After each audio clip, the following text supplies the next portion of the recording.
Oh, Stalin explained socialism. I got you. All right.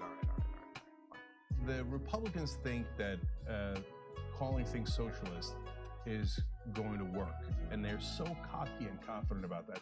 Oh, we're not going to have socialism in America. Yeah, I agree. I think they're in for a rude awakening. It's a trap. So come closer, come here, right? Because at some point, we're going to have a national conversation about what does socialism mean. It's actually stunning that it hasn't happened yet. Yeah.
Do do do do do do.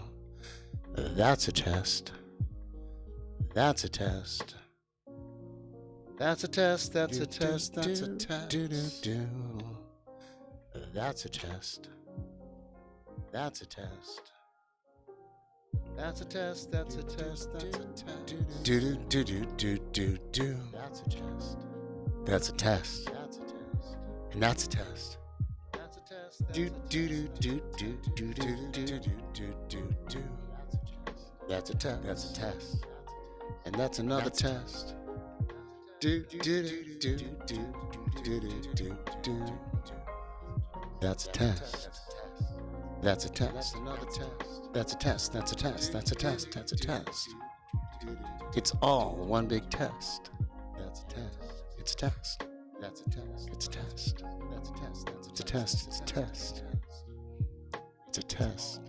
It's all one big test. It's all one big revolution. That's a revolution. That's a revolution, a revolution, a revolution, a revolution, a revolution. That's a revolution. That's a revolution, revolution. That's a revolution. Revolution. Hi. Revolution, a revolution. Zmar Z. What's happening? That's a revolution. Let me get my shit together. Testicles. Testicles. 1, 2, 3. Testes. Left, right, left. Left, right, left. Testes, testes. Let me get my shit. Czechoslovakia. Check, check. Check 1, 2. Testes. Left, check 2112. Check, check. Czechoslovakia. Checkmate in 3. Checkmate in 2. Checkmate in 1. Checkmate in 1.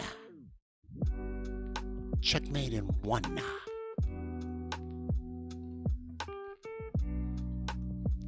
You see the writing on the wall? Checkmate. Checkmate. Checkmate. I'm feeling silly tonight, but I'm going to be very serious.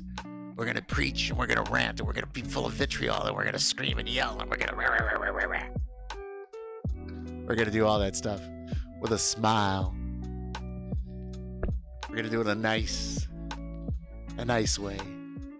We're going to attempt to be camaraderie to all tonight. There's writing on the wall? What? Where?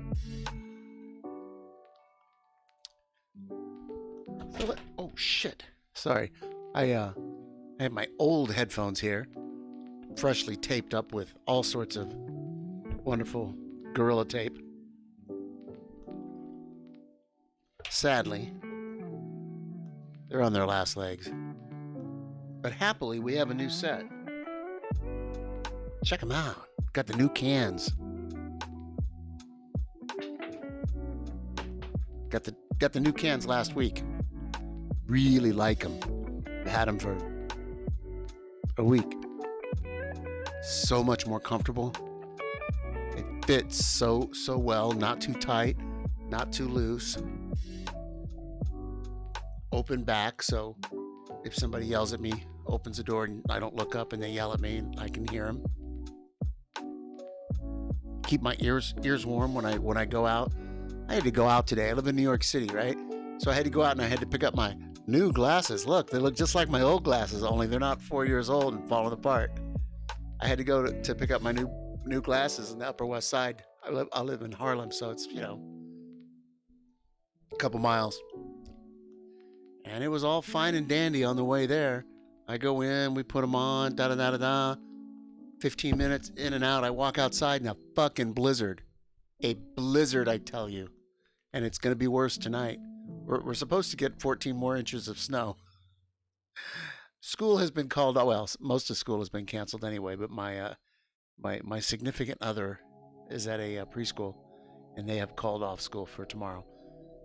2s, 3s, and 4s don't need to face 55-mile-an-hour gale winds and sub-freezing, when the snow is as tall as they are, just to go to daycare or preschool. Sorry, parents. There's nothing. Stay home with your kids tomorrow. Take them outside and play in the snow. Dress them appropriately. Don't make them come to school. What am I on this about? This is not what this stream is about. Except for it's kind of about my life. So, welcome. Let me do a real quick check and see who's here.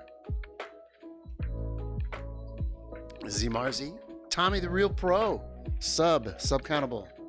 Welcome. Good to have you back. Lectin, good to have you back. Matty B, OG, Prodigy, Restream Bot, I can always count on you. Treble Damages. Treble, good to see you. And of course, Nightbot. Nightbot needs to learn new tricks. But I haven't, did I put a blanket on my bear? No, this is a kufia. Here, maybe you can't see the threads, right? It's a kufia. Only this one's pink and black. I have pink and black. I have red and black. I like the red and black one too. He looks good. My bear looks good in the red and black, but I just thought pink with some pink lights bouncing off of him. I don't know. It is adorable, isn't it? Spectral Melodies. Nice to have you here. So I was in another stream and they were watching some Trotskyist revisionist right-wing CIA talking point authoritarian socialists like Lenin are bad kind of video, and I was like, oh God. First thing that came to mind was the hue and cry. The hue and cry over Kronstadt. Do y'all know about the hue and cry? You ever heard of the hue and cry over Kronstadt?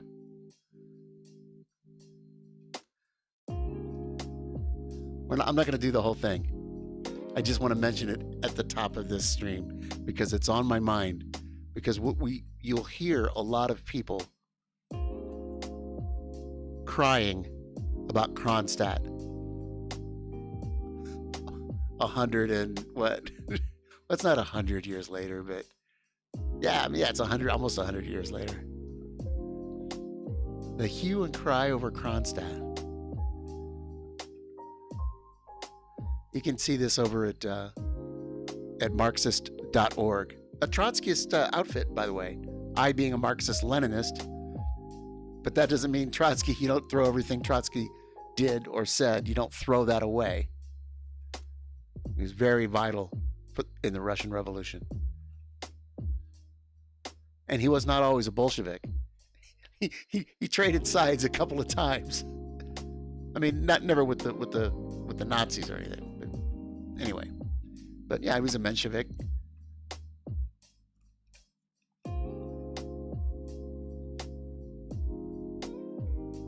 I need water.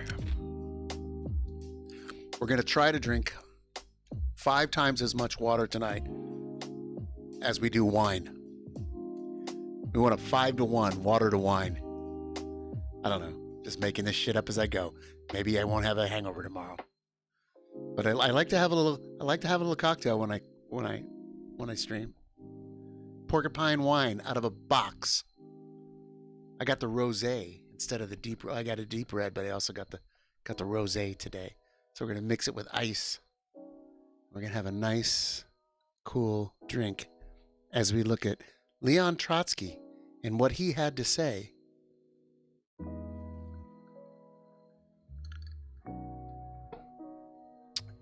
The hue and cry, the bitching and moaning, the complaining, the crybaby, the titty baby crybabying over Kronstadt. A people's front of denouncers. The campaign around Kronstadt is being carried on with undiminished vigor in certain circles. One would think that the Kronstadt revolt occurred not 17 years ago, this is in 38 he's writing, but only yesterday. Participating in a campaign with equal zeal and under one and the same slogan are anarchists, Russian Mensheviks, the left Social Democrats of the London Bureau, individual blunderers, I gotta remember that. Individual blunderers. Is he a Menshevik? No. He's just an individual blunderer. He just blundered his way into a bad take. Bilikov's paper? I don't know what that... Oh, that must be somebody's newspaper. And on occasion, the big capitalist press. A people's front of its own kind. Nice. Individual blunderers. Only yesterday I happened across the following lines in a Mexican weekly, which is both reactionary Catholic and democratic. Quote, Trotsky ordered the shooting of 1,500 Kronstadt sailors, these purest of the pure. His policy when in power differed in no way from the present policy of Stalin. As is known, the left anarchists draw the same conclusion. The ultras, if you will, though they didn't. Anyway. When, for the first time in the press, I briefly answered the questions of Wendell Thomas, member of the New York Commission of Inquiry, the Russian Mensheviks paper immediately came to the defense of the Kronstadt sailors and of Wendell Thomas. Milikov's paper came forward in the same spirit. Yes, we must all denounce Trotsky and Lenin for what they did at Kronstadt. We must. The anarchists attacked me with still greater vigor. All these authorities claim that my answer was completely worthless. This unanimity is all the more remarkable since the anarchists defend, in the symbol of Kronstadt, genuine anti-state communism. The Mensheviks, at the time of Kronstadt uprising, stood openly for the restoration of capitalism, and Milikov stands for capitalism even now. This isn't a really long piece, but it's worth hearing out, because particularly on the internet left, you will find tons of people who want to tell you how bad the Russian Revolution was because, Kronstadt. And then they'll say something blah, blah, blah, yada, yada, yada. And you'll go, oh, wow, yeah, that sounds bad. But you ought to investigate how it really happened, what really went down, and listen to both sides, or all sides for that matter. It's one of the mistakes I made when I was younger. I did not listen to the side of the Bolsheviks, because I heard Bolsheviks bad, authoritarian, and I heard that and I repeated it and I listened to it and I believed it, and I wasn't trying to hear anything else. But as I've gotten older, I've figured out that wasn't exactly the right way to be, the correct way to be. Let me do this. Hang on, I have a little camera here somewhere. Where's my little camera for here? Have I lost it? There I am. I'll stay up here in the corner so you can read along. Maybe I'll make this a little bit bigger too, huh? Oh, who's a good bear? We'll make that bigger.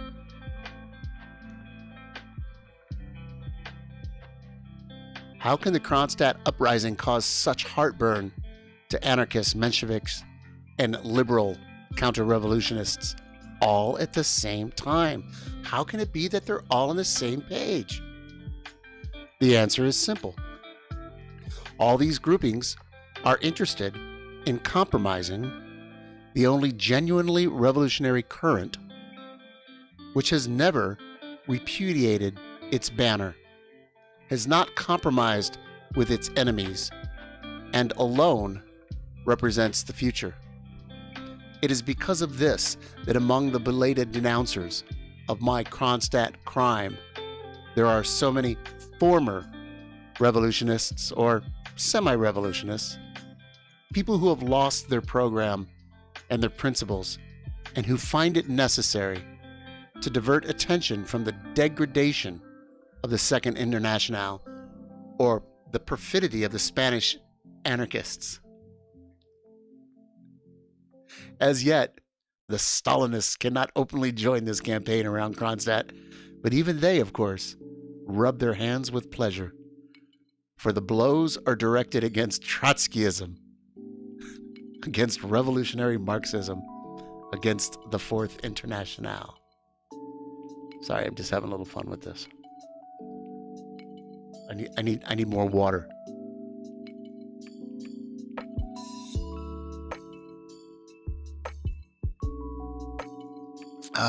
We have videos too later.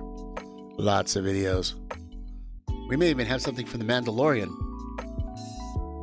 Or not. We might watch a spacecraft blow up again. I don't know. I'm sure we'll find some stuff to do that doesn't involve the hue and cry of Kronstadt. Why in particular has this variegated fraternity, wow, variegated fraternity, nice, seized preciously upon Kronstadt? During the years of the revolution, we clashed not a few times with the Cossacks, the peasants, even with certain layers of workers, certain groups of workers from the Urals organized a volunteer regiment in the army of Kolchak. The antagonism between the workers as consumers and the peasants as producers and sellers of bread lay in the main at the root of these conflicts. The antagonism between the workers as consumers and the peasants as producers and sellers of bread lay at the root of these conflicts. Under the pressure of need and deprivation, the workers themselves were episodically divided into hostile camps, depending upon stronger or weaker ties with the village. The Red Army also found itself under the influence of the countryside. During the years of the Civil War, it was necessary more than once to disarm discontented regiments. The introduction of the NEP attenuated the friction, but far from eliminated it. On the contrary, the new economic policy paved the way for the rebirth of the kulaks, the wealthy peasants, and led, at the beginning of this decade, this is written in 1938, to the renewal of civil war in the village. The Kronstadt uprising was only an episode in the history of the relations between the proletariat city and the petty bourgeois village. By the way, this 38 minus 17, the beginning of that decade. Sorry. What did I want to repeat here? Yeah, here. The Kronstadt uprising was just one episode in the history of relations between proletariat city and the petty bourgeois village. It is possible to understand this episode, this Kronstadt rebellion, can only understand it in connection with the general course of the development of the class struggle during the revolution. That's the part that doesn't really get mentioned ever when you're talking to anyone who's not a Marxist-Leninist. They just conveniently forget this whole context and mumble something the CIA told them, mumble something, mumble.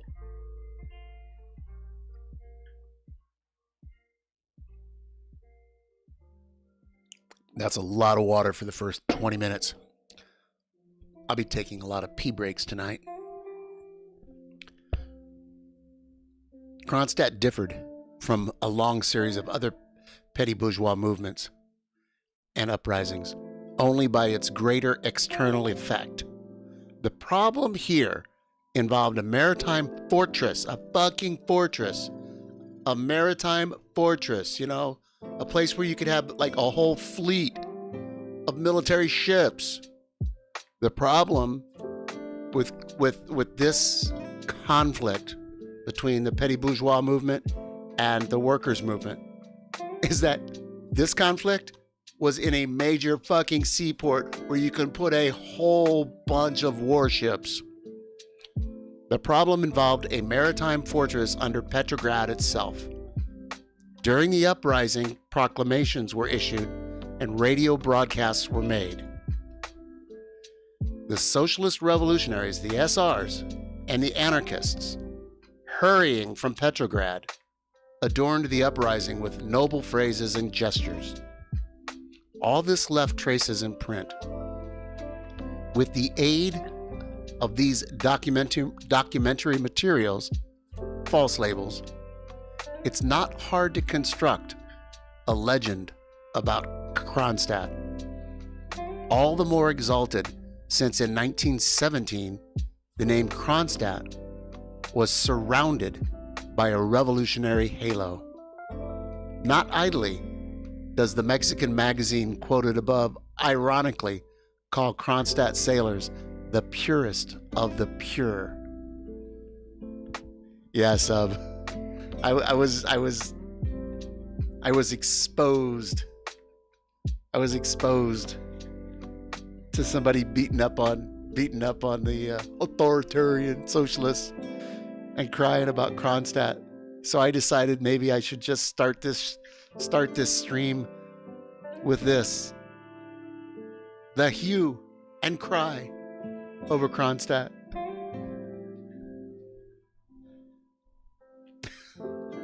That's what's going on.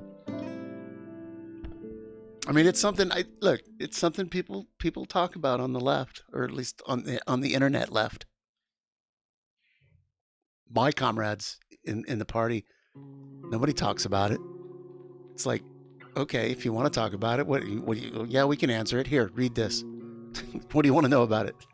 Like, oh, you want to argue about it? No, it's not up for argument. But why don't you read the guy who led the army, who took the orders and led the army to put down the rebellion? Why don't you read his report? Okay, let's try that instead of just listening to random people on the internet shit on it. Anyway, so that's what we're reading. The play upon the revolutionary authority of Kronstadt is one of the distinguishing features of this truly charlatan campaign. Anarchists, Mensheviks, liberals, reactionaries try to present the matter as if at the beginning of 1921, the Bolsheviks turned their weapons on the very Kronstadt sailors who guaranteed the victory of the October insurrection.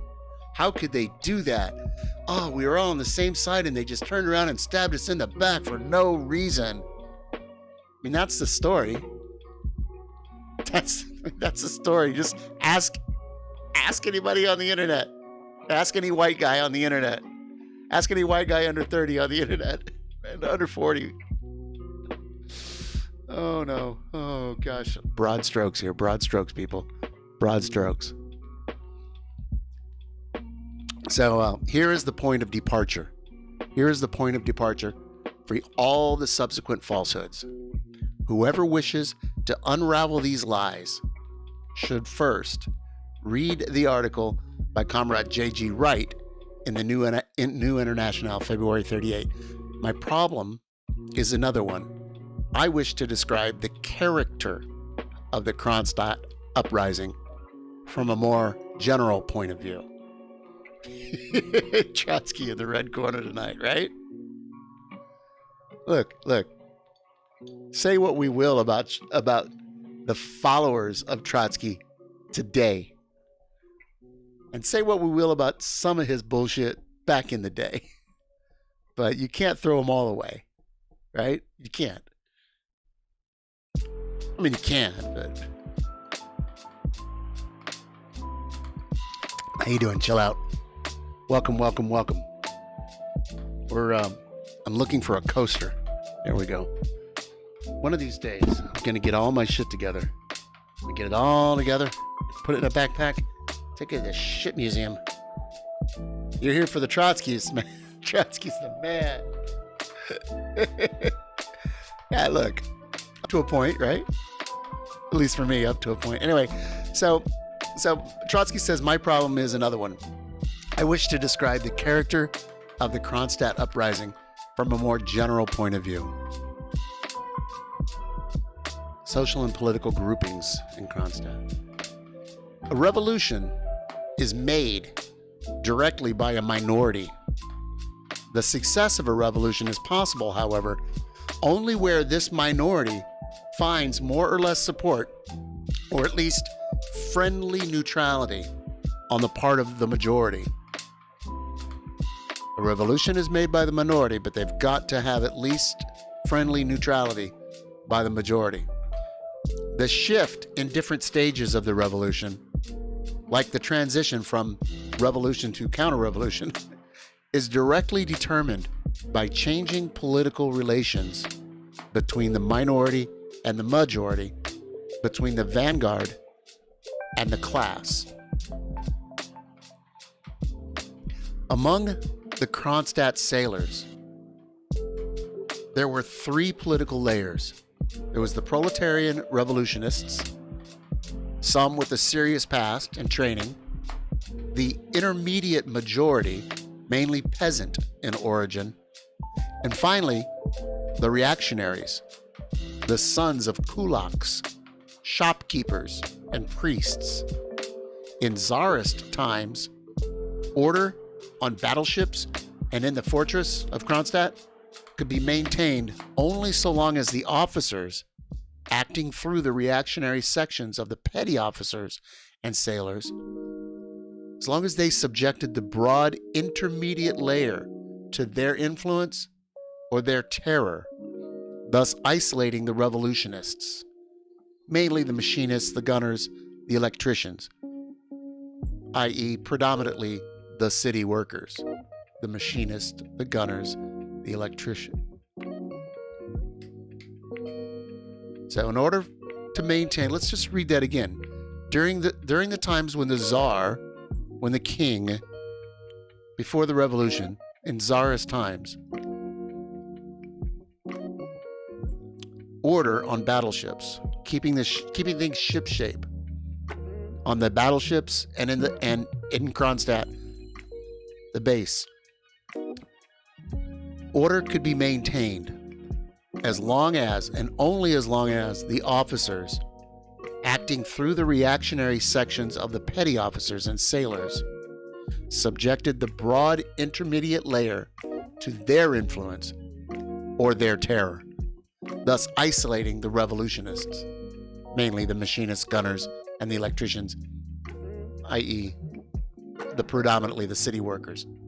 The course of the uprising on the battleship Potemkin in 1905 was based entirely on the relations among these three layers. Now you got to remember, there was the 1905 revolution. It failed, but there were some gains made.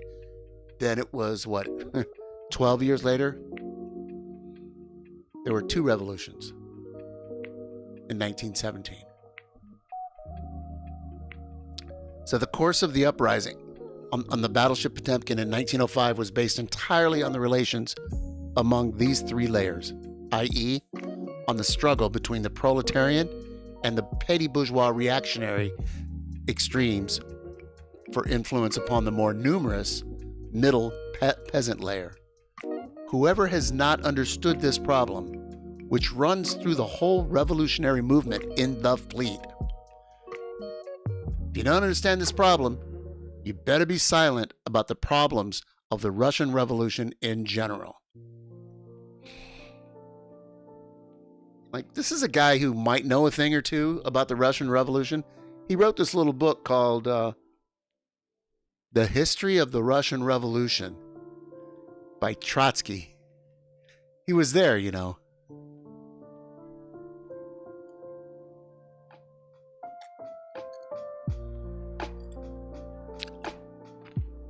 Anyway,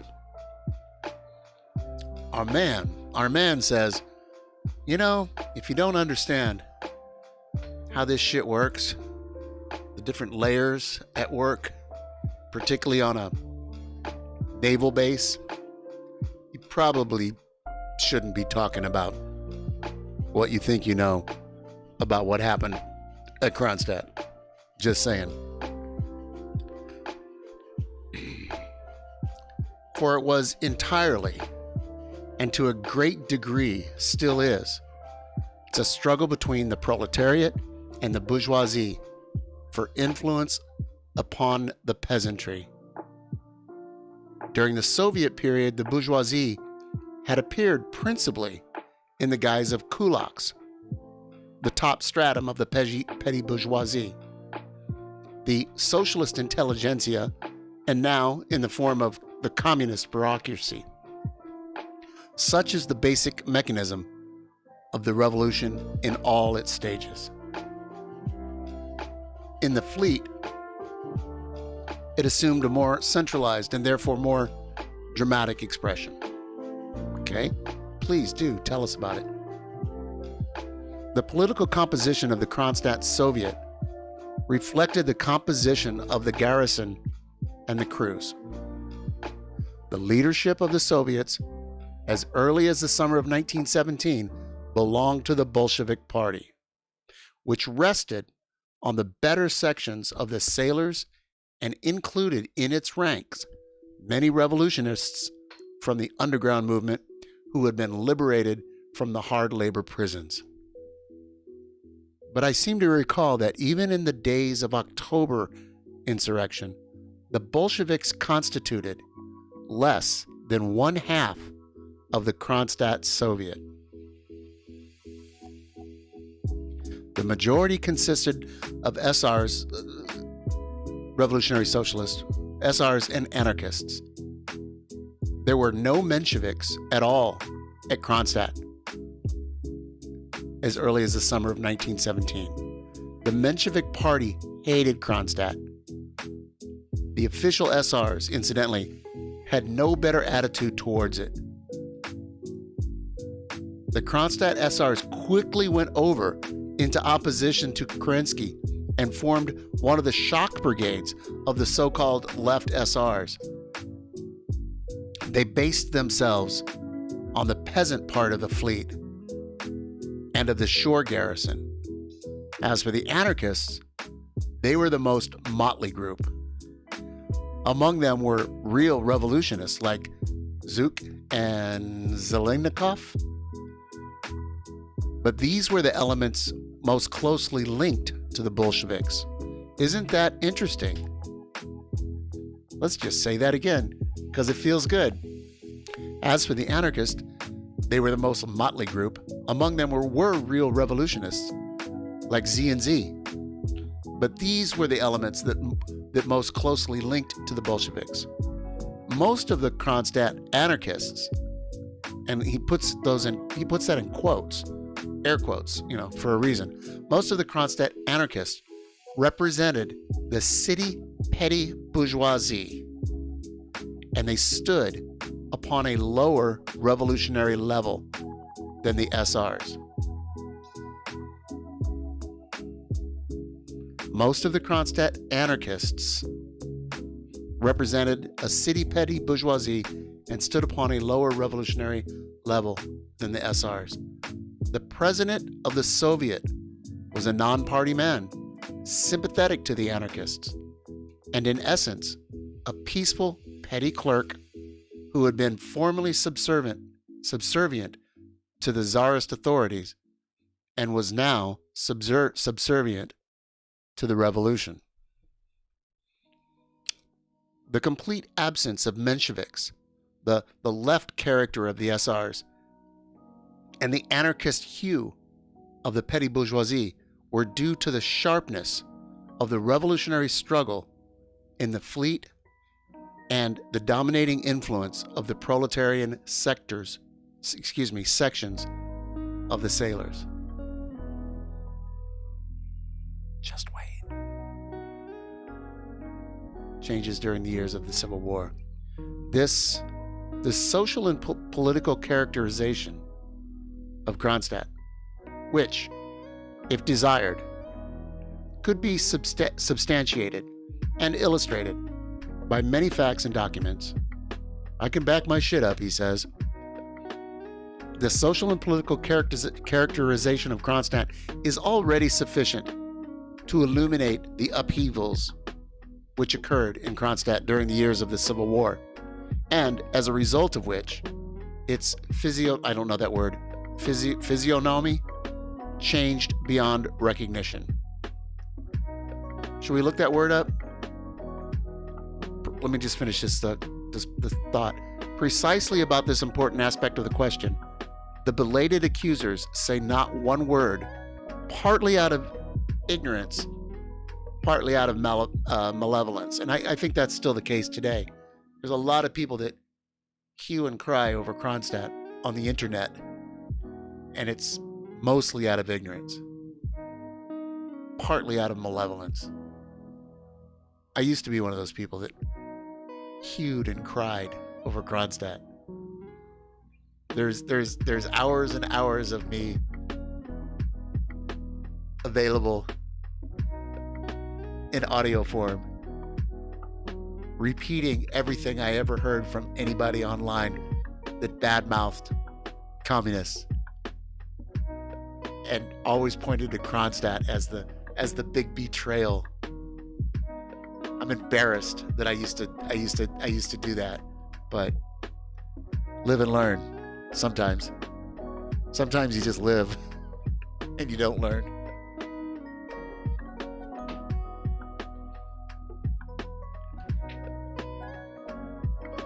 Raise your hand if you're still the same person you were 10 years ago. Not me. Raise your hand if you still have the same political thinking you had 10 years ago, 20 years ago, 30 years ago. I hope not. Yes. Kronstadt wrote a heroic page in the history of the revolution, but the Civil War began a systemic depopulation of Kronstadt and of the whole Baltic fleet. The Civil War began a systemic depopulation of the heroic fleet, heroic members of the fleet. I think I know where he's going with this. As early as the days of the October Uprising, October 1917, detachments of Kronstadt sailors were being sent to help Moscow. Other detachments were then sent to the Don, to the Ukraine, to requisition bread and to organize local power. It seemed at first as if Kronstadt were inexhaustible. From different fronts, I sent dozens of telegrams about the mobilization of new reliable detachments from among the Petersburg workers and the Baltic sailors. So he started to have suspicions about, oh shit. Do we have the reliable people? Do we not? I don't know. From different fronts, I sent dozens of telegrams about the mobilization of new, reliable detachments from among the Petersburg workers and the Baltic sailors. But beginning as early as 1918, and in any case, not later than 1919, the fronts began to complain that the new contingents of Kronstadters were unsatisfactory. They were exacting. They were undisciplined, unreliable in battle, and doing more harm than good. Yo, Trotsky.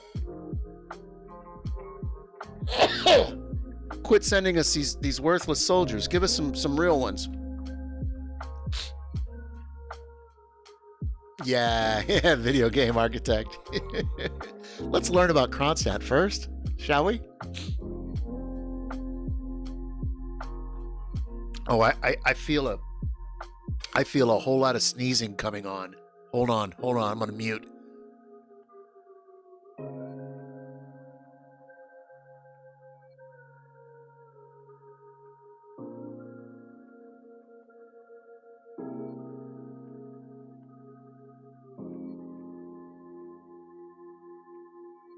Wow. I had to put a blanket in the window where where the draft comes in, because it's so fucking cold out and the wind was blowing so hard today. I got the heater up high and sweatshirts on. My pants have lining. My blue jeans have a lining in them, like a they're outdoor.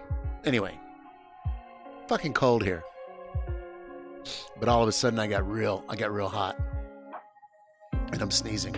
So, all right, where were we? We're almost done with this. But just I hope you're feeling this. Because people love to cry about Kronstadt. Tell you how bad the Bolsheviks were, how they betrayed the revolution and all that, and they just don't know what the fuck they're talking about. Sometimes they're malevolent when they do that. Sometimes they're just, what was the term? They stumbled into, anyway, bumbling or stumbling their way into wrongness.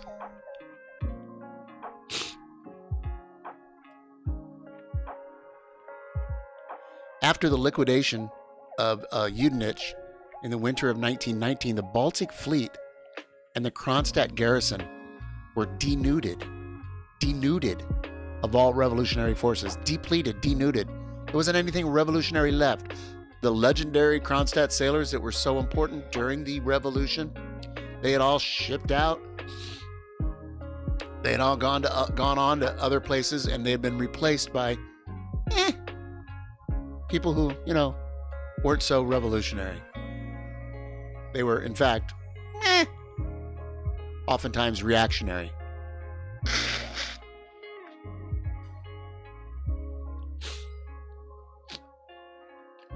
All of the elements among them that were of any use at all were thrown against Denikin in the South. This is during the Civil War, after the successful revolution. So now we're talking about the Civil War. If in 1917 and 1918, the Kronstadt sailor stood considerably higher than the average level of the Red Army and formed the framework of its first detachments, as well as the framework of the Soviet regime in many districts, those sailors who remained in peaceful Kronstadt until the beginning of 1921, not fitting in on any of the fronts of the Civil War, stood by this time on a level considerably lower, in general, than the average level of the Red Army, and included a great percentage of completely demoralized elements, wearing showy bell-bottom pants and sporty haircuts. Oh, I wonder what he meant. I wonder what he meant. Sporty haircuts. What was a sporty haircut in 1919 or 1921? I mean, I'm not being facetious here. I'm really curious. What did Trotsky mean? But I get it. Showy bell bottoms and sporty hair. I know what he's saying.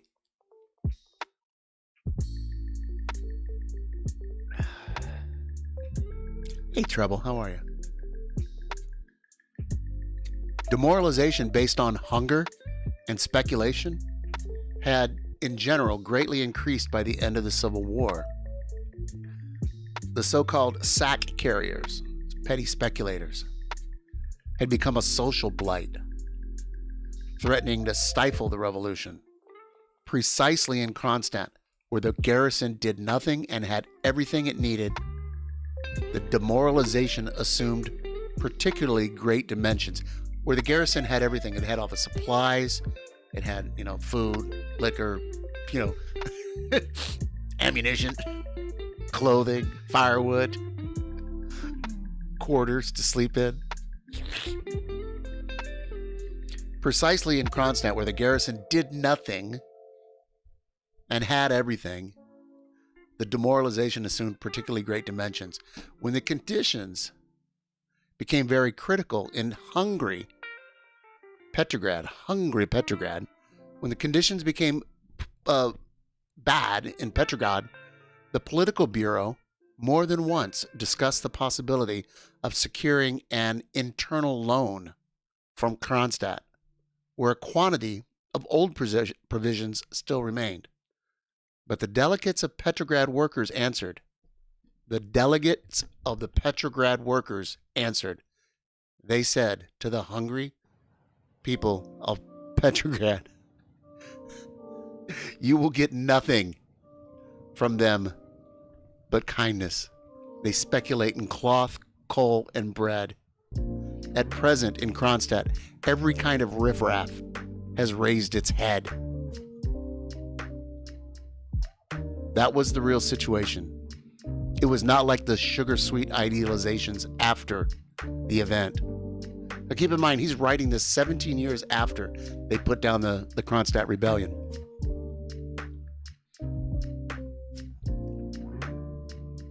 It must further be added that the former sailors from Latvia and Estonia, who feared that they would be sent to the front and were preparing to cross into their new bourgeois fatherlands, Latvia and Estonia,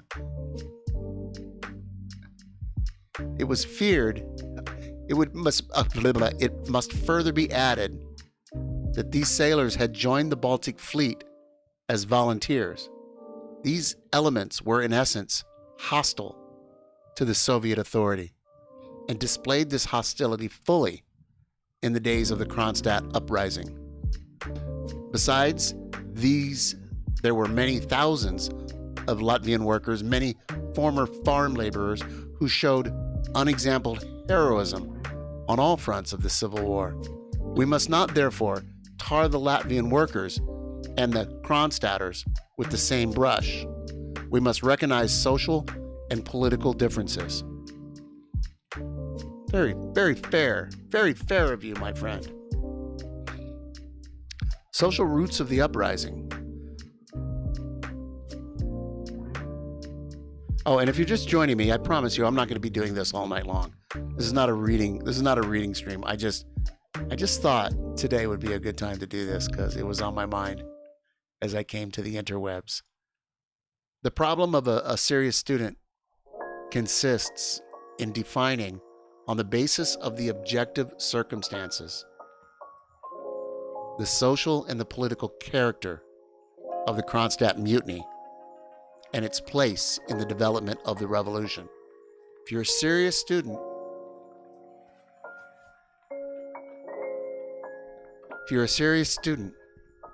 and by this I believe he means student of the revolution, if you're a serious person and you want to really understand things,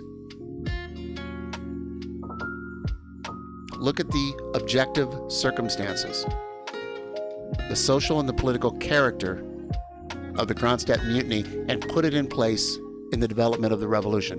Without this criticism, without doing that, the criticism is reduced to sentimental lamentations. Sentimental lamentations of the pacifist kind in the spirit of Alexander Berkman, Emma Goldman, and their latest imitators. Whoa. Slap down Emma Goldman. Whoa. Well, look, she's great, but she was fucking wrong about the Russian Revolution. And some of her report backs were not. Okay. Whatever, Emma. I love Emma. This much of Emma, but not all of it. Just saying. Everybody's wrong on something. These gentlefolk do not have the slightest understanding of the criteria and the methods of scientific research. They quote the proclamations of the insurgents like pious preachers quoting holy scriptures. They complain, moreover, that I do not take into consideration the documents, i.e., the Gospel of Makhno, oh my God, and the other apostles. This is Trotsky. Trotsky dissing the Gospel of Makhno and the other apostles. The document. I've got the documents right here. Oh dear. Oh dear. To take documents into consideration does not mean to take them at their face value, right? Marx has said that it is impossible to judge either parties or peoples by what they say about themselves. You think? It's the characteristics of a party. The characteristics of a party are determined considerably more by its social composition, by its past, by its relation to different classes and strata. All of those things are more important than by its oral and written declarations. Watch what we do. Pay attention to what we do. Don't listen so much to what we say. Especially during a critical moment of civil war. If, for example, we began to take as pure gold the innumerable proclamations of Negrin companies, Garcia Oliver and company, I don't know these people, we would have to recognize these gentlemen as fervent friends of socialism. But in reality, they are its perfidious enemies. So they're counter-revolutionaries.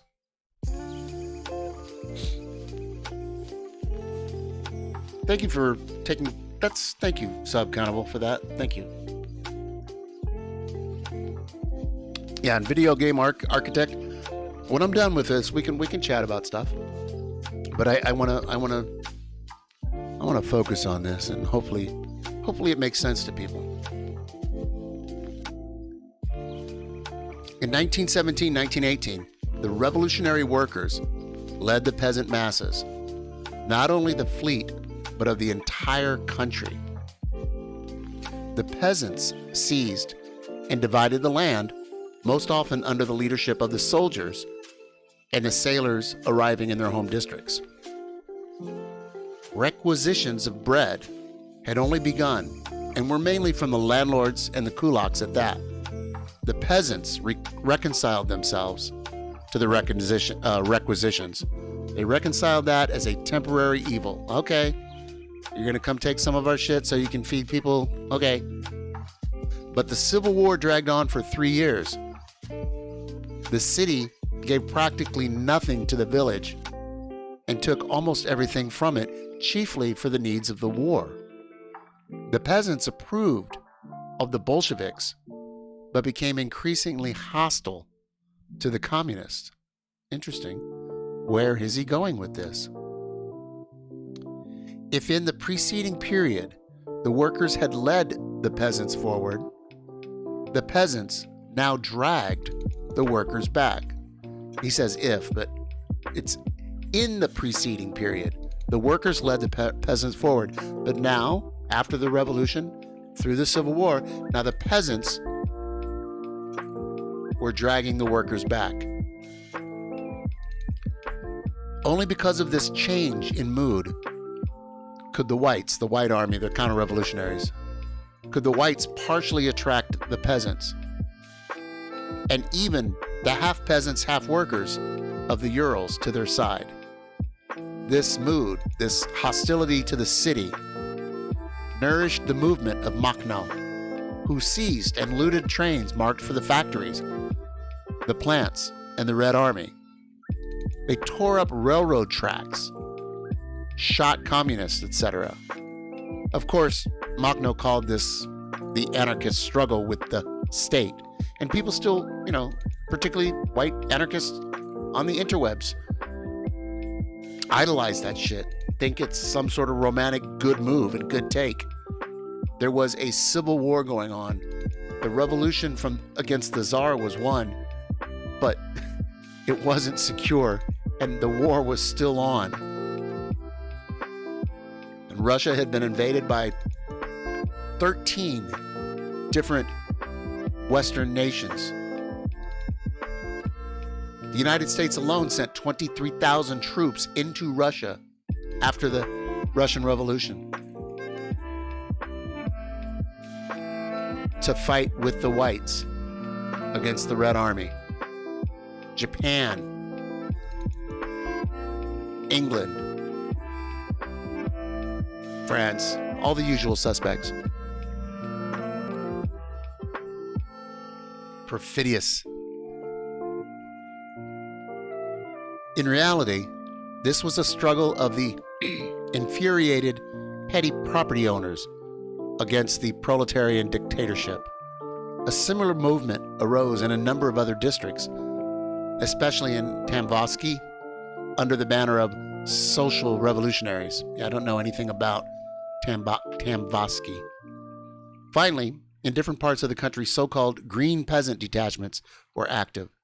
They did not want to recognize either the Reds or the Whites, and they shunned the city parties.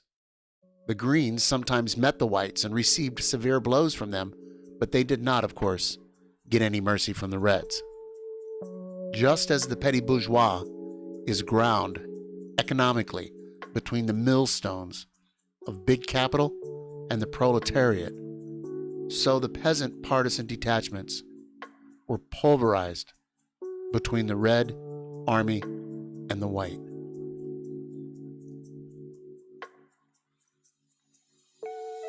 Say what you will about Trotsky, I love the way he writes. Hold on. I have a book of his right here. I'm going to show you this book. When we're done with this, I'm going to show you this book. You're going to kick out of it. I use it to even things out. I only read like 7 chapters of it, and then I was like, done. It's like this thick. Anyway. Only an entirely superficial person can see in Makhno's bandits or in the Kronstadt revolt. Only an entirely superficial person can see that as a struggle between the abstract principles of anarchism and state socialism. So that's how it's framed, right? Only an entirely superficial person. Trotsky's not pulling any punches. Actually, these movements were convulsions. They were convulsions of the peasant petty bourgeoisie, which desired, of course, to liberate itself from capital, but which at the same time did not consent to subordinate itself to the dictatorship of the proletariat. Therein lies a rub. Yes, we want to be liberated from capital. We don't want the bosses. We don't want capital ruling our life. But we also, aren't going to, consent to be subordinate to the dictatorship of the proletariat. Sorry, man. We're just going to do our own thing over here. I'm sure it'll just work out. Sorry if you got to starve. The petty bourgeoisie does not know concretely what it wants, and by virtue of its position cannot know. The petty bourgeoisie does not know concretely what it wants, and by virtue of its position in the layers, right? Because it's in the middle. It doesn't really know what it wants. It doesn't want to be subjugated to capital, but it doesn't want to give its position up over what little capital it has and private property it has. The petty bourgeoisie does not know concretely what it wants, and by virtue of its position cannot know. That is why it's so readily covered. The confusion of its demands and hopes. Now with the anarchist banner, now with the populists, now with the green, counterposing itself to the proletariat. It tried, flying all these banners, to turn the wheel of the revolution backwards.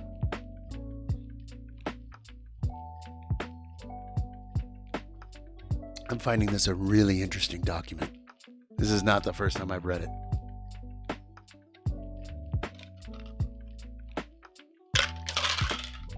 I wish I would have read it 20 years ago, though, or 15 years ago. I wish I would have come to Marxist-Leninism a lot sooner than I did. I wish I did not lead people astray for many years. I wish I was a little bit taller. I wish I was indeed a baller.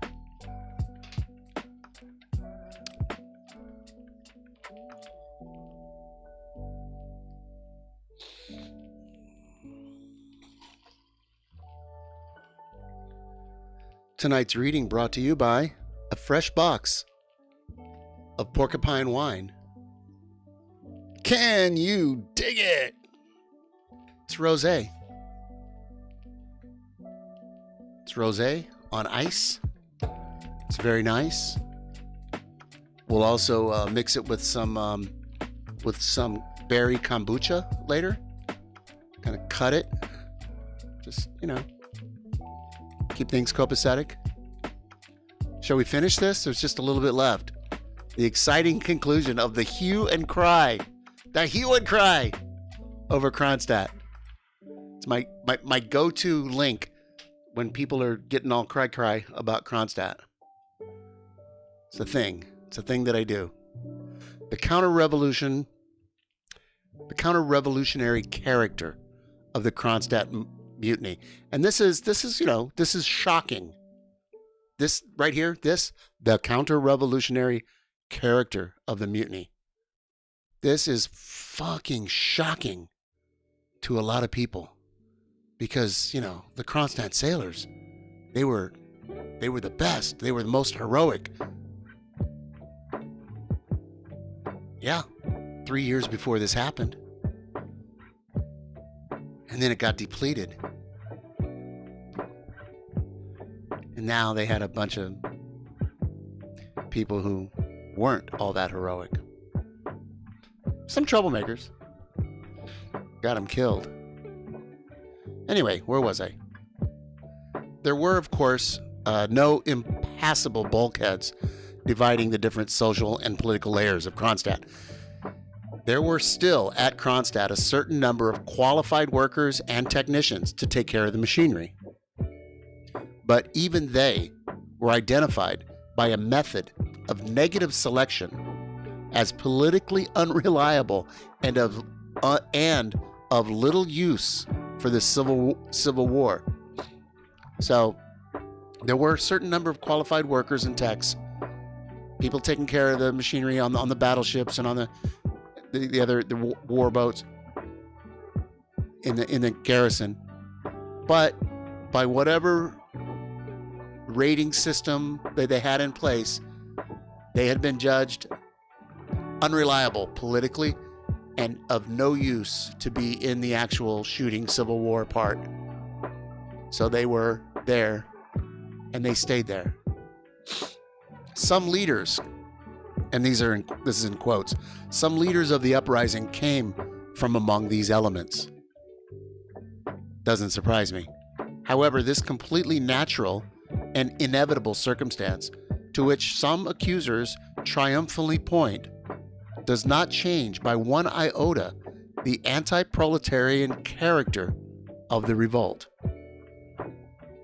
How many of y'all have heard that before? That the revolt of Kronstadt was counter-revolutionary, and that there was an anti-proletarian character. And why there was an anti-proletarian character? What was it about that time and place?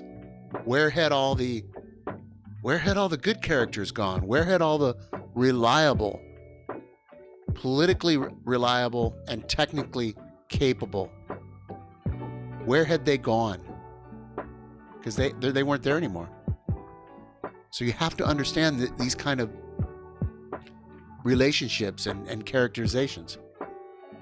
Otherwise, you just, swallow some CIA bullshit about how, communists are untrustable and they'll, put a knife in your back as soon as they think they've won the revolution and can do so. It's crap.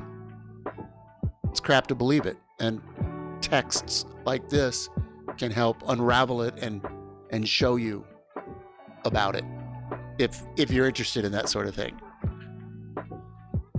Unless we are to deceive ourselves with pretentious slogans, false labels, we shall see that the Kronstadt uprising was nothing but an armed reaction of the petty bourgeoisie against the hardships of social revolution and the severity of the proletarian dictatorship. So would you say there, Sub? They took up arms against the Reds during the Civil War. They want to say they're anti-capitalist, but what does that really tell you? I don't know what they expected. Thank you, Sub. Yeah, and so this is why I always keep this bookmarked, or actually I don't even need it bookmarked anymore because I've committed it to memory. The hue and cry, H-U-E, the hue and cry over Kronstadt. And the more you read it, the more you start to understand it. Somebody, I'm sure, has written a 300-word synopsis in regular English, in today's, I'm sure there's an up-to-date synopsis of this very document. But I kind of dig the way Trotsky writes. And I'm not like a huge reader. I don't read like Donald Trump. Anyway, that was exactly the significance of the Kronstadt slogan. Soviets without communists. Can you imagine? You're in the middle of a civil fucking war. You just had a revolution, and you're in the middle of a civil war with counter-revolutionaries, and their fucking slogan is, "We're gonna have the Soviets without communists." Okay. Which was immediately seized upon, not only by the SRs, but by the bourgeois liberals as well. Well, if it's going to make the bourgeois liberals happy, you're on the wrong fucking side. I'm just saying. Just saying. As a rather far-sighted representative of capital, Professor Milenkov understood that to free the Soviets from the leadership of the Bolsheviks would have meant within a short time to demolish the Soviets themselves. A slippery fucking slope to counter-revolution. The experience of the Russian Soviets during the period of the Menshevik and SR domination, and even more clearly the experience of the German and Austrian Soviets under the domination of the Social Democrats, proved this.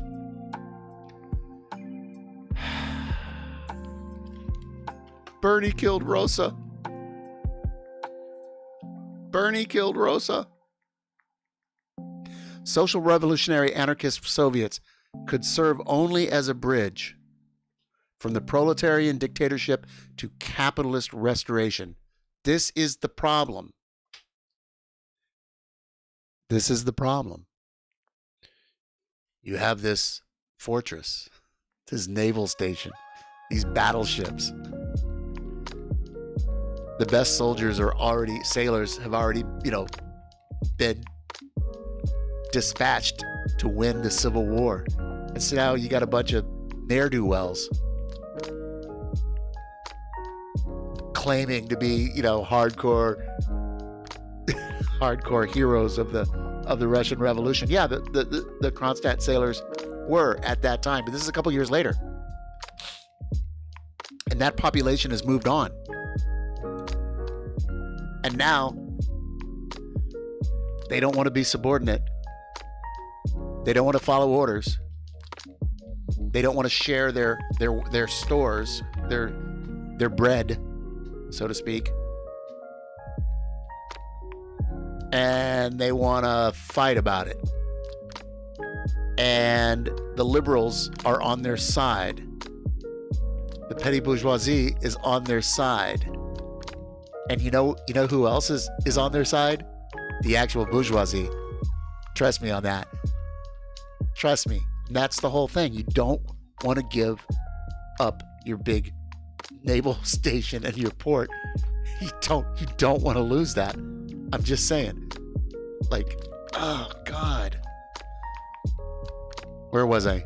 They could play no other role, regardless of the ideas of their participants. The Kronstadt uprising thus had a counter-revolutionary character.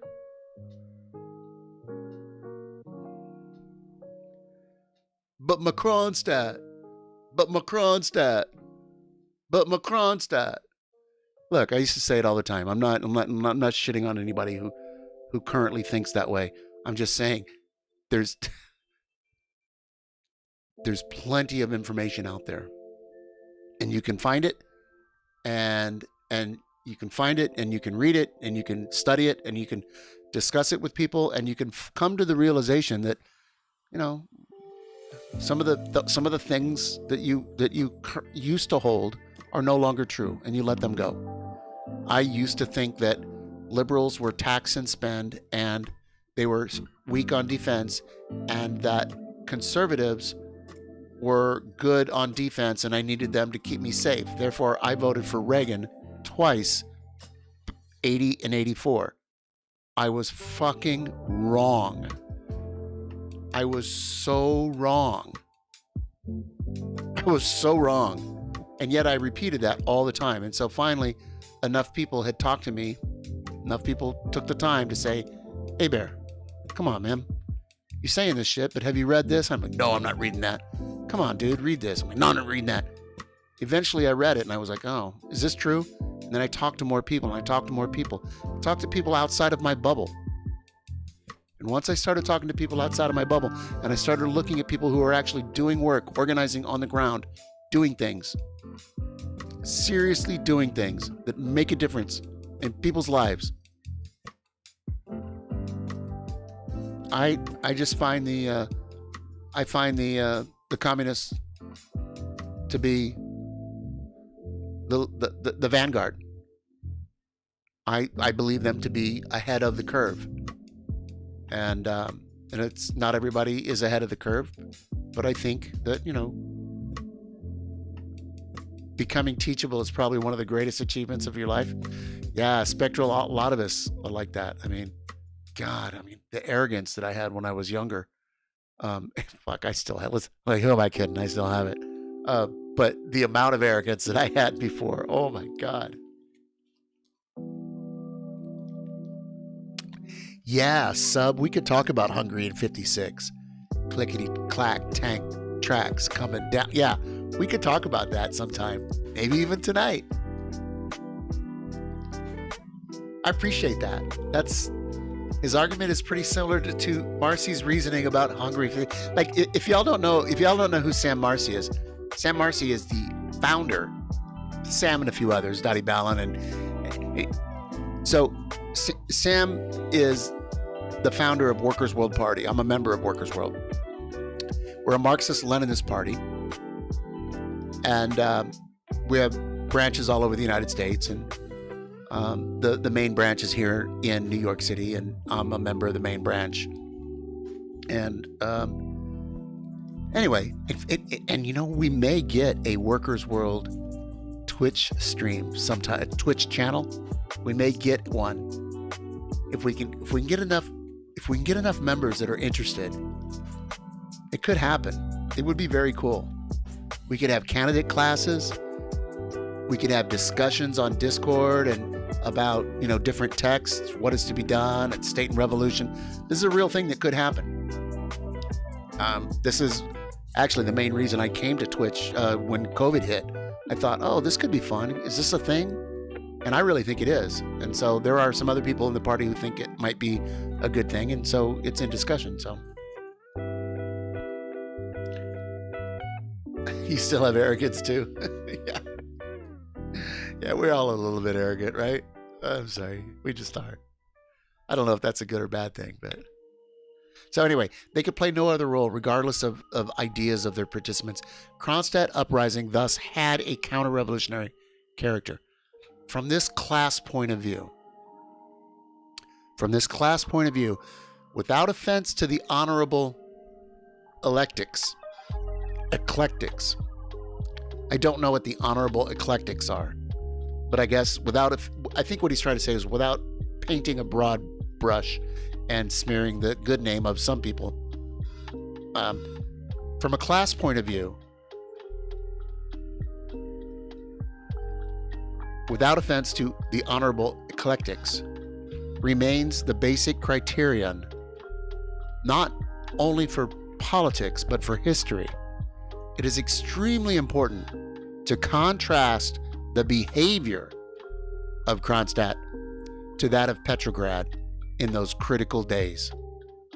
The whole leading stratum of the workers had also been drawn out of Petrograd. Hunger and cold reigned in the deserted capital, perhaps even more fiercely than in Moscow. A heroic and tragic period. Everybody was hungry. Everybody was irritable. Everybody was dissatisfied. Ain't nobody gonna be happy right now. Things are fucked up and shit.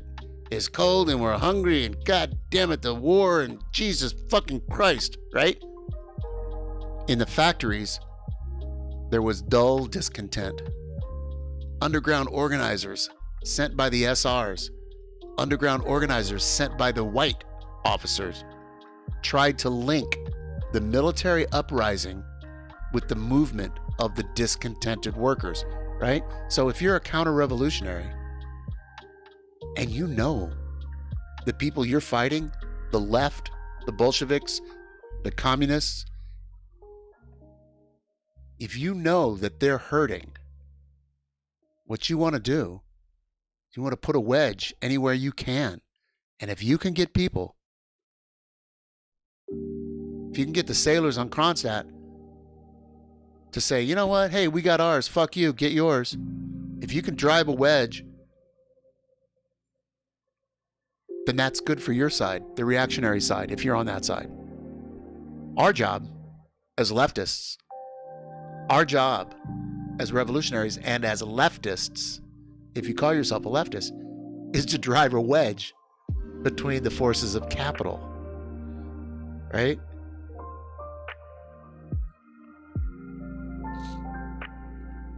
The Kronstadt paper wrote about barricades in Petrograd, about thousands being killed. That's what the paper said, thousands being killed.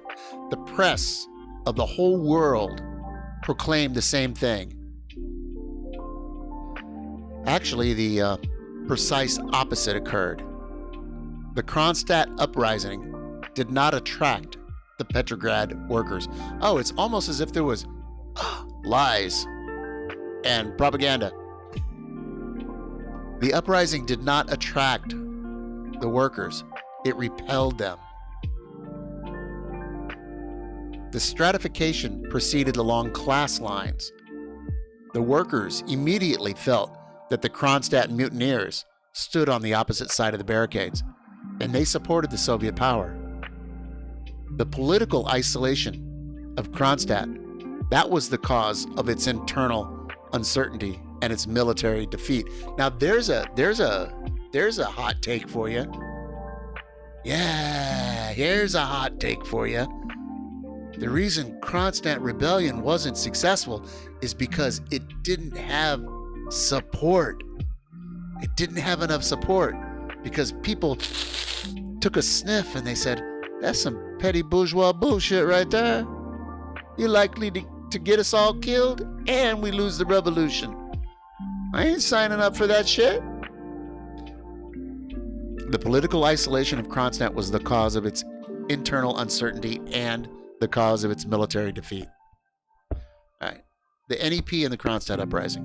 We're getting close to the end here. And then we'll take a musical break. Victor Serge, who, it would seem, is trying to this is 1938, who is trying to manufacture a sort of synthesis of anarchism, Paumism, P-O-U-M-I-S. This was right after the Spanish Civil War. Spanish Civil War was what, 36 to 39? 33 to 36. 33. Shit, I'm blanking on that. Anyway, Paumism and Marxism. So Victor Serge, who would seem, is trying to manufacture a sort of synthesis of anarchism, Paumism, and Marxism, has intervened, very unfortunately, in the polemic, the attack about Kronstadt. In his opinion, the introduction of the NEP 1 year earlier could have averted the Kronstadt uprising. Let us admit that. But advice like this is very easy to give after the event. It is true, as Victor Serge remembers, that I, Trotsky, had proposed the transition to the NEP as early as 1920.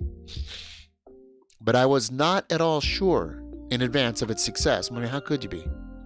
It was no secret to me that the remedy could prove to be more dangerous than the malady itself. When I met opposition from the leaders of the party, I did not appeal to the ranks in order to avoid mobilizing the petty bourgeoisie against the workers.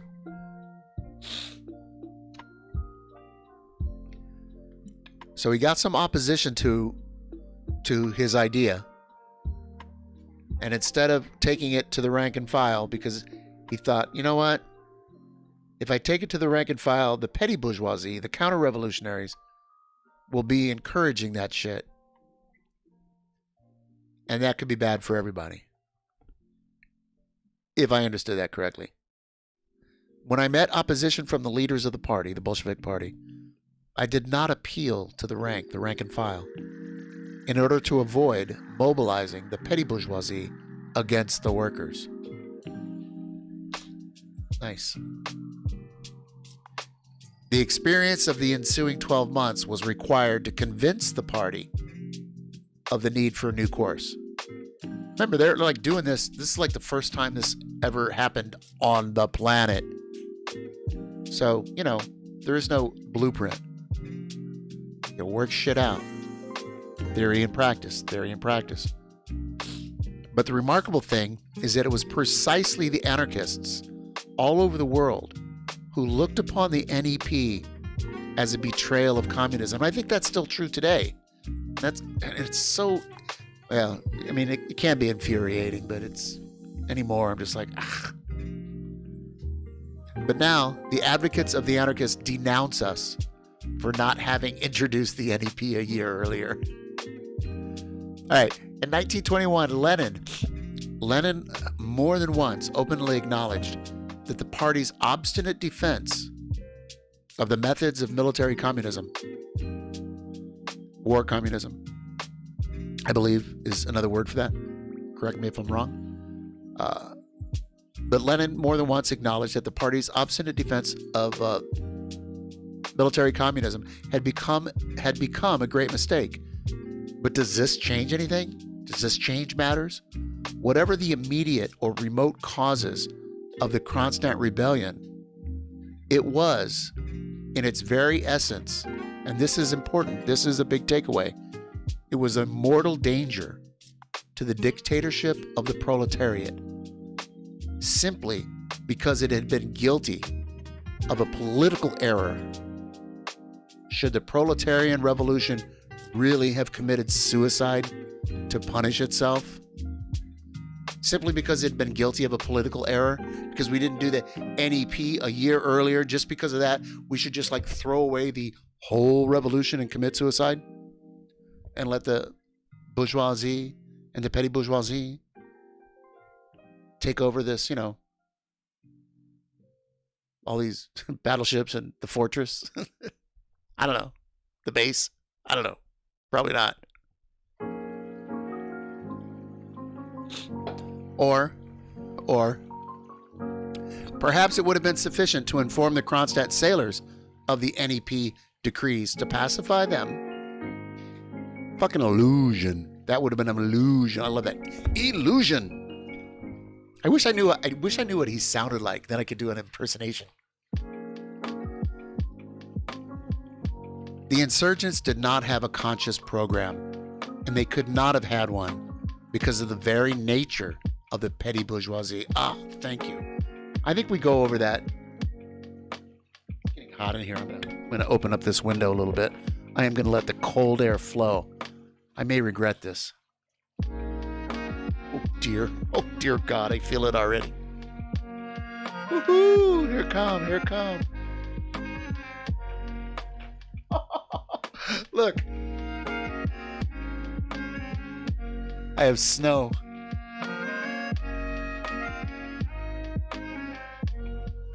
I opened up the little flap next to the air conditioner installed in the window, the little window unit.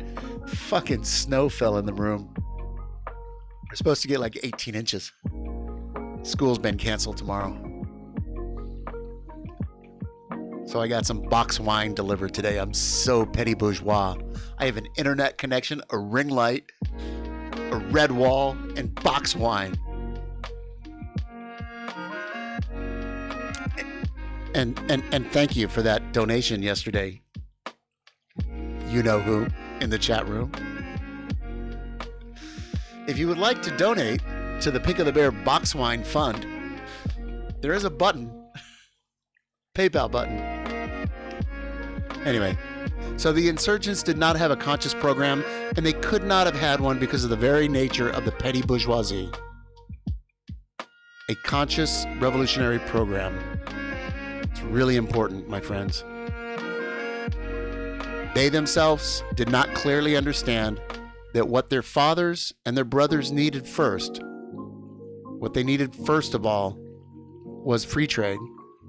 They were discontented and they were confused, but they saw no way out. The more conscious, i.e., the rightist elements acting behind the scenes, they wanted the restoration of the bourgeois regime. But they did not say so out loud. In other words, they were misleading those that they led down a very bad path called the Kronstadt Rebellion that ended badly. A lot of people were fooled into joining the wrong side at a critical time during the Civil War, right after the successful revolution to overthrow the Tsar. Jesus fucking Christ. The left, here, hold on. The left wing wanted the liquidation of discipline, free Soviets, and better rations. The regime of the NEP could only gradually pacify the peasant, and after him, the discontented sections of the army and the fleet. But for this time and experience, time and experience were needed. Yeah, just because you remove some motherfuckers from office and power, just because you take control of the railroads and the telegraph and the ports, and the farms, the factories, just because you do all that doesn't mean everybody all of a sudden, is going to behave and be wonderful and, all for one for all. And you have to deal with that shit in real life. You have to work things out. And not everybody's happy. And, in hindsight, you can scream and howl and hue and cry and bitch and moan. Backseat drive, backseat game. Like, hey, were you there? You want to backseat game me on Command and Conquer or Red Alert 2 or Red Alert 3? You weren't there. You don't fucking know. You can read about it, but you don't know. And you're not the one playing the game at the time. Oh, he should have done this. Oh, he should have done that. Should have gone left. Well, you're in the moment. You're in the game. And this game was deadly, and it was a real game. It wasn't a fucking video game. Wasn't a video game. They were doing the best they can, and they did a fucking great job. And it worked out really well for a lot of people. And the anti-communist bullshit that just permeates this country, the United Snakes, where I live, it's huge. And one of the ways it manifests is with people shitting all over the Kronstadt situation. Anyway, less talky from me. I'm gonna finish this right here, and then we're gonna finish this article. I hope you're liking this. I haven't even checked to see who's here, other than I saw, whoever said something in the chat. I hope I haven't driven everybody away, but it's unusual that I sit and I spend this much time reading. But I feel the need for it.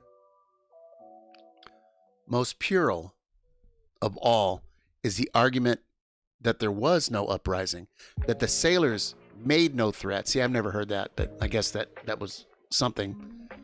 That they only seized the fortress and the battleships. It would seem that the Bolsheviks marched with bare chest across the ice against the fortress only because of their evil characters. Yes, that's what the Bolsheviks are, evil. So they went to go kill their brothers, and they went to go kill their brothers because they're evil. Don't you know? They're evil, the Bolsheviks. The anarchists are the only good ones because, Oh, nice, Spectral. Thank you. Their inclination to provoke conflicts artificially. Their hatred of the Kronstadt sailors, right? This is the kind of things that you'll hear people say. You'll hear them say on the internet all the time. White people, white males on the internet. You don't hear black revolutionaries giving shit to Marxist-Leninism. You hear, unfortunately, modern-day Trotskyists and ultras, and some, not all, but some anarchists, or even anarchids, if you will. I've been both. Maybe I never was an anarchid, but I was certainly wrong about some things. Anyway, where was I?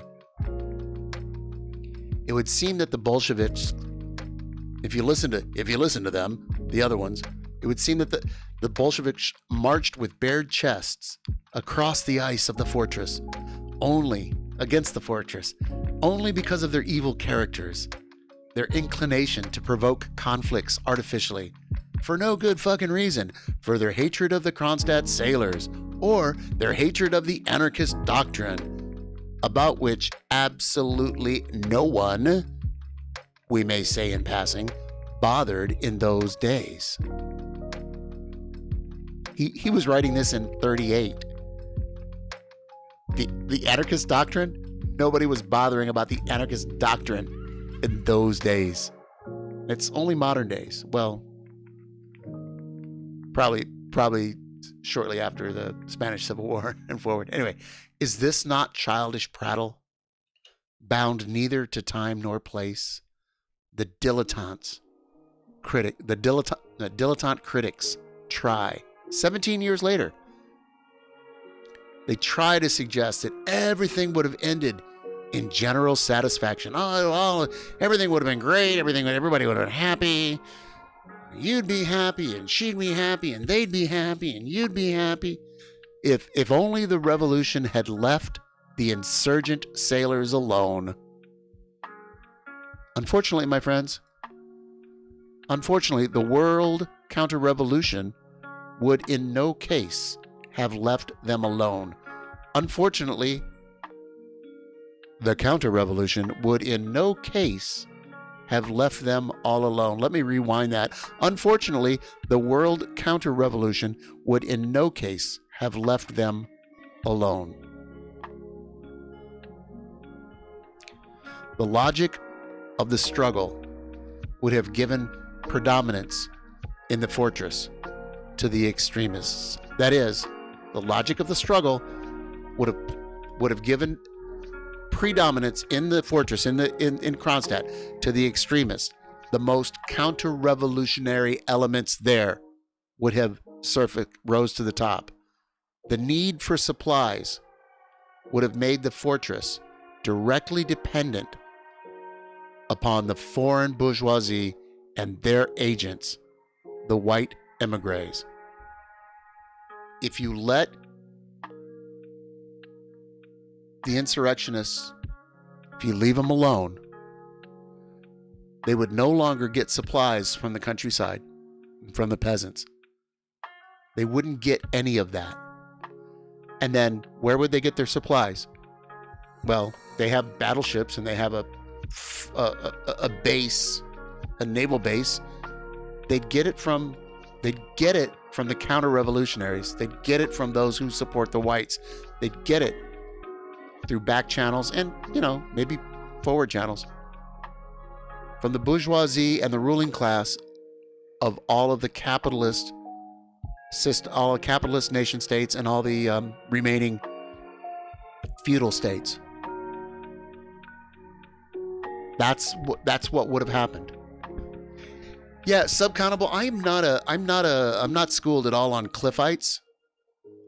I don't know enough about Cliffites, but I'm guessing you're saying that, like, modern day Trotskyists that are really anti-ML are possibly followers of a Cliffite, which I believe comes out of England. But I don't know enough about that. I'd like to talk about that and learn more about that. But anyway, let me. We're almost at the end here. So hey, Kenny, how are you? Kenny, Comrade Kenny here. You got to do it with some black anarchists? Oh yeah. On Twitter last night, it was like talking to white people. Oh fuck, Kenny. Oh Kenny, Jesus Christ. Did you tweet that? You got to tweet that. I got into it with some black anarchists on Twitter last night. It was like talking to white people, to be honest. Oh, Jesus Christ. Because they're anarchists, they think they must criticize Marx, which is like, oh God, I hate that, which is fine. especially since black people do have plenty of reason to criticize why any white man in the 1800s, which is why Huey P. Newton wrote Intercommunalism, which I have not read. Because at the end of the day, socialism is a sustainable communal way of being, way of being, which is intrinsic to African ways of being. Nice. Oh, ISO DSA types or Cliffites? The DSA, man. DSA's, God, that article that they published the other day is just so disgusting. On the other hand, Socialist Alternative, they're all joining the DSA. You know, I have a different article on that. It's interesting to look at. Yeah, I got the sniffles. Was it Barbinger? Barbinger. For some reason, you're dark purple, and my eyes aren't catching that. Yeah, I'm. This room doesn't have. There's no open window. I had to break the thing on the side of the air conditioner, the window unit. I had to break it so I can get some air in here. This is anyway. Barbinger. Captain Barbinger. You sound like a pirate. It's a pirate name. Captain Barbinger. Yeah. All right. So let me finish this. All the necessary preparations. Damn it. All the necessary preparations towards this end were already being made. Under similar circumstances, only people like the Spanish anarchists or the Pomists would have waited passively. Under similar circumstances, only people like the Spanish anarchists or the Pumists would have waited passively, hoping for a happy outcome. The Bolsheviks, fortunately, belonged to a different school. They considered it their duty to extinguish the fire as soon as it started, thereby reducing to a minimum the number of victims. And that's a hard fucking call, right? Do you let it go? How far do you let it go? When do you give the order and pull the trigger and snuff it out? It's fucking hard. But people, they're playing for keeps. There's literally a revolution. People going to cry about authoritarian. There is nothing more authoritarian than a revolution. So if you're one of those people who gets all hung up on the idea of, oh, it's authoritarian, I don't like it. Well, fuck, nobody likes it. But are you going to allow the authority of capital to fuck you over and kill you and everyone you love? Or are you going to join the struggle and raise consciousness so when this shit show falls apart, maybe we can have a revolution that lasts, and maybe, just maybe, we can have nice things. Maybe the United States won't have 2.5 million people in prison. Maybe we won't have 25% of the prison population and 5% of the world population. Maybe we won't have 300,000 dead because, oh, gee, the government doesn't give a fuck and they're more interested in, profit for the corporations than the health of its people. Like, I shouldn't have to explain why capitalism sucks. So I also shouldn't have to explain that, a revolution is the most violent thing ever. It's literally one class overthrowing the other class that was, oppressing and fucking it over. Can you imagine? Like Haiti, like, oh, well, we're being oppressed, but it would be violent to kill our oppressors. Just every time, if you open your mouth and you say something about authoritarians, just shut the fuck up for a moment and think about if somebody's actively killing you or your family and your friends, so they can make a buck, and you accept that? Would you accept that?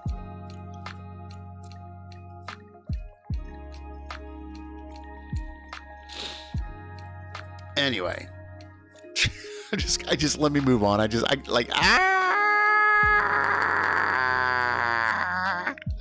Kronstadters. The Kronstadters without a fortress. We're almost here. Look at this. Look at this. We're almost here. We're almost here. Oh my God, it's been an hour. It's been great. Don't you love this? The best. All right. In essence, the venerable critics are opponents of the dictatorship of the proletariat. And by that token, the venerable critics, they are the opponents of the revolution. They are counter-revolutionaries. In this lies the whole secret. It is true that some of them recognize the revolution and the dictatorship in words, but this doesn't help matters much. They wish for a revolution, which will not lead to dictatorship, or for a dictatorship which will get along without the use of force. Wow. Say it. Preach. Preach, Trotsky. Of course, this would be very pleasant. This would be a very pleasant dictatorship if it could do it without any force. It requires, however, a few trifles, just a few trifles, an equal and moreover, an extremely high development of the toiling masses, productive forces. But in such conditions, the dictatorship would, in general, be unnecessary. Some anarchists who are really liberal pedagogies,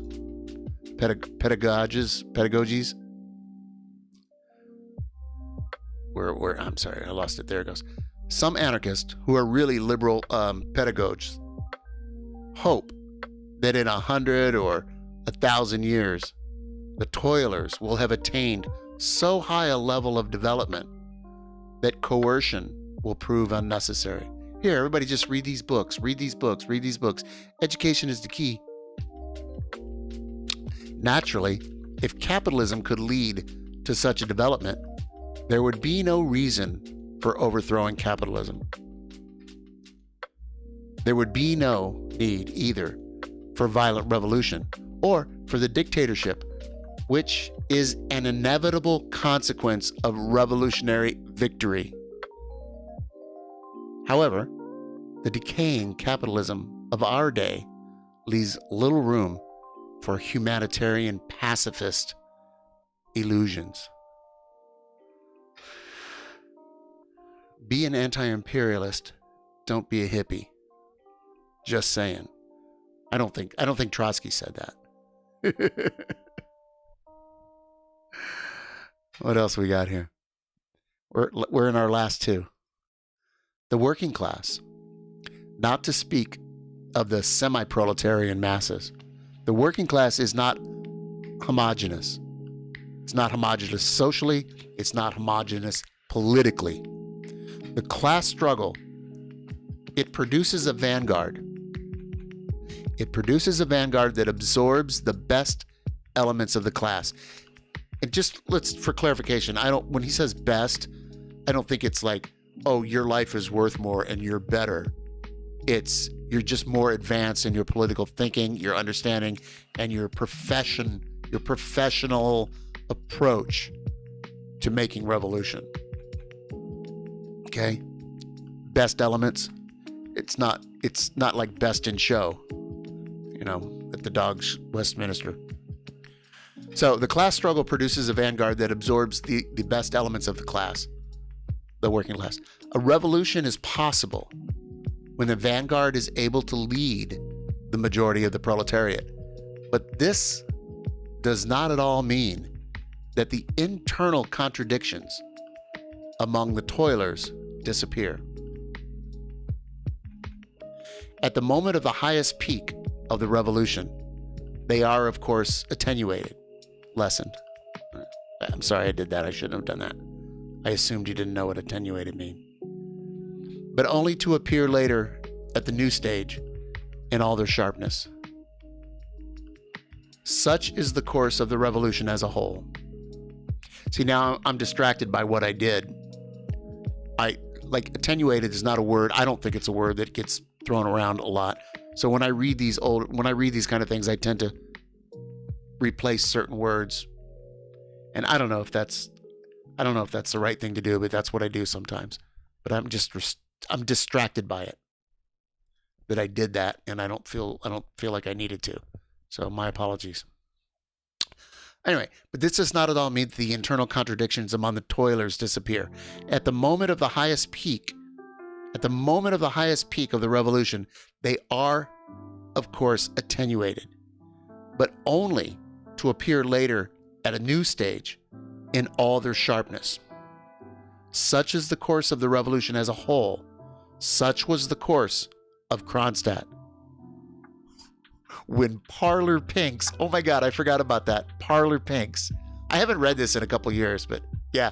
When Parlor Pinks, I love that. Somebody look that up. I'd love to see what what the DuckDuckGo machine defines as Parlor Pinks again. It's not good. When Parlor Pinks try to mark out a different route for the October Revolution after the event, we can only respectfully ask them to show us exactly where and when their great principles were confirmed in practice. At least partially. At least in tendency? Jesus Christ. This is sharp. I'm sorry. I'm going to do this. We're going to repeat this one 3 times because it's that good. But only after I pour myself some rosé out of my porcupine box.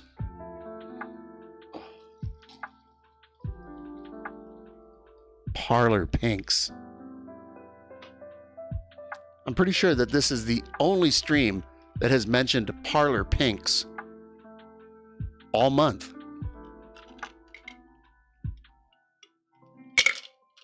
Sub. Oh, that's so funny. Trotsky wrote the book on Stalinism. Wait a minute. Hold on. AMSR. Hold on a second. Let me do this. We're going to finish this. There's like only a paragraph left, but I can't let this moment pass.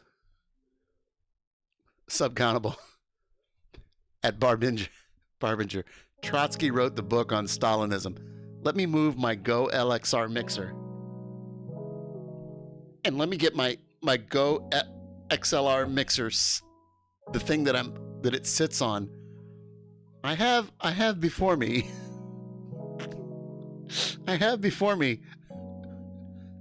a pretty fabulous book for 7 whole chapters.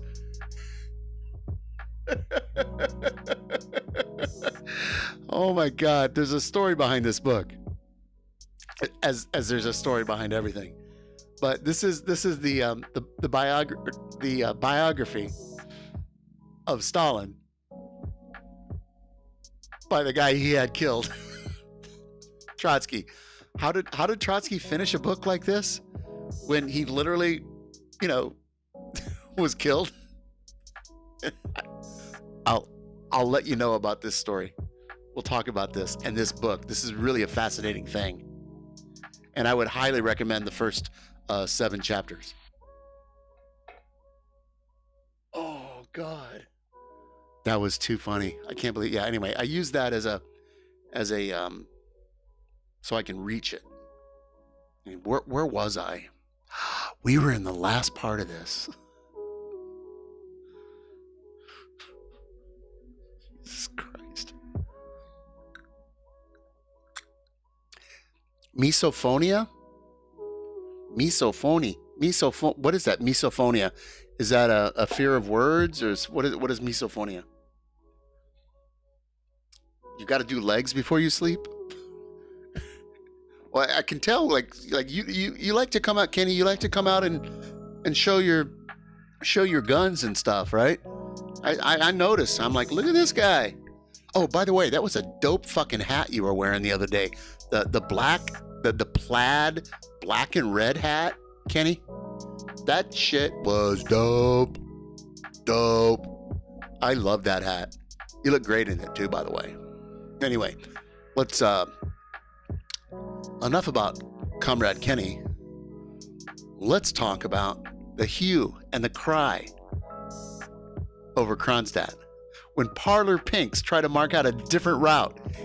Hey, when you motherfuckers, you don't like the way things happened? You don't like the way things went down? You got something to say about it?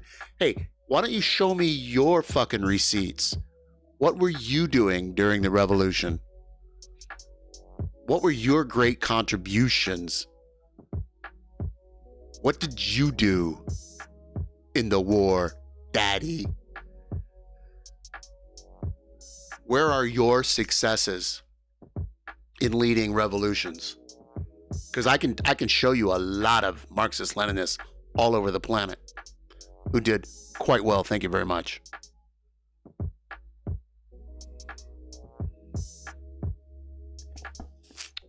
A disorder which certain sounds trigger emotional or physiological responses that some might perceive as unreasonable given the circumstances. Those who have misophonia might describe it as when a sound drives you crazy. Yes, my mother has that. Yeah.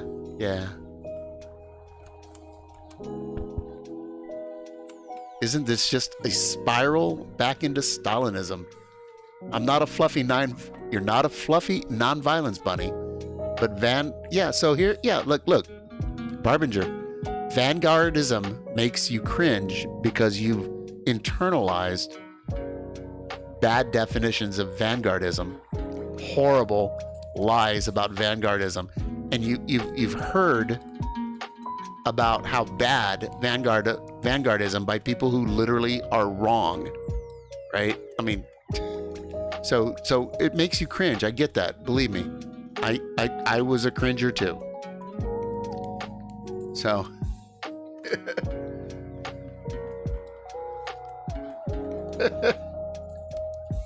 I would have not tried to get in a fist fight with Trotsky or Lenin or Stalin or anyone around them. Even the Kotskys, even Kotsky. I would not want to get in a fist fight with any of these people because I'm sure they were armed all the fucking time.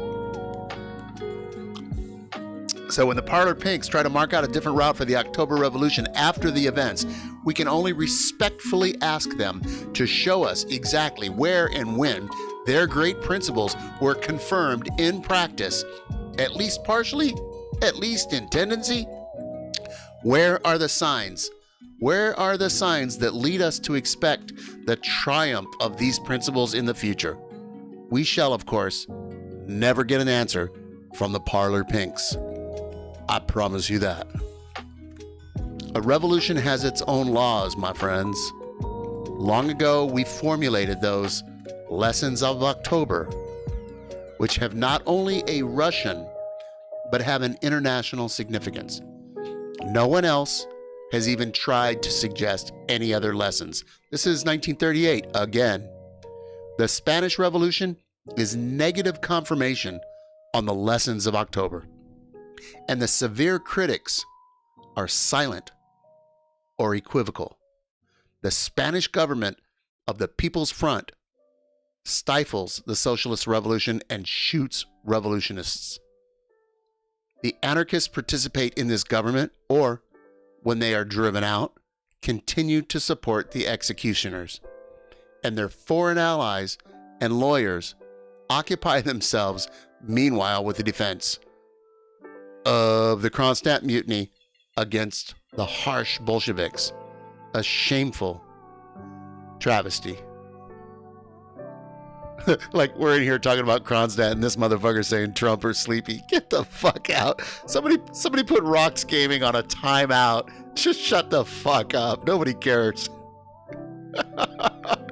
Welcome to the stream, though. You can listen, but you're not allowed to talk. The present disputes around Kronstadt revolve around the same class axis as the Kronstadt uprising itself. The present disputes around Kronstadt revolve around the same class axis as the Kronstadt uprising itself, in which the reactionary sections of the sailors tried to overthrow the proletarian dictatorship. That's what it was on the arena of present-day revolutionary politics. The petty bourgeoisie blunders, and eclectics try to use the old Kronstadt episode for struggle against the Fourth Internationale, that is, against the party of the proletarian revolution.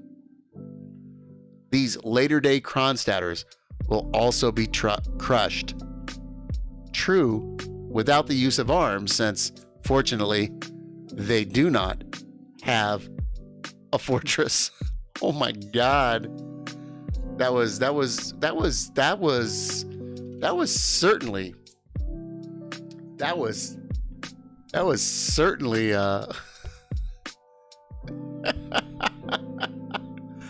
Oh, I want to go over that last part. I want to go over that last part again.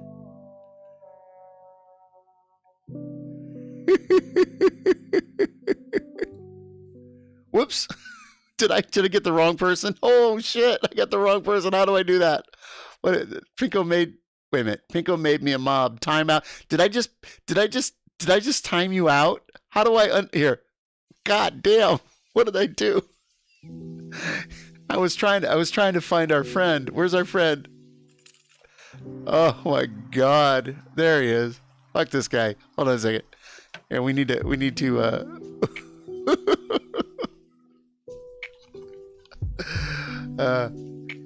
Sub, I would be glad to make you a mod. I would totally happy to make you a mod. Let me get my shit together. Treble, I was trying to get this dumbass Roz Gaming. I need this brown shirt like timed out for 1 billion seconds, and I think I accidentally timed out Sub, and I have to figure out how to unban. Here we go. Is this it? Did this work? You got him? Oh, hey Dorian, how are you? Yeah, I need mods in the chat if I want to talk shit to trolls. You know that. Hey, Sub. Actually, I have been discussing this. There is a very brief thread between Treble and I, and we were both asking, or he was suggesting, and I was agreeing that you would make a great mod if you would like to be a mod. We could make you a mod like that. I would love it if you would do that. I feel a little weird about ever asking somebody to do work, but yeah, if you'd like to be a mod, I'd love that.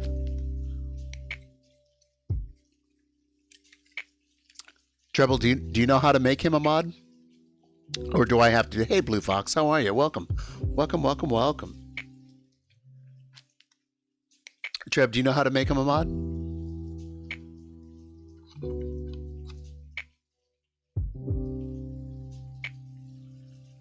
Do.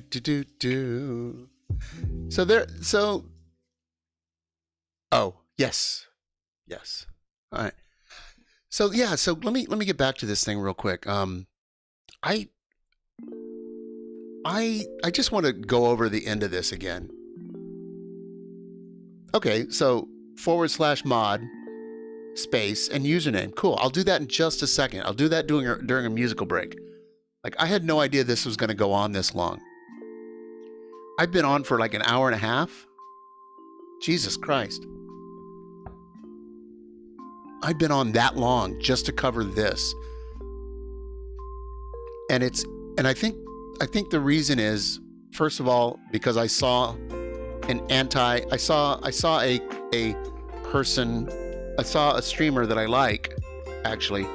I saw a streamer I like very much playing this ridiculous video from this ridiculous English teenager who doesn't know a fucking thing about anything, who is just repeating the same stupid bullshit that you can find in any shitty, pseudo-leftist Cliffite grouping. I don't know if it's Cliff Height or not. That could be incorrect. Anyway, it was a horrible video. And it just reminded me of the power of the internet to spread bad ideas and to spread wrong ideas. And if you think you know something, you should put it out there. And so that person thought they knew something, and they're all da la la, Macron stat.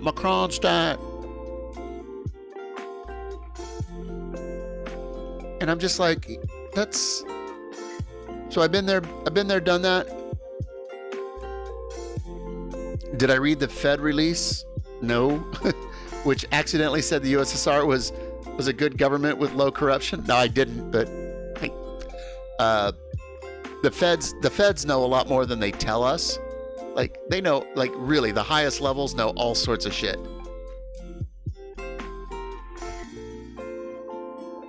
But yeah, that doesn't surprise me. Solomon. Anyway, the present dispute. This is written in this was 17 years after the Kronstadt Rebellion was put down. The present disputes in 38 around Kronstadt revolve around the same class axis as the Kronstadt uprising itself, in which the reactionary sections of the sailors tried to overthrow the proletarian dictatorship. Conscious of their impotence on the arena of present-day revolutionary politics, the petty bourgeois blunderers, I love it, blunderers, and eclectics, they try to use the old Kronstadt episode for the struggle against the Fourth International. That is, for the struggle against the party of the proletarian revolution. These later-day Kronstadters will also be crushed.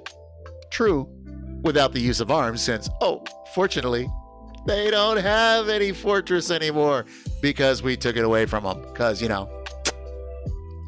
fuck the counter-revolutionaries. So there you go. I love this. This is one of my go-to, in any private conversations with anybody who wants to know about that. Because listen, like I say, I've been on both sides of this argument. And I've been on the other side a lot longer than I've been on this side.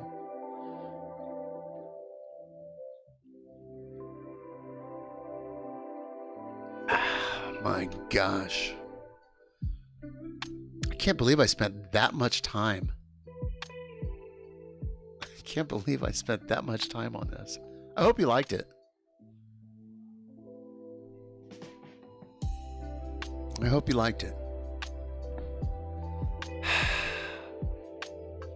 There's a bunch of new stuff in the Discord. Shall we look?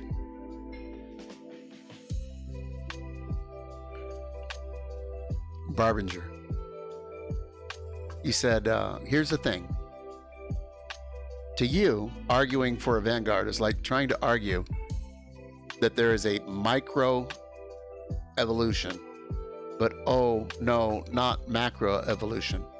By what barrier does a vanguard not become a new bourgeoisie? Wow, that's, well,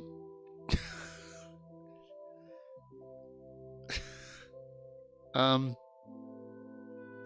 right. So I was watching a show with pirates set in the Caribbean, Nassau, Bahamas. There's a show called Black Sails. Maybe you've seen it. It was on Stars or something. It's like four or five seasons. I don't know. Oh, okay. I should do that. I should do that right now. Hang on. We'll do that. So here we go. So you're saying / mod space sub countable. Did that work? Sub, say something, then we can see. Pog. I'm so old, I don't know what poggers means. Well, let's talk about the Vanguard for a second. Let's talk about that, because I think it's It's an important discussion. There's this line of thought, or this current from folks who aren't revolutionaries, that aren't thank you, sub, thank you. But there's a line of thought, people who are afraid of the word vanguard, I promise you, just don't understand what it means, and they have ascribed to it all sorts of meaning that literally aren't there. But I was saying, I was watching Black Sails. It's great because, like, there's pirates. They're pirates because for a lot of reasons, but political. A lot of them were political, right? And they referred to their vanguard. Their ship was a military ship. They were, pirates. They were literally, making war on England and, France and Spain and any ships who came into the Caribbean in their way. And so they were soldiers, but they were also sailors, right? They had to run the ship. They had cooks. Everybody had several jobs. If you've ever been in the Navy, you understand how this stuff works. But on the ship, there were specialists, professional fighters who were exceptionally good with their swords, exceptionally good with their dexterity, good with knives, good with grenades. Somebody was specialized in explosives. They were the vanguard. When they attacked a merchant ship, or they attacked a ship that was possibly going to shoot back, that didn't surrender their cargo when the pirate flag was raised, there were people prepared to go fight and kill, but be the first, for the boarding. They're the vanguard. It wasn't the cook. It wasn't the supply master. It wasn't the rigging specialist. It wasn't the navigation person. It wasn't the cannon loaders, right? They were the ones good with swords and maybe, flintlocks, but they were the vanguard. The vanguard is just the tip. It's the tip of the spear. It's the professional class. The professional class that moves something forward. In that case, it was privateers attacking the various vessels for their booty, right? But the vanguard in a revolution are just those who are most qualified. It's not the guy who is really good at the telegraph. It's not the guy who's really good at propaganda. The one who's really good on a microphone. The one who's really good at laying out graphics for the newspaper. That's not the vanguard. Well, the professional ones are part of the vanguard, right? It depends, right? So vanguard is it can mean a lot of different things, and so don't be afraid. Don't be afraid of the word vanguard because you think it's like a monolithic party that is at front of the revolution that forces everyone to follow them and forces everyone to do their will because they've declared they're the boss. That's not what it is. But there's a lot of people who believe that's what it is. There's this kind of... Anyway, so I guess that would be my explanation, Barbinger. Right? The vanguard, there's always going to be a vanguard in literally in any situation. In a situation like, okay, technology, take the information revolution, the industrial revolution, any revolution you've ever conceived of or thought about, right? Like let's just take the I don't know, the information technology revolution? Who was in the vanguard of that? I bet you know 4 or 5 names. And there was a lot more than those 4 or 5, but some of those names, rise to the top, right? The Bill Gates of the world,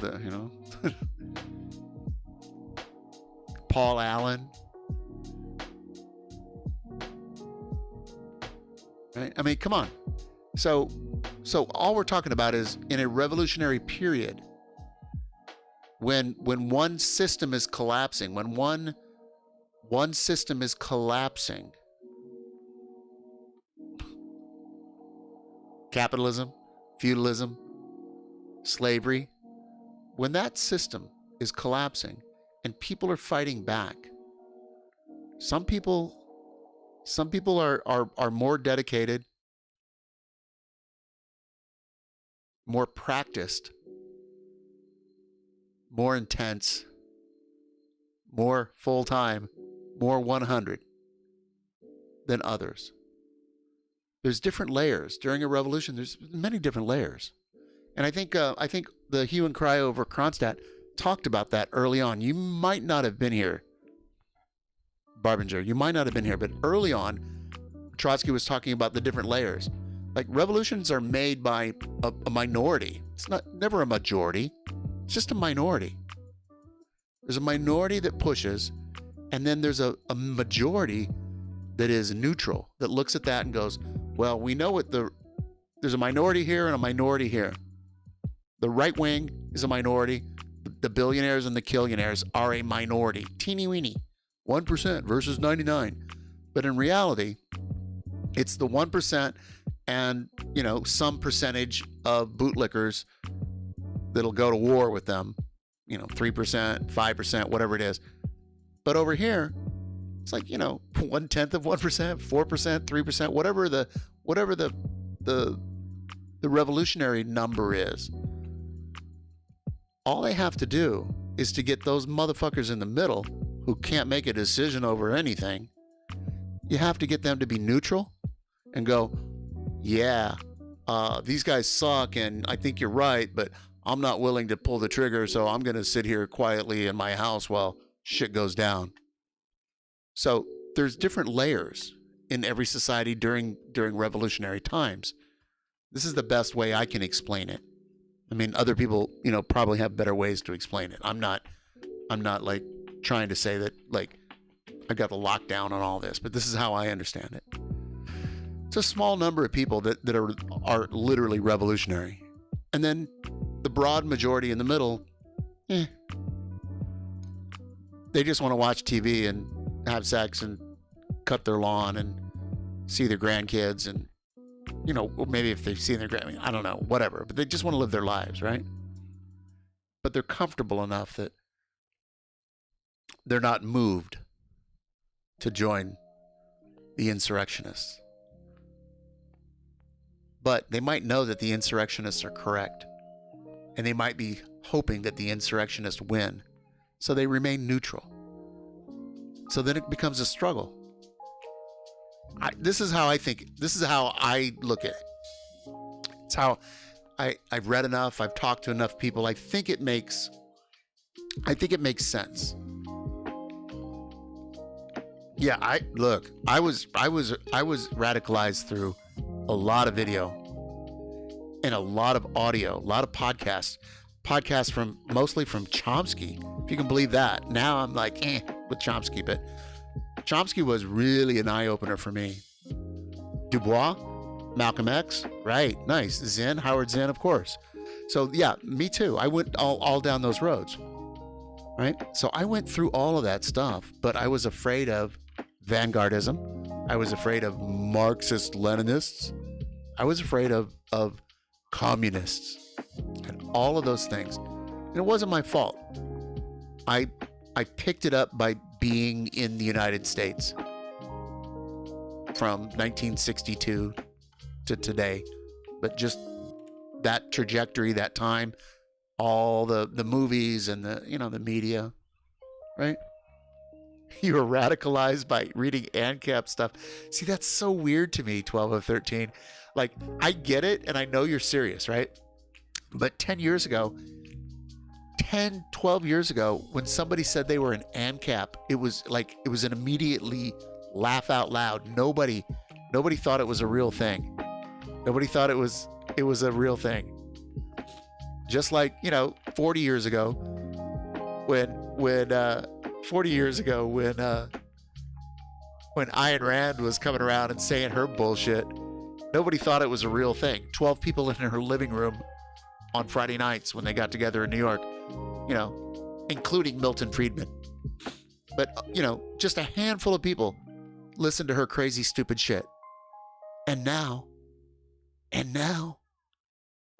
the whole libertarian Ayn Randian bullshit, and then they've co-opted the term libertarian, and they've totally changed it. I mean, things do change, right? Yeah, you were 16. That stuff was so trash. I read the critiques. Nice. Got it. Right. Right. Just a great anarchist. Like my friend, Reverend Aaron. Whenever Aaron comes on, like once a month, he'll come on and we'll just shoot the shit all night.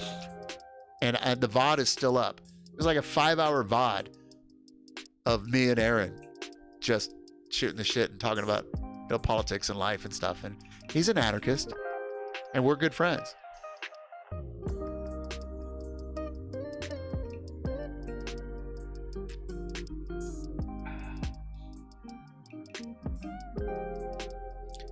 To answer your question then, communism is a process.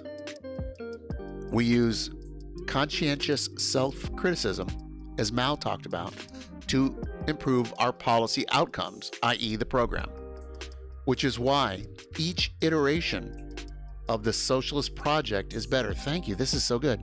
Because we actively welcome criticism of the process and outcomes. So de-Stalinization happened 70 years ago because they realized his mistakes. Same way how iterations of communism in China improved from Mao. Yes. It improved from Deng. Yes. Right? I had some of my comrades, my real life comrades from Workers' World, were in China for their 70-year anniversary last year before COVID. And it was, I remember when I first started streaming, I played a bunch of their video and a bunch of stuff, and it was so amazing. It was so amazing. But one of the things about their parade, their big show in China during the anniversary spectacle, is they had different contingencies in the parade, from the different contingencies from the different eras of the last 70 years. That the Amazing Wolf skeptic, you've made Carl very happy. Thank you for the follow. Welcome to the stream. I see you're new to the channel. Nice. We just got done reading the hue and cry of Kronstadt, and now we're just chatting and talking to chat, and I've got some videos lined up for later, and maybe we'll get to them, maybe we won't. My stream is very fluid, right? But anyway, what I was saying is, so during the celebration in China on their 70th anniversary, there was a whole contingency with Mao, upholding Mao thought, and then there was this whole contingency with Deng. Oh, I'm missing somebody in between, but all of the leaders of China were upheld, and then Xi Jinping, right? Uh-oh. I hear the noise. The little proletariat. Oh my God. Oh, love it. I love it. The little proletariat that could. Hello, little proletariat. Welcome to the stream. And welcome to the folks who you brought. I appreciate that. I hope you had a nice stream. What do we do here? The little proletariat. They've been doing a stream called Politics No, stream doing a politics stream called Communism is a good debate in chat while reading headlines. ASMR style. Let us know what's good. What's good? We just did the hue and cry. The hue and cry over Kronstadt. Could somebody in the chat link the hue and cry over Kronstadt? The hue and cry over Kronstadt by Leon Trotsky. If that's his real name, put the link in the chat. Put the link in the chat. Put the link in the chat. Feel the hue and cry.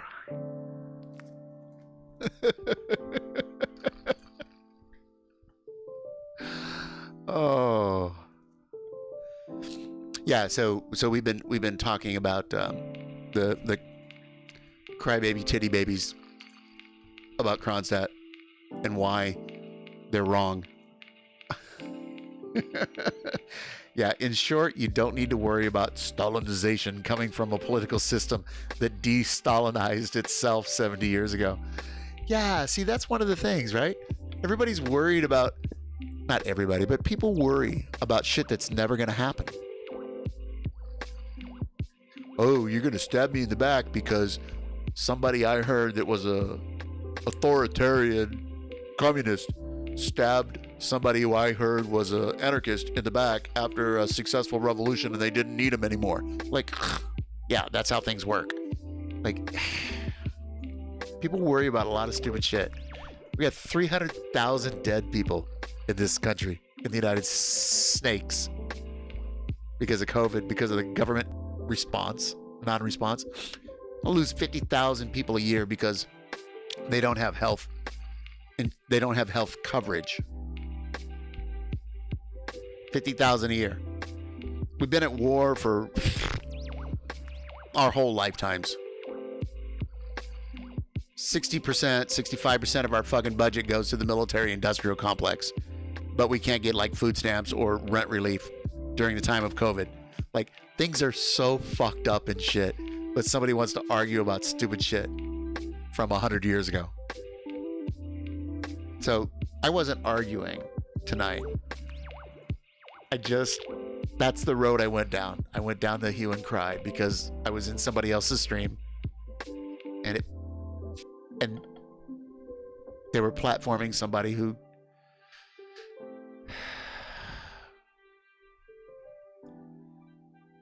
was doing the government's work, the capitalist, Western imperialist, CIA work, by bitching about authoritarian authoritarian communists. Anyway.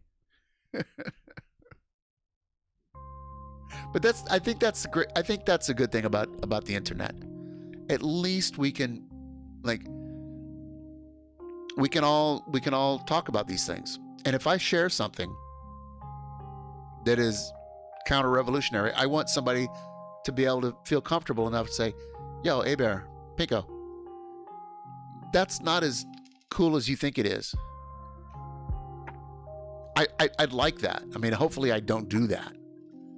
Like, I remember one night I was playing a documentary about the Internationale. And I'm like, oh, it's a whole documentary on the background of the song, The International, going way back, like going all through the decades and the different places that it propped up all over the world. But it turns out it was an anti-communist bullshit documentary made by some wankers from England, probably Cliffites, I don't know. But it was horrible. It was horrible. And I had to stop it about halfway through. I was like, Jesus Christ, I thought this was going to be a good documentary on the song The Internationale and how important it is to the worker struggle, to the people struggle all over the world. But no, they wanted to just shit talk the Soviet Union and China the whole time. It was horrible. I was like, fuck me. So I had to stop it. But luckily, I think there were also people in the chat that were like, huh? Right? So, all right. Here's what we're gonna do. We're gonna go over here. We're gonna take a look-see. Okay? We're gonna take a look-see. Let's take a look-see. The category, my friends. The category is current stream candidates. Well, all right, here's what we're going to do. First and foremost, just to make me happy. I don't care if y'all like this. I don't care if you don't. Elon Musk can suck it. Suck it, Elon Musk. Fuck you. You could cure world hunger, and you're trying to colonize Mars, you settler, colonial, colonizer piece of shit. Fuck you, Elon Musk. Fuck you, and fuck your little spaceship. Let's do that one more time, shall we? Just because it makes me feel good.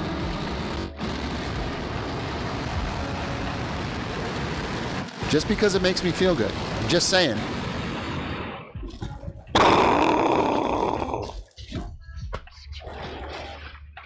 Sucks to be wannabe Batman. Oh my God, that's funny. Sucks to be wannabe Batman, right? Like how many billionaires and killionaires do we have in the world, and none of them choose to be Batman? And even if they did choose to be Batman, literally, Batman is on the side of the government. Batman is on the side of the communist government. Fuck Batman.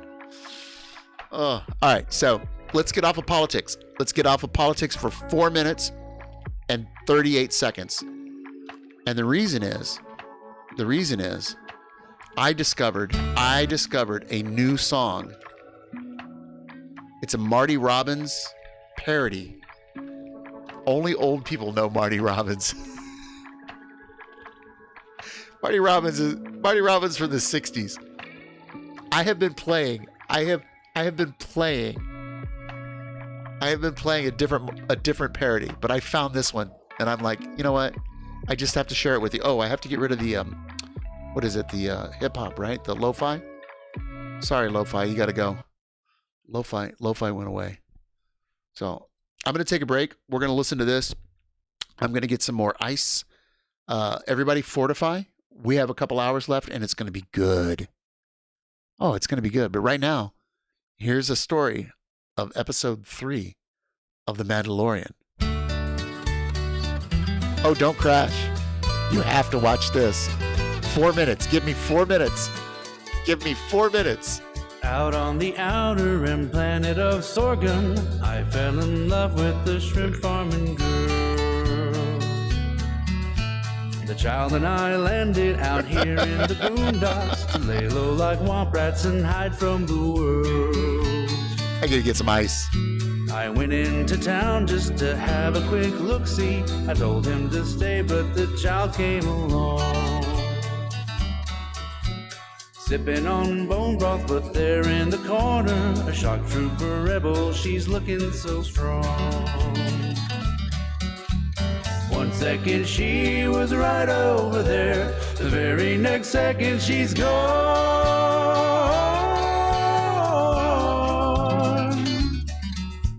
I knew in that moment the woman was trouble. I had to go find her for something went wrong.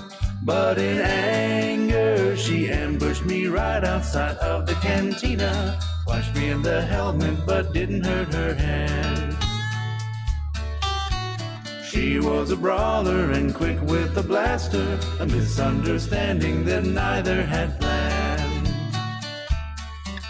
So I bought her some soup and she told me her story of killing Imperials with guts, brains, and brawn. She had a price on her head just like we did, and Sorghum was hers, so we had to move on.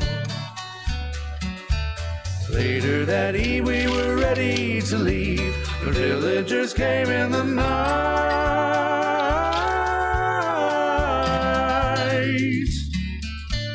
Bandits had raided and stolen their spotchka. They needed our help or else they'd surely die. So the child Kara and I traveled with them out to their small village. That's where I met my shrimp farming girl. Her name is O'Meara and she is a widow with dark lovely eyes and her long raven hair. I feel so drawn to her, I cannot help it. A peaceful life here with her would answer my prayer. Kara and I set our minds to our duty. We drill them and train them. Oh, you don't like her? Really? Oh, yeah, I heard some of that. I heard a little bit of that not, They yeah. are ready for what may befall their small village tonight. She's a turf, is that right? Draw out the raiders, then flee to the village, leading the walker right into. She's a Trump supporter too? Yeah, well that makes sense. Like given her background. I'll talk about that in a minute.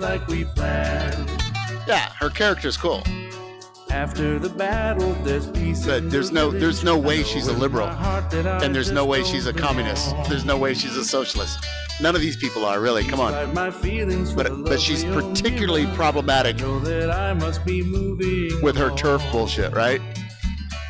Yeah. Something is dreadfully wrong. Yeah, I'm sure she's not a feminist. Yeah. But the show. I love the show. I love the show. Kara had saved the child from the hunter. They found us again and Jordan Peterson, Jesus. So despite my love for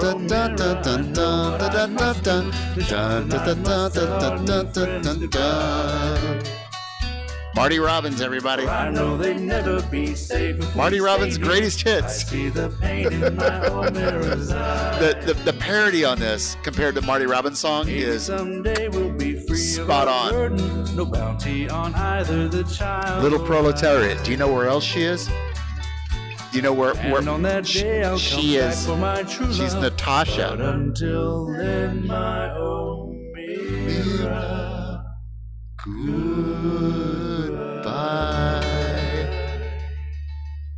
Like, if you don't know who, here's the funny thing. Do you know who else she is? Natasha Volkova, reporting for duty. She is. Hang on. All right. She is. Let me do this. Let me get this. Does anybody know who Natasha Volkova is? Reporting for duty. So her name is Gina Carano. That actress. Her name is Gina Carano. You might remember her from MMA and kickboxing. First from kickboxing and then from MMA. That's how you might remember her. Pretty famous. I remember her as the daughter of the piece of shit that I worked for in Reno, Nevada, in one of his casinos. A bunch of right-wing bullshit motherfuckers, two brothers by the name of, last name is Carano. Yeah, MMA gal, yeah. But her dad is one of the Carano brothers. They own a bunch of casinos in Reno, and they treat their employees like shit. And I was one of their employees. And I know about what I speak. But here's the thing. I thought it was cool that she didn't become a vice president of the gangster,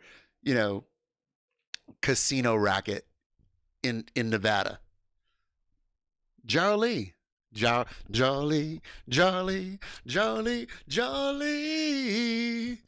Somehow you got it up to 83. Thank you for the follow. Thank you. I don't always do a song, but I will try to do a song. Well, yeah. So here's the thing. So she comes from a gangsta fan. Excuse me. They are legitimate casino owners, and they own a lot of them.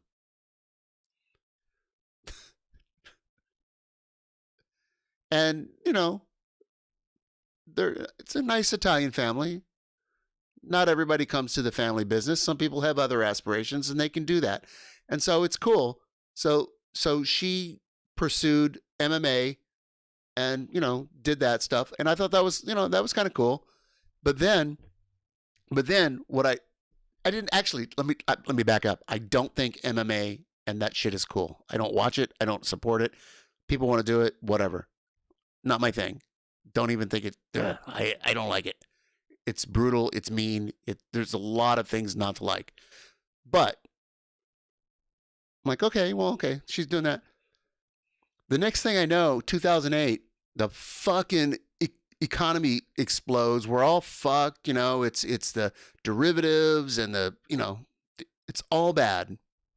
I lived through that. I lost a house. Life sucked. It sucked. Everything sucked. But I've been playing Command and Conquer 1, 2, and 3, Red Alert 2, Red Alert 2, Yuri's Revenge, all the RTS, Generals, Red Alert 3. And guess what? Gina Carano is a character in Red Alert. She's the Russian. She's the Russian sniper. She wears a beret. So Tim Curry is in it. George Takei is the Japanese emperor. So I'm a huge fan of Red Alert 3. And occasionally on weekends, I'll do a stream and I'll play some Red Alert. You know. But anyway, so I like Gina for some reasons.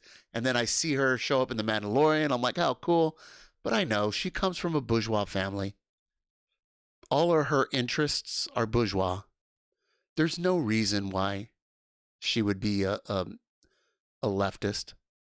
There's no reason why her parents would be leftist, why anybody in her circle would be leftist, right? So let's get back to the thought. Hey, Keltoy, the seventh. What did you do with the other six? So getting back to what Trotsky was saying earlier about the different layers. The revolution is just a small layer. And then the reactionaries, the billionaires and the killionaires are this layer. And then there's a whole bunch of people in the middle. And the best, you really want them to be neutral or to come to your side. Now, her family likely would come to the side of the billionaires and killionaires because they are literally billionaires. I bet they're not worth 300 billion or 600 billion or, you know, or excuse me, 300. They're not like Jeff Bezos, and they're not 20 billionaires or 10 billionaires, but they might have a billion. They might have 600 million. But the way they move their money around, and there's a bunch of different families and a bunch of different companies, and they're all interlocked, and like it's really hard to tell. But they're definitely on the side of the 1%. But that doesn't mean all their offspring and grandchildren and everybody else is. Because when shit starts falling apart, they might look at it and go, eh. Like I heard Jeff Bezos' wife, the ex-wife took half his shit, right? And now she's given like 300 million away, and she's given all sorts of money away to progressive causes, right? Anyway, I'm just yeah.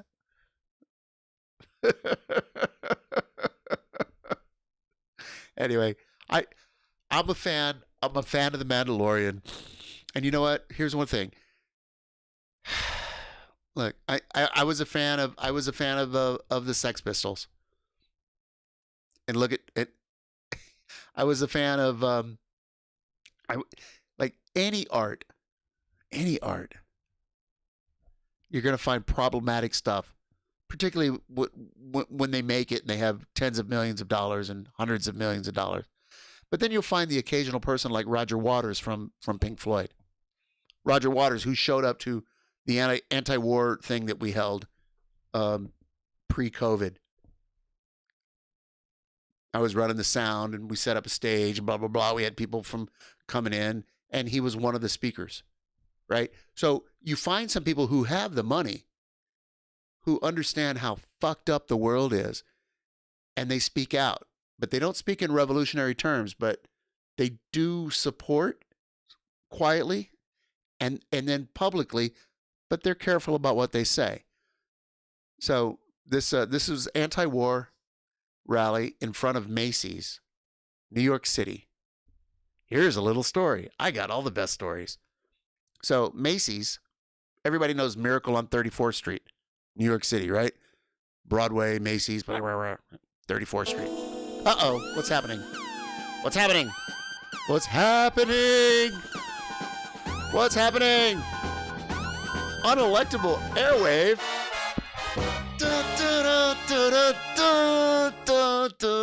Unelectable airwaves. Thank you. Thank you for the raid. Appreciate that. You have raided in a couple of times. Mods, can we get a shout out to Unelectable Airwaves? With the red beard, right? On the left, it's the red beard. Yeah, I'm really jelly of that red beard. And on the right, goatee. And there's two of you. Unelectable Airwaves. And you have social media all over the place. I have been in your stream. I have looked around. I have eyeballed you. I was judging you. I was curious because, like, oh, you rated the other night. I'm like, oh, let me go look. So, wow, you must have been on a long time because you were on it like 4 hours ago here. Nice. Anyway, welcome, and your viewers, welcome. So we were doing the hue and cry over Kronstadt. We've beaten that to death. We're moving on to other things. And I was telling some personal story. I forgot where I was. Gina Carano, 1%ers. I don't know. Red Alert 3. Should I? By the way, Unelectable Airwave, which one am I speaking to? Are you the redhead on the left or the dark-haired one on the right? Because I've seen your stream. There's two of you, right? I don't know. Unelectable Airwaves is two people, or is it one of you? Oh, Miracle, right. So here's the story. Thank you for that, little proletariat.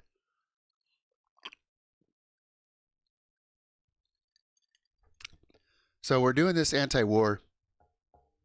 We're doing this anti-war rally. It's on a Sunday morning. Macy's is open, and we get a permit right in front of Macy's, 34th Street, where it intersects with Broadway.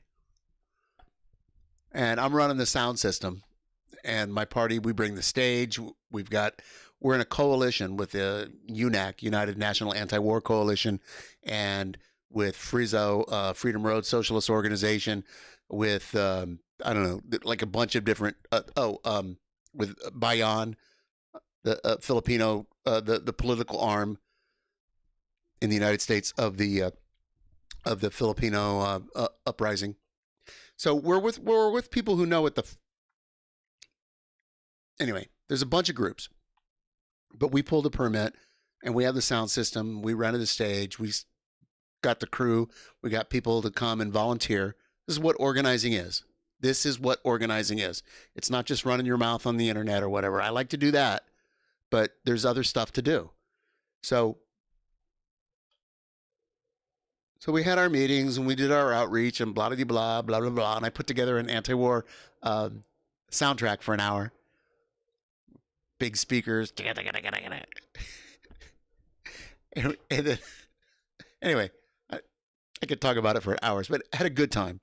But one of the speakers on the list was Roger Waters from Pink Floyd. Oh, you're Matt, the red-haired guy. The other guy is Tony. Thank you for that. I appreciate that. Now I know. Nice. So I'm Pinko, or you can call me A-Bear. Like in real life, I go by A-Bear. My Facebook page, A-Bear. Any meetings I go to, anytime I introduce myself, I'm A-Bear. If I'm online, I'm doing something. Sometimes I'm Pinko. It's a thing. It's been going on for a long time. So anyway, so Roger Waters comes to speak at this anti-war thing. Now, you keep in mind, like, we had just couped Maduro, or attempted coup Maduro with Guaido. Things were tense, and the United States government and its allies were organizing a concert for Venezuelan relief, but they were doing it on the Colombian side, the reactionary fascist side. And they were telling people all over the world that they're doing a relief because Venezuelans are starving because socialism makes them starve. Just all stupid, right? Now, Roger knows better. Fucking Peter Gabriel signed up to be on the wrong side on that benefit concert. And here's the value of having these, wealthy bourgeois people. Roger was able to say, yo, Peter, I love you, but fuck, you can't do this concert. They are lying to you. You're being sucked in. You don't want to be associated with this. Peter, Gabriel, I love you. We've known each other for 40 fucking years. We're both, deca millionaires.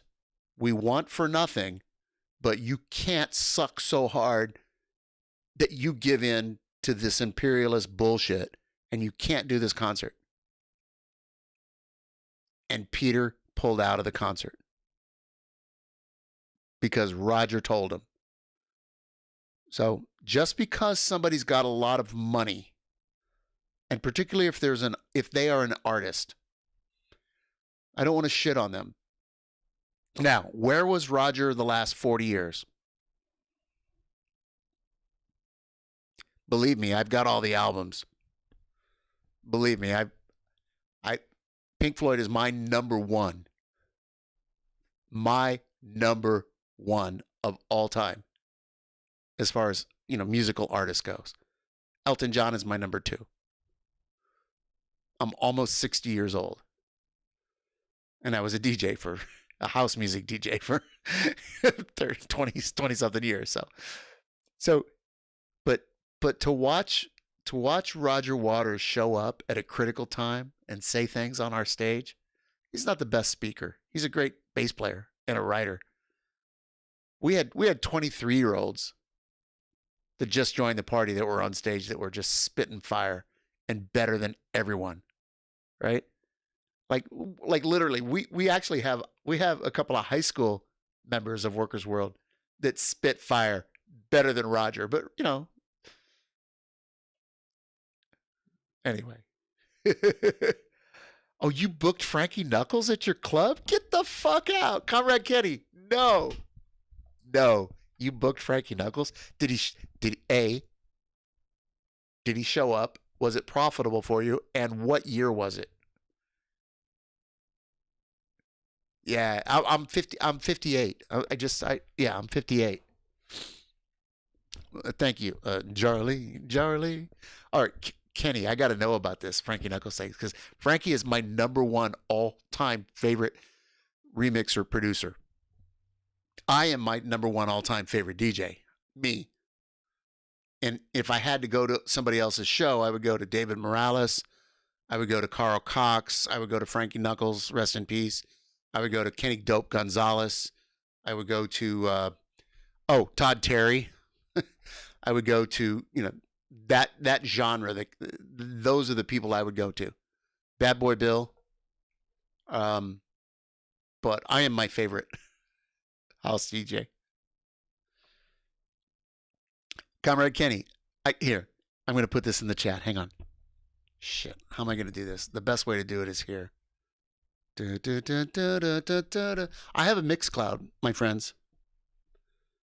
I don't have to put www anymore, right? I can just go mixcloud.com/Pinko the Bear. I have a Mixcloud. Now, it's not like the best. I don't curate the fuck out of it. It's just like if I make something, sometimes I throw it up there. I got like 70 or 80 mixes up there. But in there somewhere, there is a 3-hour, Kenny, in there somewhere, there is a 3-hour tribute. Oh, yeah, I bet he killed it. but there was a 3-hour tribute to Frankie Knuckles, because I woke up one day and I saw that Frankie had died, and I'm like, he's my age, right? Like I'm that generation of DJs. All those guys I mentioned, Little Louis Vega, Roger Sanchez, all of those, Kerry Chandler, like if that's me, those are my, like, we all fed off of each other. They produced, I played. I mean, they played too, but I played, but I never produced. So I never took that next level. But in there somewhere on that Mixcloud, there's a 3-hour. I was so sad that he died that I just pulled out all my everything that had his mark on it, even if he wasn't in the credits, but he had something to do with it. There was even a remix of an NXS song, fucking NXS, right? Australian rockers. He did a remix of Wrong. He did a remix of Wrong, and it was fucking strong. Now, do you really want to play that in the club? Because the whole, like, listening to the words, I was in the wrong thing, in the wrong song. No, like, it's just, it's not uplifting. It's not happy. It's not gay. It's just, Oh,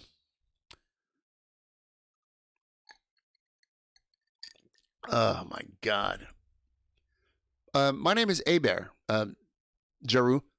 I am Abear, A-B-E-A-R, capital A, capital B, little E-A-R.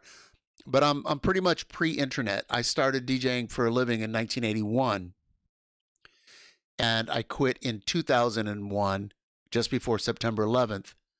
And then I went back and played part-time in bullshit clubs in the mid 2000s, just for fun and for booze and like $150 a shift or something. But the disco ship of the proletariat. Oh my God, the disco ship of the proletariat. You lost money with Little Louis Vega? Wow. Little Louis. Wow. By the way, Little Louis Vega's still on Facebook on like almost every day. He's got a licensing agreement and he's playing out of his home. And it's great. Fucking Vega's got such great taste in music. And so when I hear people that like just have to beat mix everything and they have to like do these fucking stupid EDM buildups and drops and fist pump and all this fist pump, God damn, shut the fuck up and play some quality music. Little Louis Vega can play some quality dance music, and it doesn't have those ridiculous EDM like buildups, like, and he doesn't have to throw cake at people. He doesn't have to wear a fucking helmet or a mask, though I do like the Daft Punk helmets. Anyway, how did we get off on this? Damn. I got myself all turned around on what we were trying to do. Because I'm pretty sure we were trying to do some cool stuff. Oh, Kate Tronada? Look, Kate Tronada like 4 years ago, when that album came out, I played that in my car. I was driving millionaires and billionaires around. I was a chauffeur to the very wealthy, like Elton John and John Lovitz and Brad Pitt, like, and real estate billionaires and hedge fund managers and artists. And when I had those, and when I had not a Dead Mouse fan, no, thank you. Or yeah. So when I was driving, I had certain artists. And I'd look them up, see who they are, and I'd pop in my own mixes, and it was I didn't pop it in because it wasn't a cassette, it was a MP3 tied to my phone, Bluetooth, and they would be digging it, and they're like, "Oh, who is this?" I'm like, "It's me." Anyway, yeah, Kate Tronada put out some cool shit, but I don't listen to that much stuff anymore. Like, I don't listen to a lot of. Your business partner is his business manager. Nice, yeah. So I don't listen to a lot of music, like hip new music. I subscribe to iTunes and to YouTube music. And I got to say, the YouTube music suggestions with the algorithms, I like jazz, muted jazz, cozy jazz, afternoon jazz. I like anything but what's that shitty jazz from the 80s? What's that shitty jazz that's from the 80s that should not exist? Somebody help me. Somebody help me. What is that? I can't even think of the name of it. You know, fucking David Sanborn. What is that stuff? It's not real jazz. It's smooth jazz. Thank you. Fucking hate that shit. Fucking hate it. Fucking hate it. It's counter-revolutionary. Smooth jazz. Yeah, Kenny G. Oh, 1986 called Get the fuck out of here. Kenny G. Smooth jazz. For people who want to be cool but can't really understand Coltrane. I.e., middle-class, dumbass white people. Oh, I'm sorry. I just smooth jazz. Get the fuck out of here. Oh my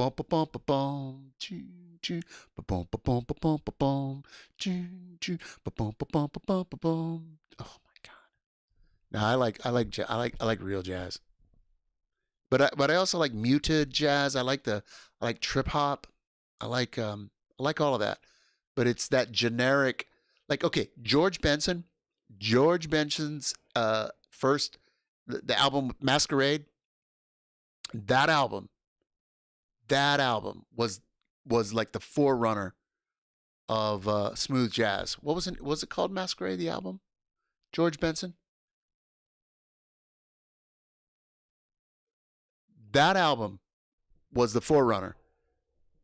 And then everybody else just kind of watered it down afterwards. There was a whole slew. And smooth jazz became that after work happy hour nonsense for business people in ties to act poorly and hit on their secretaries.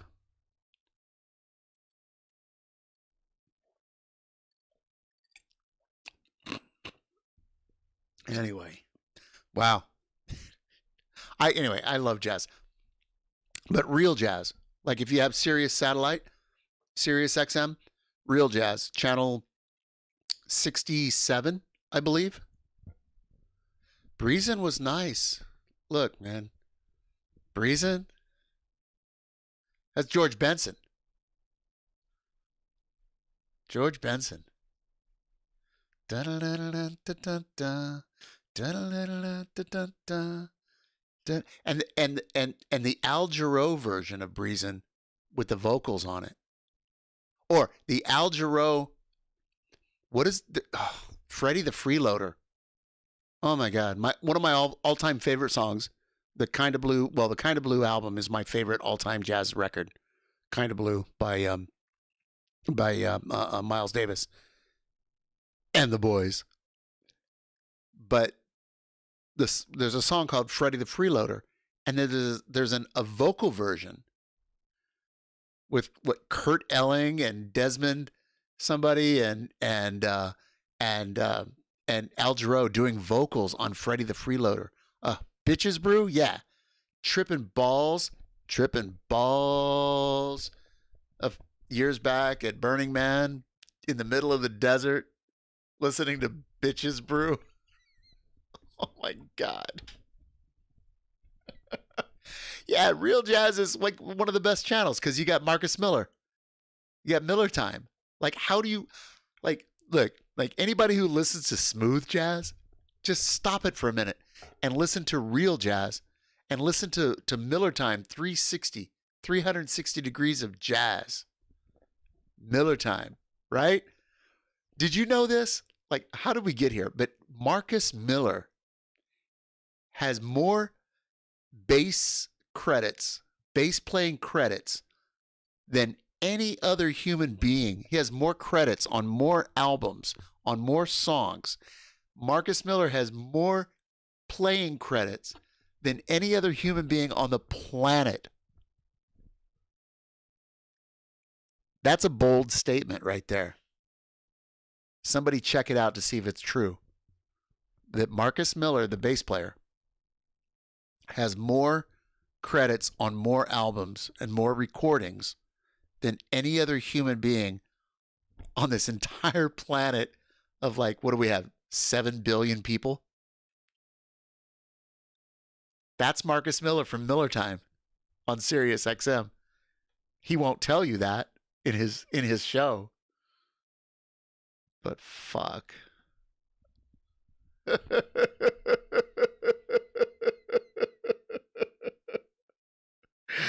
Oh, the Comrade Kenny. Oh my God. Yeah. Oh, all right. I'll give you that. I'll give you that for the namesake. It's not worth fighting over, Comrade Kenny. But somehow, Comrade Kenny G does not at all sound like a thing. Does that sound like a thing? Comrade Kenny G? I don't think so. I don't think so. Jesus Christ. Let's see what's going on in my Discord, shall we? Look at this motherfucker. Look at this. Look at this piece of shit. We're going from a jazz discussion. We all stand jazz in this house? Nice. Nice. That's why we like Carrie Chandler. That's why we like deep house. Look at this motherfucker. Look at his shirt. See his shirt? 6MWE. 6MWE. And then there's an eagle and there's a fascie, right? All the bundles and the sticks together at the bottom. He's a manly motherfucker, right? He's got the Punisher. Do we know what 6MWE is? Anybody? Anybody quickly in the chat? This is the kind of stuff we're up against. This is the kind of stuff that's important to know about. You have to be able to identify your enemies. And you have to understand how dangerous they really fucking are. Negative, Ghost Rider. 6MWE. 6MWE. 6 million wasn't enough. Imagine thinking it's a good idea to have a shirt print neo-Nazis. I wouldn't say they're neo. 6 million wasn't enough. Proud Boys DC Street Sweepers 2020. Look at these fucking chuds. Real people spending their money, showing up like this, and showing up with guns and knives and pepper spray and police radios. These fucking guys, they're real. They're real, and we should all be aware of them. So, here, let me back that out a little bit. Yeah, RWDS, Right Wing Death Squad. If you can see RWDS on the side, Right Wing Death Squad. 6MWE, 6 million wasn't enough, referring to the number of Jews that were killed during the Holocaust. These people are real. They exist. They are dangerous. They must be defeated. This is the kind of stuff that you'll find in my Discord. I have all sorts of shit in my Discord that I'm never going to get to online. I could be online 24/7. There's a great article right here by Brent. There's such a good article right here by Brent Warnke. I've never, where'd it go? Here it is. It's a great article. I'm going to drop this. I want everybody to read this, or at least check it in your spare time. Don't do it now. But check this in your spare time. But that article right there. Jesus fucking Christ. This article is so on point.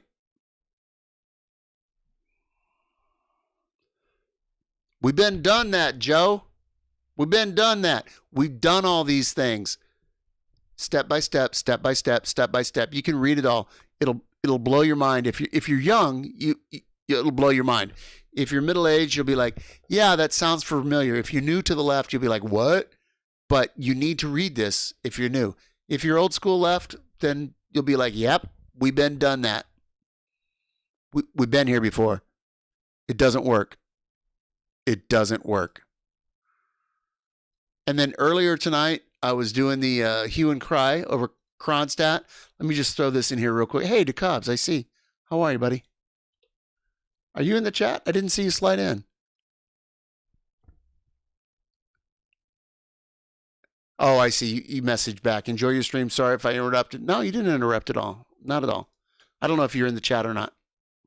I private messaged somebody earlier, and I told them, oh, here, when you get a chance, read the hue and cry over Kronstadt. Just because I was just like trying to be helpful. All right, so we're done with that. We're done with that. We need something new. I have two things for us. 1, 2, 3, 4, 5, 6, 7, 8, 9, 10. Oh, I have three things. I'll catch up with chat, but we're going to start with a brand new video. Maybe we should start up here. All right. This is some shit that's going on in New York City. It's peculiar to New York, so not everybody will relate to it, but think of it in terms of, oh, these are working class. These are people in our class, right? These are our brothers and sisters and NB pals. These are people, human beings, workers that are getting fucked by the system. And they're doing something about it. So we'll watch that. It's from Breakthrough News. Then we're going to watch... I'm going to put these in a different order.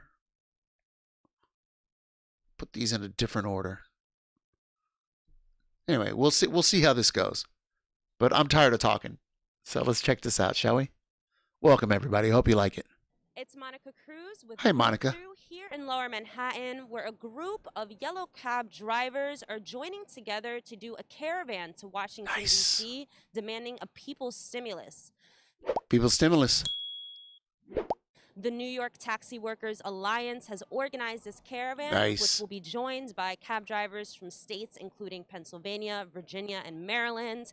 They plan to circle different national Hey, monuments Spectral, in thank you for DC coming. with Thank a you. host of demands, Thank you. including an Thank you for being here. I extension to the appreciate it. nationwide It really eviction means a lot to me to moratorium, see you here. rent and mortgage Thank you. relief, an extension to the additional $600 unemployment benefit, $600. as well as debt help for cab drivers struggling to pay back their medallion debt, and a host of other issues as well, including Organize, free vaccines organize, for organize. all and full rights for immigrant workers. We're here on the ground, and we'll be covering it all day here on Breakthrough. I'll be joining the caravan to and Nice. from DC. But the hardest part right I want to stop this.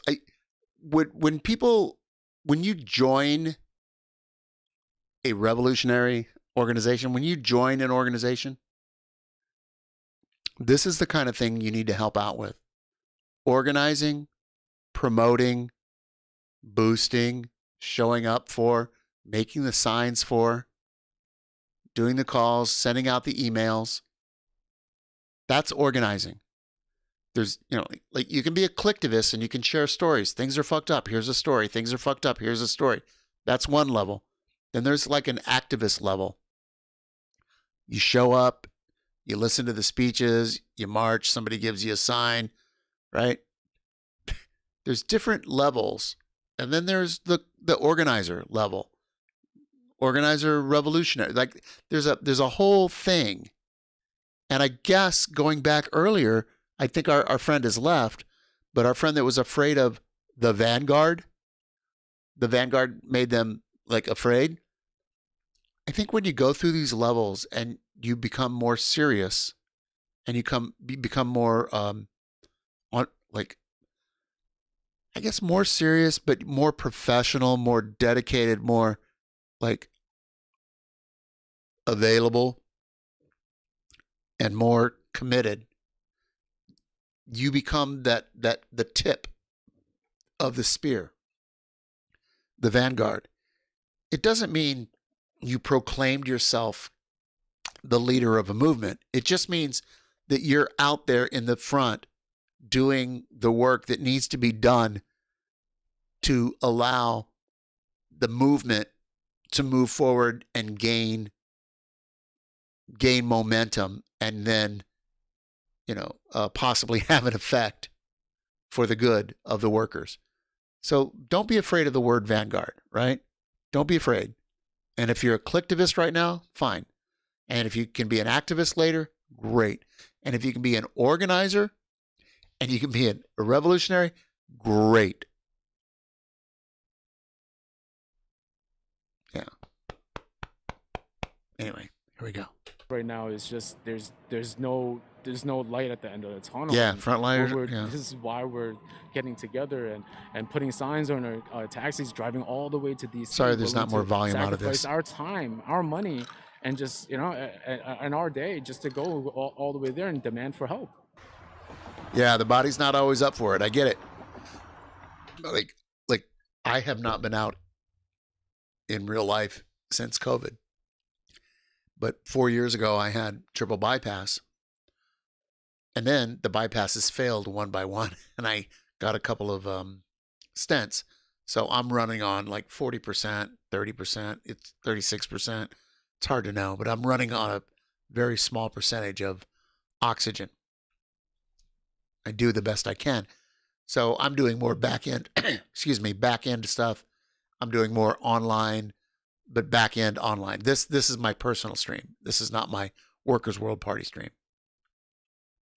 But what I do with Workers World informs what I want to do and say online. Like, they're related, but this is not a Workers World stream. Workers.org. Yeah, Comrade Ketty, you had an enlarged heart like 3 times the size.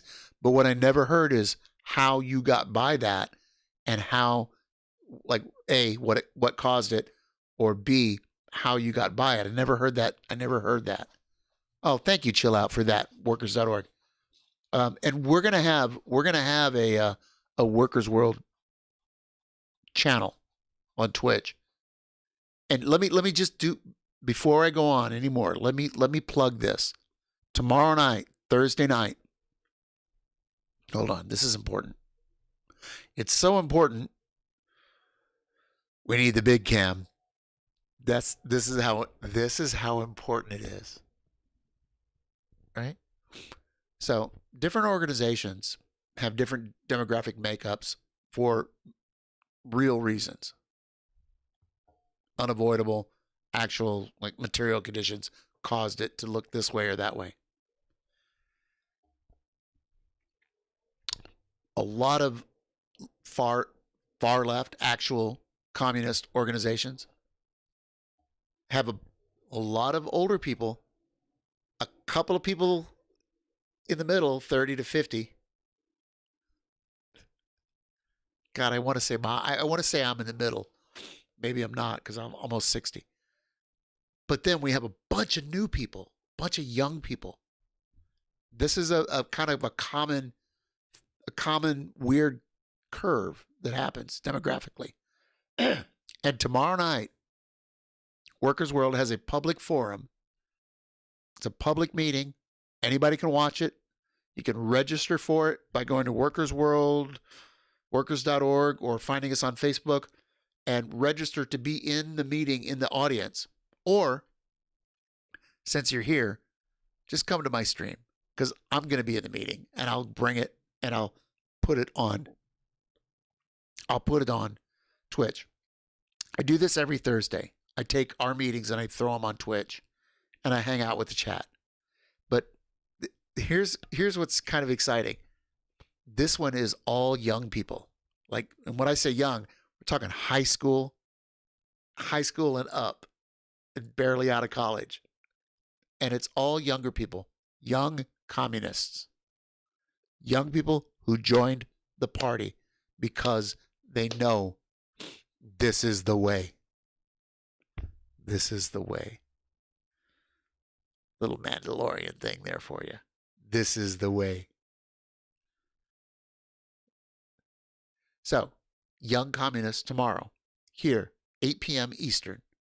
It'll be a Zoom call. I'll bring it in. I'll throw up some splash for Workers' World.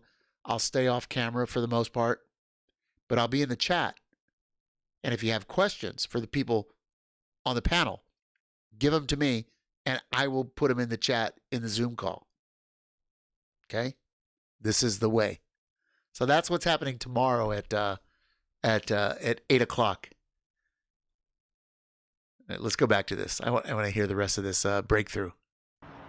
Breakthrough news, by the way. Breakthrough news on YouTube. Here at the Greenbelt Metro It's going to run from 8 o'clock till about 9:30. Usually 90 minutes, sometimes 70 minutes, 65 minutes, 70 minutes. Yeah. So that's the run tomorrow. And then shortly after that, it'll be slightly edited and put up on YouTube at Workers World YouTube, Workers World Party YouTube channel. But I'll start streaming at 8, stream it, be in the chat, and then when it's over, I'll just keep going. And who knows, maybe somebody from the party will come on to Discord and we'll have more discussions. We've done that before. And it'll end up in the VOD, and it'll end up at Workers World Party YouTube channel within a couple of days. In Greenbelt, Maryland. God, it's not where loud enough. Around 40 to 50 cab drivers from New York City, Nice. Philadelphia, and right here in Maryland have converged before we take our final trek of this trip. That's some to fine Washington, eyebrow game. DC. I wish I had that. Go to DC, down I-95. Been on that road before. We came together as a national movement of drivers What's that?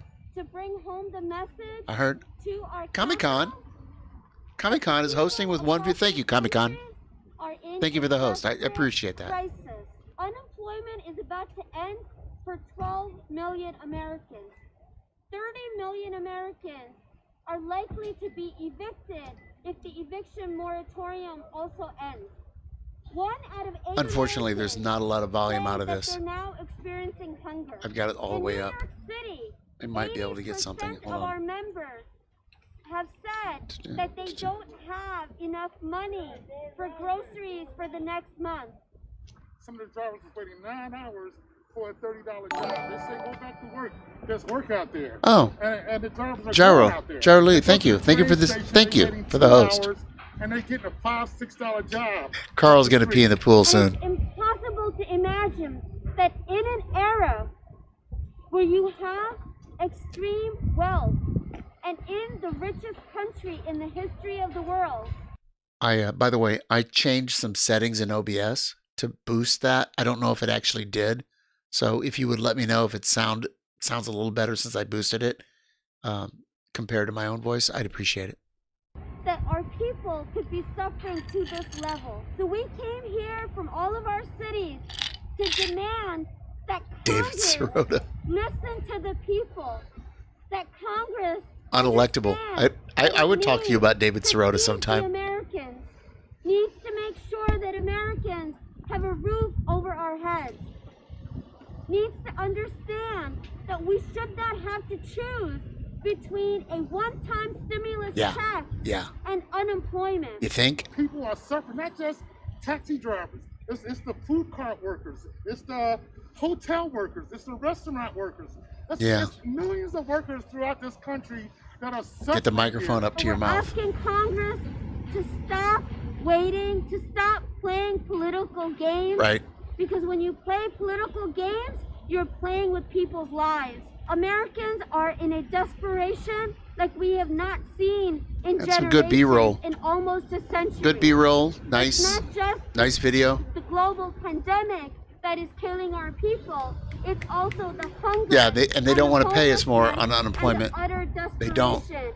They want us to go to All of work this and can die. be fixed by They lit- Congress and the Yeah, White it's still House low, doing right, right? by their people, passing this stimulus bill and continuing to pass stimulus bills until there is a full recovery. Yeah, there you go. I'm going to grab that for you and I'll put it in the chat. Let's see what's next. Oh, it's Professor Wolf. Now, I don't think we watched this the other night. I'm going to put him on, 1.25 or 1.5? Shall we go 1.5 for Wolf? Because really, come on, Wolf. This came out about a week ago. Capitalism's crashes. Yeah. So let's we always do a Wolf. We always do a Wolf. And this is a short one. Anybody who wants to see Wolf can look at his channel and see the hour and a half and the hour 20.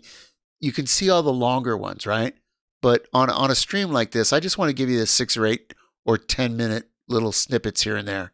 That's kind of what I'm about.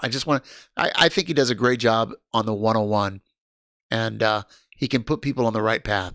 So let's do this. This is Richard Wolf from Democracy at Work, responding to another Ask Prof. Ask question Prof. Wolf. from our Patreon community. This question comes from Derek Spear, and it asks how we define a capitalist crash. Good question, basic question, and the kind that too often gets assumed as though everybody understands it the same way, when that isn't the case. First of all, the word crash is meant to be dramatic and stark. It was most often used to discuss the most serious of capitalism's periodic downturns. So, for example, many, many books were written about the quote-unquote crash of 1929 that ushered in the worst economic downturn that capitalism has so far experienced, although we are now, with COVID and all the rest of it, in something that threatens to be the number one and is already clearly the number two. So the word crash is a little bit dramatic. What does it refer to? Well, here's the reality. The agency in this country, the United States, that keeps track of economic ups and downs is called the National Bureau of Economic Research, usually referred to as the NBER. And they literally track and report on when the economy goes up and when it turns down, when it turns up again, and so on.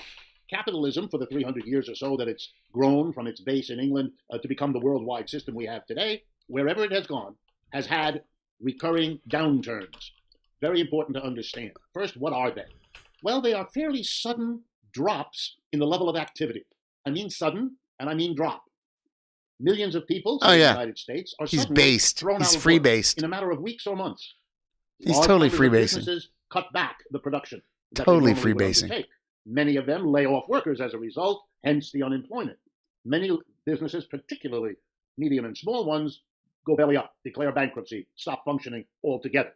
Because many people are unemployed and because many businesses have either cut back or closed, the flow of tax revenue to local, regional, and federal governments dries up, so that you quickly see a cutting back of government services just when people need them more because so many are unemployed. In other words, it's a depression, it's a recession, it's a downturn, it's a crisis, it's a bust, a lot of words for these sudden downturns. The NBER history shows every 4 to 7 years, as the average. Every 4 to 7 years, there is this sudden downturn. Now, it's an average, so sometimes it'll happen sooner, and sometimes it'll take longer. So, for example, in the first 20 years of this century, we've had 3. One in the spring of 2000, usually called the dot-com crisis, or the dot-com crash, if you like. Then another one in 2008, the so-called subprime mortgage crisis, and now the COVID-19 crisis. 3 crises, 20 years, you see the 4 to 7 year average. However, some crises are short and shallow, and they don't get the word crash applied to them. No, they don't. They don't Recession. cut really deep. They don't lay off that many. They don't destroy that many businesses. So they are mildly referred to. It's a recession rather than the deeper, longer-lasting depression. The word crash tends to be reserved for the bad ones, like the one in 1929 that lasted throughout the 1930s, and the one that we're going through now, partly because this one is so just bad, not quite right, is it? Happens Sorry. or occurs together with a severe viral pandemic. It's as if we were living through Wolf on capitalism's speed worst and nightmare. me on One of its periodic ice. downturns would coincide in time and place Trying to with do an another social ASMR. crisis, in this case a health crisis, Not a producing thing. the kind of disaster we are living through, and that's why it's called a crash. I There withdraw. are technical metrics I that are withdraw used. For that example, offering. if you have a decrease in the quantity of goods and services produced, your GDP, for 2 consecutive quarters of a year, here in the United States, that's the official definition of a recession. If the downturn only lasts 1 quarter, it's not a recession.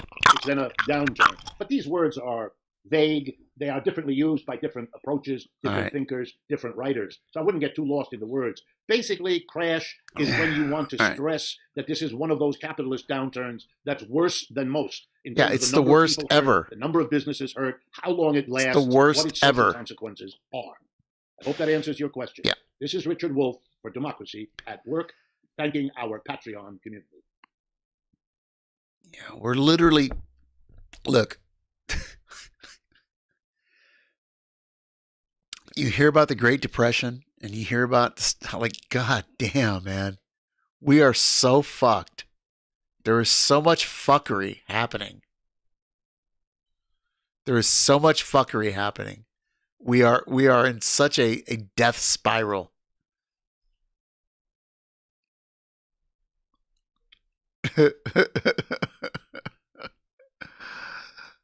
Is there a future? Hold on. And destroy other. Is there a future? This episode was made in collaboration with Azure. I'm not sure I want to watch this, but a future beyond capitalism. Here's what I want here. Rather than this, what I really want to do, I want to go to my Facebook. I have a bunch. I have a little harder time. Like on YouTube, it's easy to share things, but on Facebook, sometimes the framing and such, I have a little harder time. Ooh. All right. First of all, I'm going to put this link in the chat. Not that everybody should go and look at it right now. This is a rather lengthy document, but it's worth looking at. It's The Klan and the Government, Foes or Allies. It's by Sam Marcy. Sam Marcy, the founder of Workers' World Party.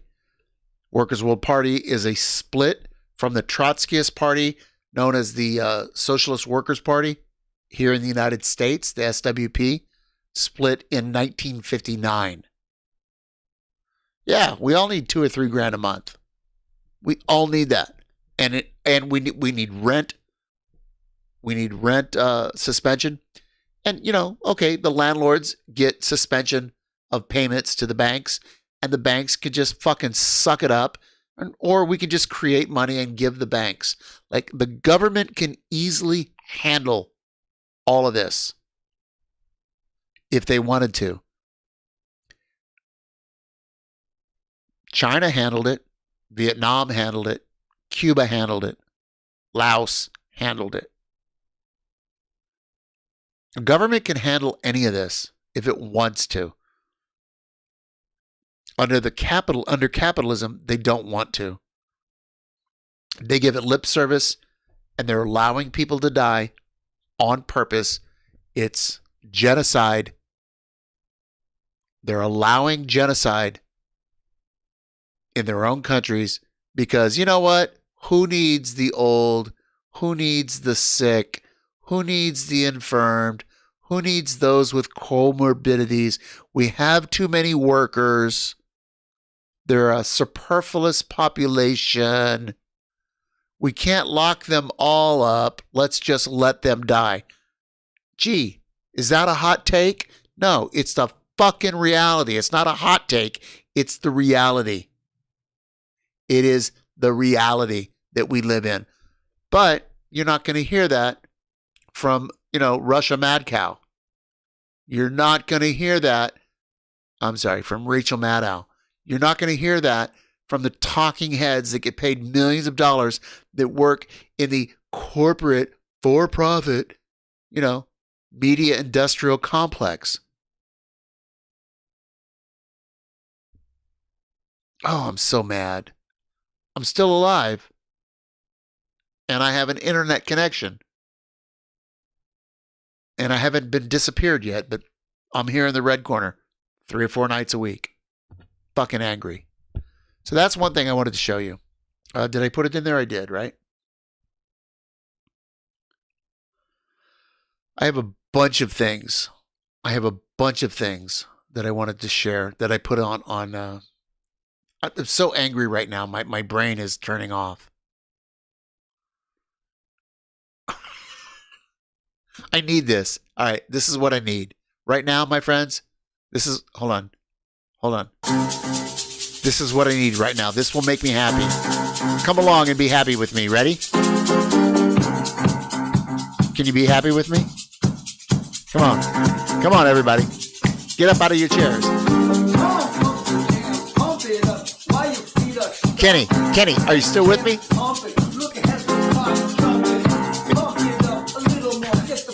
Oh, yeah. I don't want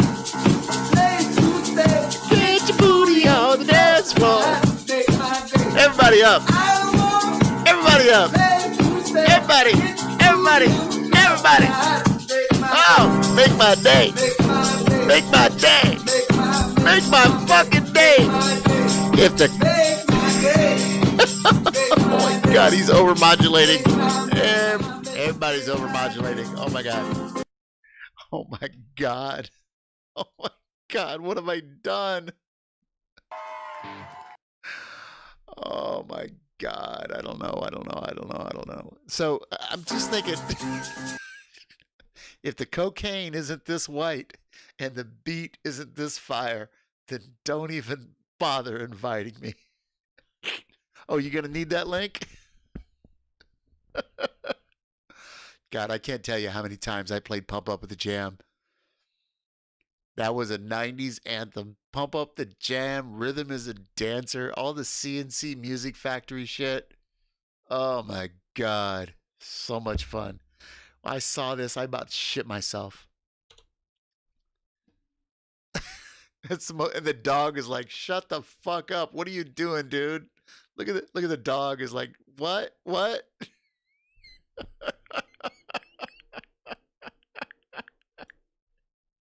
Go ahead, punk. Make my day. Make my day. Oh, dear Lord. What else do I have here? Buffalo Soldiers. What? Roger Sanchez. Oh, God. Hero. Look at those guns, too. No, you can't. We're not doing that. We're doing Saved. Oh, God damn it. So I'm trying to find my saved. Here we go.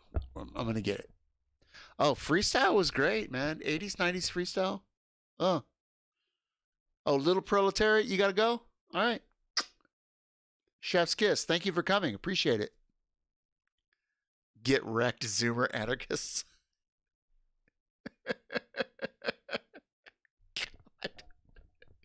You're killing me.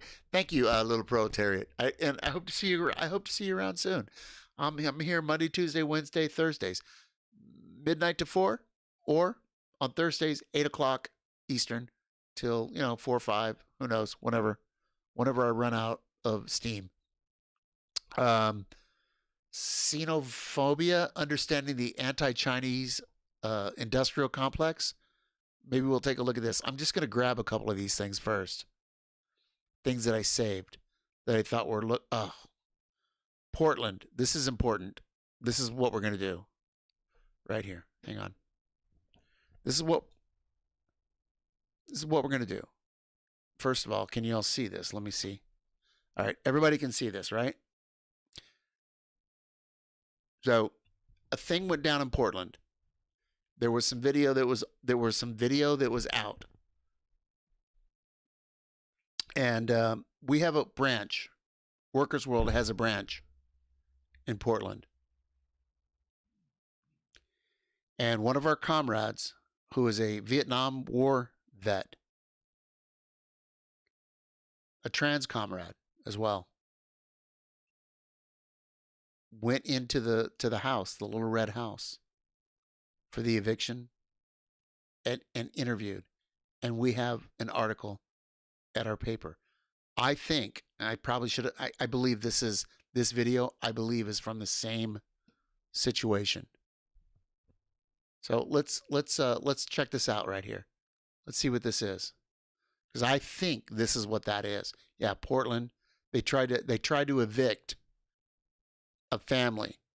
And it's like the last family of color on the street, on the block. And people are organized and they're defending. So here we might call it stoop patrol, but there maybe they call it porch patrol. Oh, where's the volume? I got no volume on this. What's going on? Why do we have none?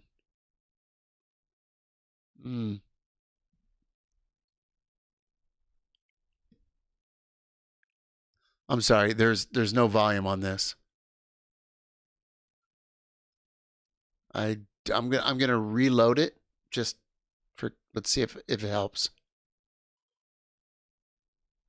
There was supposed to be volume, but obviously it's not here. But all right, we'll watch it. Right? Everybody can see it. Look, they got guns. They're pointing them, but they know they're outnumbered. You can't see what's behind. All of these people in the neighborhood are like, fuck you. Fuck you. You're not going to throw these people out of their house. Fuck you. You're not going to throw. And if you, oh, look at that. Look at that. We're gonna, and if you do, you're going to have to fucking shoot us. You 22 12 cops, 15 cops. Fuck you. Go back. Yeah, hundreds of people are defending. Hundreds. So here's what I want to do. Let's go next. Check this out. We're going to go to Workers World, and we're going to look. Look, the number one story at Workers World or workers.org, which is our website, Workers World Party. Workers.org is the website right here. The number one story. Red House, Mississippi, Portland activist block eviction. This was written by Comrade Johnny Lewis, Vietnam vet, still active in the party. Do the math on that. This is why this is one of the things. This is why everybody should join a revolutionary organization, join an anti-capitalist, join a fucking org and get busy and help make a difference. Red House on Mississippi Ave, Portland activist block eviction. I haven't read this yet, but I knew it was up here. Let's read it together, shall we? I think I can take this down a little bit, and I think I have to maybe make this just a little bigger, perhaps. Boom, boom. How's that look? Yeah. Take this down. Yeah, I don't have all the scenes set up for different things, so this is what it is. Yeah, late 70s, mid 70s.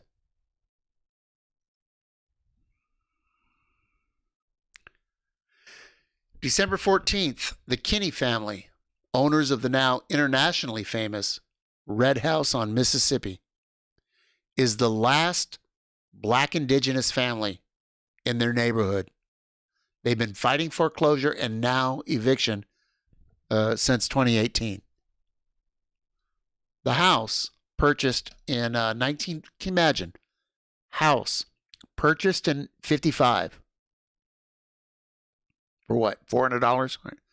Is in the Albina district. It's a collection of neighborhoods in the only sections of Portland where Black people were allowed to own property for most of the 20th century. The district, home to the majority of the city's Black population, has long been under attack by developers and gentrifiers and targeted for so-called urban renewal, actually removal. Oh, nice phrase. Urban renewal. Urban removal. Wow. Nice, Johnny. It's a good phrase. This once vibrant Black community has been destroyed.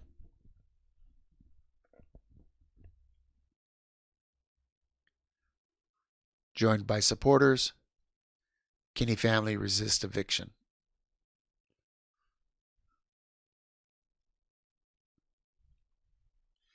In its place, the banks, historically redliners, we know what that is, right? And wealthy real estate developers, aided and abetted the city's white politicians, have built an interstate highway, a sports arena, a hospital expansion, along with thousands of new, high-priced houses, condos, and apartments. For the most part, people of color, poor and working people, have been priced out of Albina, where the median price of a house is now $649,000. Oregon, founded by people who literally used laws to keep black people out. The whole state is a, oh wow, the whole state is a sundown town. Whew.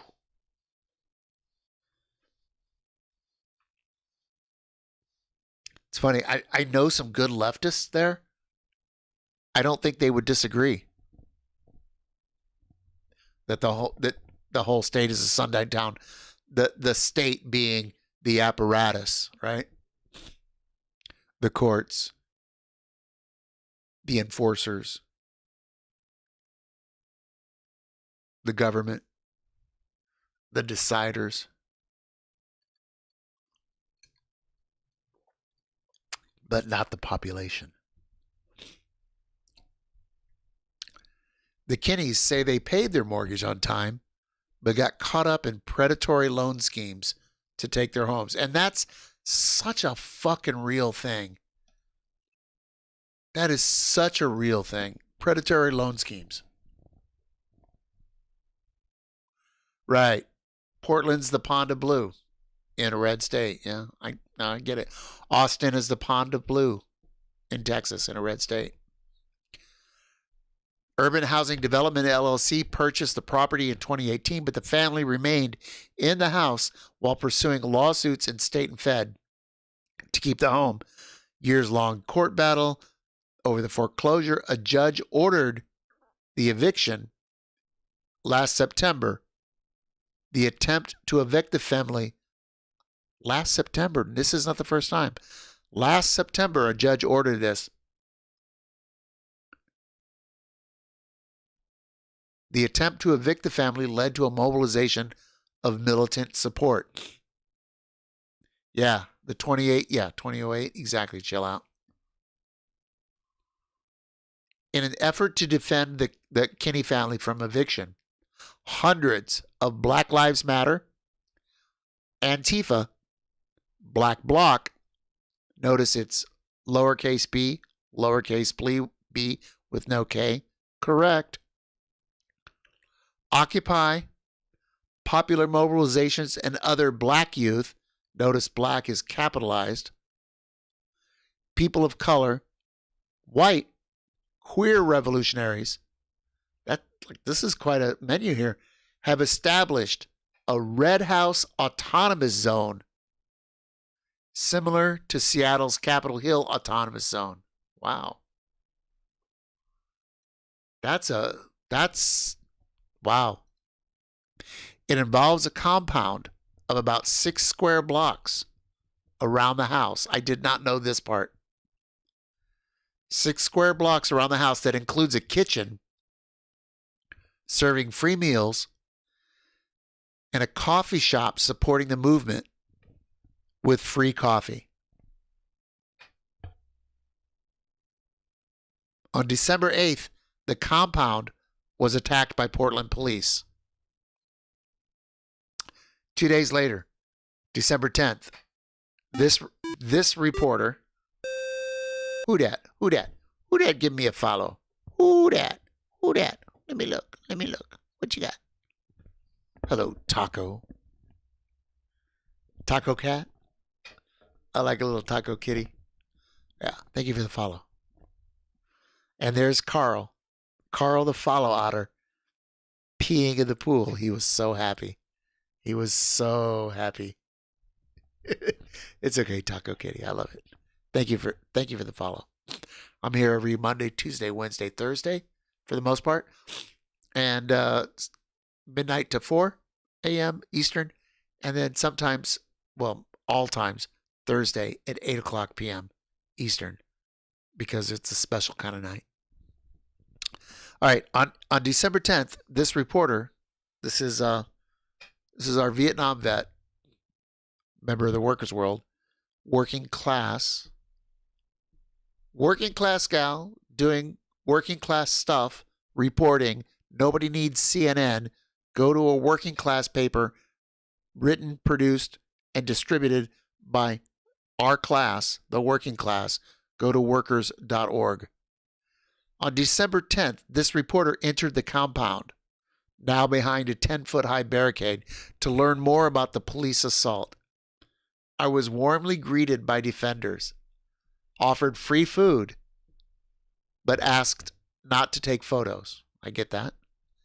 It helped that I brought, I love this, it helped that I brought Workers' World newspaper with the headline. The headline was, Evo Morales returns, Bolivians eject coup regime. Look, I have a little special affinity because the person who wrote this used to live in New York, and we went on a couple of demos, adventures together. Anyway, this makes me happy. A black leading organizer asking to remain anonymous told Workers' World early on the morning of December 8th, at least 50 police vehicles, sirens going off, blue lights flashing, blocked off street intersections all around here. At least 100 Portland pigs, cops, I shouldn't paraphrase, and county sheriffs looking like RoboCops attacked the Red House. Police broke down the front door. They assaulted the owner, Michael Kinney, and others asleep in the house. Deputy sheriffs arrested them and charged them with trespass in their own house. Their guests were also arrested.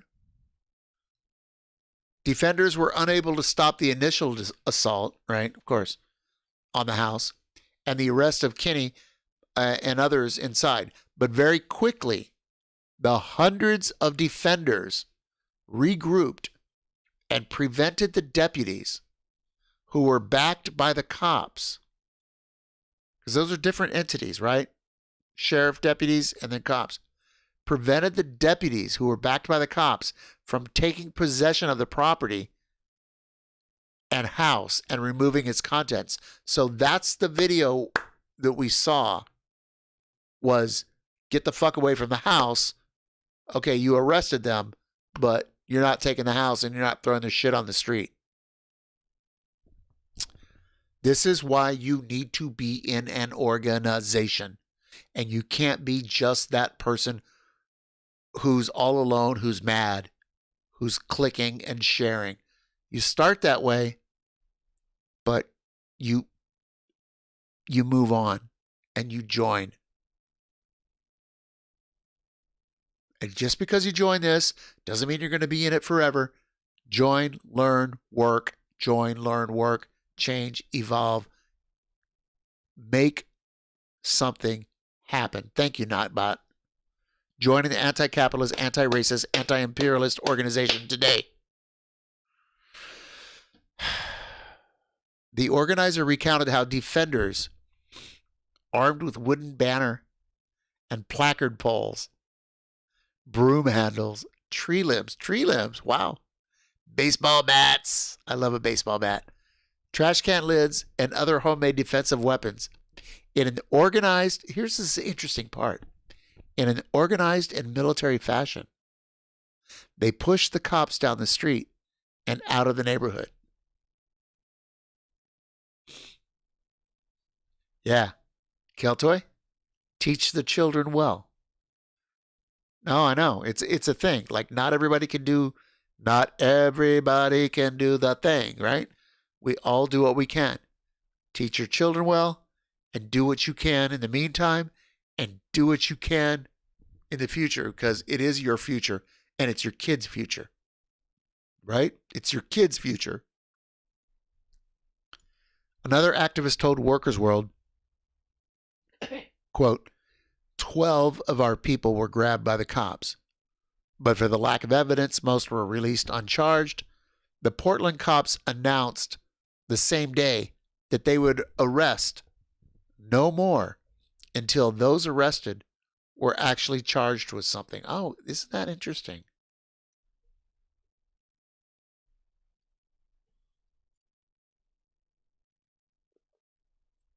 Lack of evidence.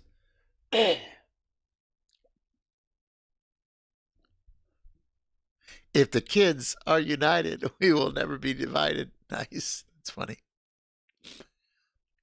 It was clear that the activists were serious about this is what I like. Real gut level reporting, because the reporter is a working class person like they are, and they got access and they got real quotes.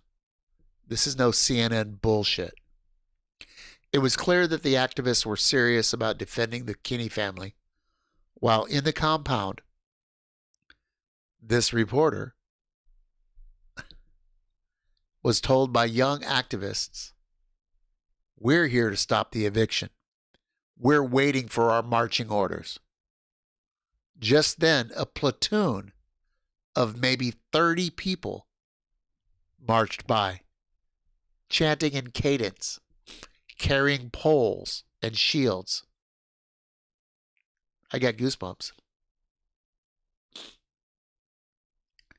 As a former U.S. Army soldier and as an organizer for the, oh my God, as an organizer for the American Servicemen's Union in 68 and 69, I have like goosebumps and I'm about to cry.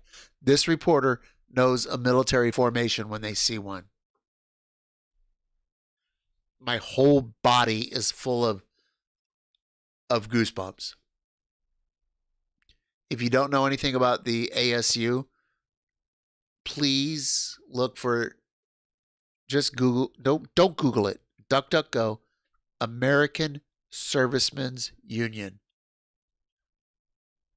ASU. You'll find a lot of information.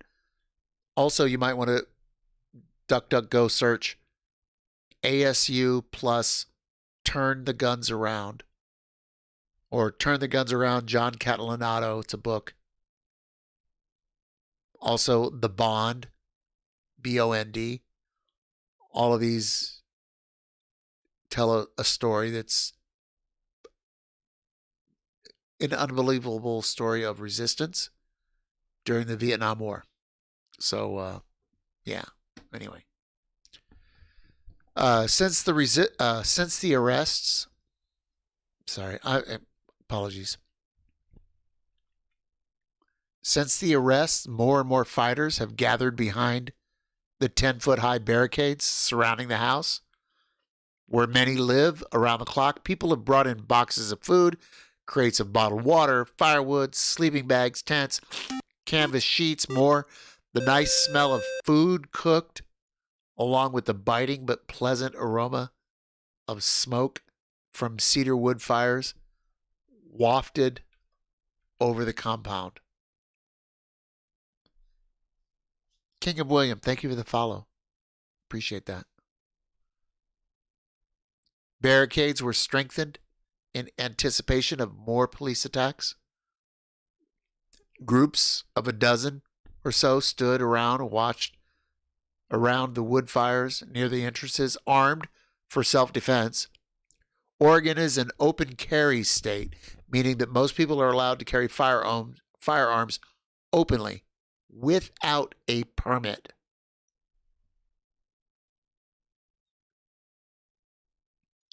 The determination to defend the last black family in Albania appears to have paid off.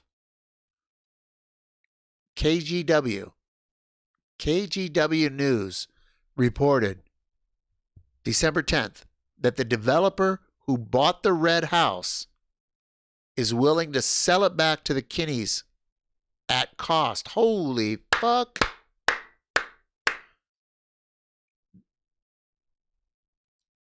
Willing to sell it back to the Kinneys at cost.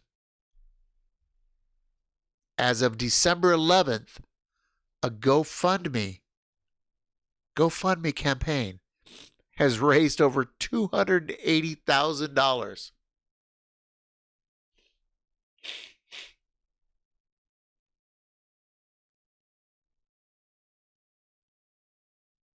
That's some solidarity. Enough for the Kinneys to buy back their home under such a deal. The developer seems to be responding to public pressure, you think? but has not yet directly contacted the family, and they probably never will. But that's a fucking win, my friends. That's a win, and you take a win. But you have to earn a win. According to a December 14th statement by the Kinney family, Portland's mayor, Ted Wheeler, has had to back down on his threat to use cops to evict the family by force. The family has demanded and received a public apology from Wheeler, the mayor of Portland, for harm caused to the family and for the, quote, the emotional violence caused by the evictions against Black and Indigenous families. Holy fucking shit. I knew a little bit about this story, and to be honest, I was the one that posted this story on Tuesday. It's one of my jobs, but I don't read them all word for word because I'm like trying to do a bunch of them and it takes a couple hours. I did not get to all the details, but I knew I wanted to cover it on the stream. The emotional violence, the fucking mayor backed down on his threat to use cops to evict the family by force.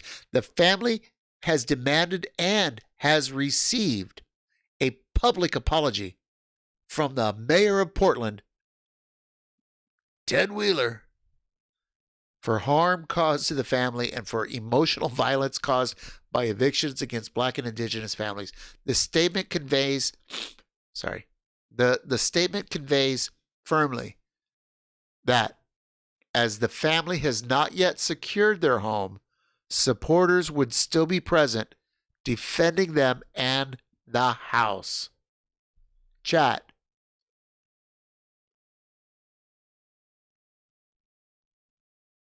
This stuff doesn't happen unless people get involved and people open their eyes and listen and take in what's happening and realize who they should listen to and how they should act and how they should conduct themselves and how they should proceed. This is the kind of stuff that everybody should aspire to be involved in and to help and to work. I'm sorry, I'm just. Lynn Neely contributed to that. I know Lynn. Lynn left New York. Lynn left New York a few years ago. Teacher. School teacher. She went to Portland and she started this. And now we have a nice size branch. Yeah. Thank you, Jeru. Yeah, thank you. Hey, Treble, thank you. Thank you for your help. Good night, my friend. Treble, just by the way, if you hadn't heard, we may be doing a Workers' World. I'll talk to you. We'll talk. We may be doing something outside my own personal stream. And if you'd like to be involved in that, I'd really like it.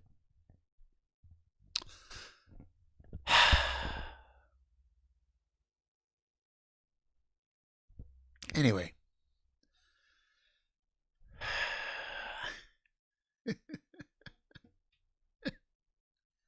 do do do do do do do do do do do do do do do do do. I have to take a break.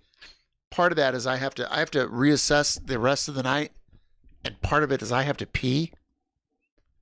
So here's what we're going to do. I have a couple of things lined up. We're going to do this first because it's going to be fun, and then the rest of them should just play out. I'm peeing. Oh God, that's too fast. That's too fast. I'm gonna pee myself. I'm gonna pee. Oh no. Oh no. Oh no. Oh no.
Humans are not rational creatures. We're biologically wired to reinforce our biases and sense of identity. In fact, one of the biggest predictors of whether someone will believe a new idea is whether or not they agree with it. One of the reasons fake news thrives is because of a thing called memory misattribution. That's when a person sees the same message repeatedly, but doesn't connect it to the original source. The brain interprets the repetition as familiar, and therefore more likely to be trustworthy. This is usually why repetitive advertising works so well. Conspiracy theories get turbocharged online because anyone can be a source of information, no matter if they're credible or not. There's just too much information to fact check. This makes the internet excellent at creating information bubbles where people only ever hear things that confirm their biases.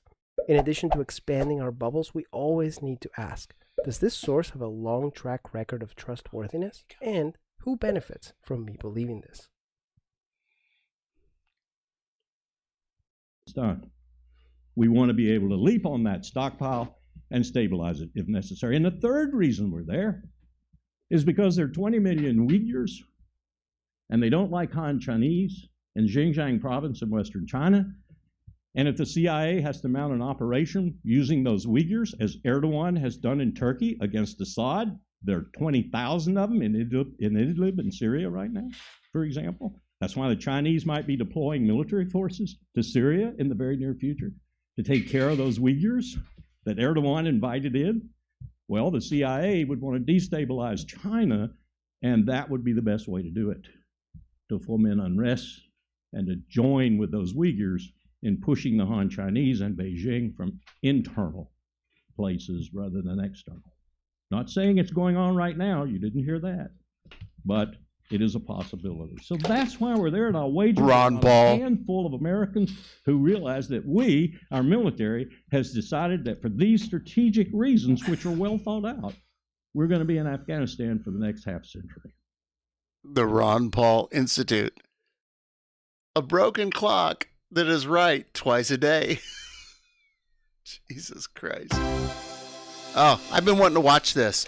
I have been wanting to watch this. Azure Scapegoat is a friend of Second Thought. They're both doing YouTubes, and they're not explicitly Marxist-Leninists, but they have some good content without calling too much attention to themselves, I think, is how I would describe them. So, yeah, let me also make this a little bit faster, because I don't think... Yeah, let's make it 1.25. So let's check this out. I'm going to drink some more water, get fortified, and we got a little more time together tonight. I hope you've been enjoying the stream. If you live in any of these countries, and by these countries I really mean this country, it may come as a shock to you that Cuba is not a totalitarian dictatorship ruled by a single person. In fact, Cuba has a very interesting system of participatory democracy that I'm going to explain to you in this video. Thank you to the Swedish Cuban organization in Gothenburg for helping me with this video. It's been very helpful to be able to talk to Cubans actually born and raised in Cuba. Yeah, you Alright, think? let's start off with the Cuban Constitution. The Cuban Constitution was a result of thousands of broad discussions in advisory meetings involving more than 6 million citizens, which was practically the entire adult population of Cuba at the time. The draft for this constitution was to be either rejected or denied via a popular referendum. The referendum had a turnout of 98%, and out of those 98%, 97.7% voted to accept the new constitution. This almost unanimous agreement was a result of the previous broad discussions, which resulted in 16,000 amendment suggestions. Cuba has 169 municipal assemblies, and each one has an election every 2.5 years. Every 5th year, 3 months after the municipal elections, there is an election to the Cuban parliament, Iglesia, the National por Assembly of favor. People's Power, as well as to the 14 province assemblies. All Cuban elections have had turnout of over 95% ever since 1976. It is not a requirement for you to be a member of the Communist Party of Cuba to vote or to be elected. Say it to any ain't position. so. And the Communist Party does not propose, support, nor elect any candidates. In fact, the party doesn't participate in the elections at all.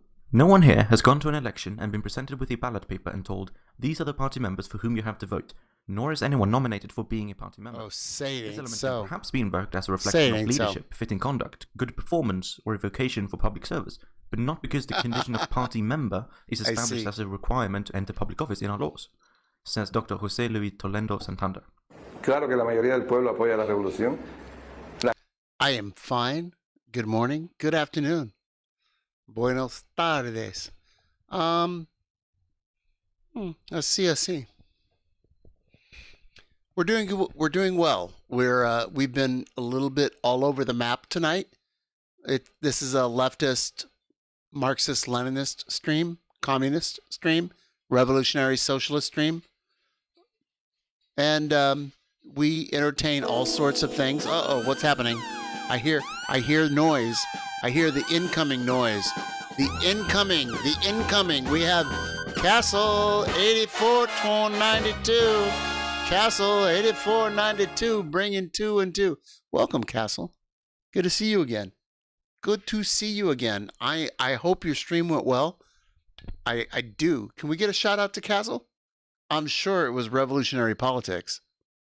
Well, maybe you play video games too. I don't know. But yeah, welcome. We've been can you get a link on this? Sure. How democracy works in Cuba. Hang on. So we just started this. I have it cranked up. It going a little faster than normal. But yeah, let me throw this in. How you doing, Castle? Good to see you. So this is the link that we're listening to. I have not heard it yet. I generally don't ever watch anything all the way through before I play it on screen, because that would kind of like kill the I don't know. I just feel like let me see it on screen. Let's do it in real time and let's see how things roll. So that's what's happening here. Only now I've lost here it is. How democracy works. It's here. It needs to be larger. There we go. I hope you capitalists are paying attention. So listen, what I do during the day, like I'm disabled and I can no longer work. My wife works. We're lucky. We have a small apartment. She has a job. We have insurance. We're surviving. I'm a communist. She's a communist sympathizer. She supports the agitation that I do. She supports the party work that I do. And that's nice. So we're lucky. But one of the things I try to do during the day is I try to collect information that I think other people, yeah, Carl pees in the pool. I know. What I do is I try to collect information that I think other people in the United States need to look at and consider. Things that I think will agitate them or arouse them or make them think. Things that make you go, CNC Music Factory, 1994. Anybody? Things that make you go, I don't. Anyway. So this is one of those things, how democracy works in Cuba. I've never seen it. I like the title, and I like the group that put it out, whose name I don't recall right now. Let me look. The group that put it out is called, Azure Scapegoat. Azure Scapegoat. Is that green scapegoat? Is that what that means? 56,900 subscribers. I'll give this a like. So this is who we're watching. I am happy that BreadTube exists. Oh, is that blue? Okay, thank you. Azul or something else. I forgot what green is. Mole? I don't know. Blue scapegoat. So I don't know. There's a whole BreadTube thing. There's these fake leftists who suck, and then there's actual leftists and revolutionaries who are doing a thing that is worth green as verde. Thank you. So anyway, I'm trying to separate and learn the difference between the kind of shitty BreadTubers that are only in it for the clicks and the money and the subs and the monetization, and the actual people who are bringing revolutionary content. Hakim, for example. So Luna Oy. So anyway, that's kind of where I'm at. I'm looking for that kind of stuff. And I found this and I thought, let's take a look at it. La gran mayoría, no la mayoría, la gran mayoría. Como ejemplo, I have it sped up, but I don't think it's a problem. Las elecciones nuestras, que son elecciones abiertas, democráticas y populares, verdaderamente populares. Porque, por ejemplo, yo he sido elegido en 2 ocasiones como diputado a la Asamblea Nacional del Poder Popular. Y yo soy If it is too fast, let me know. No soy político. Tampoco soy militante del Partido Comunista. Anyone over the age of 16 can vote and can be nominated to be a candidate for election in one of the 169 municipal assemblies. Somebody explain BreadTube. Or one of the 14 provincial assemblies. However, you must be at least 18 years old to become a candidate for a seat in the National Assembly. Neither money nor political parties have a place in the nomination process. Not money nor political parties have a place in the political process. Oh my God. Instead, individuals directly nominate those who they think should be candidates. In other words, on my block, I might know all of my neighbors. We're in a 10-story building. There's 60 units. I might know 37 of them. I might have really good ideas that 4 or 5 of them would be great representatives. So I would vote for them to represent my building and my block. And then they would go on to represent in a larger area, and a larger area, and a larger area. It's very bottom down rather than top down. Bottom up, Bottom up, then top down. As a result, the Cuban parliament has... and there's a doctor in every neighborhood. The CDRs. There's a doctor in everyone. Because they care about their people. Play. What's going on? I lost volume. Sorry. The percentage of women in the candidates. As a result, the Cuban parliament has representatives from across society, including an exceptionally high proportion of women, 48.9% to be exact. In comparison, the percentage of women in the United States House of Representatives is 19.4%. Among all countries, the United States is ranked 101st out of 196 countries in total. Cuba is number 3 behind only Rwanda and Bolivia. I wonder why Rwanda and Bolivia. Oh, Bolivia I understand, but I don't know enough about the politics of Rwanda.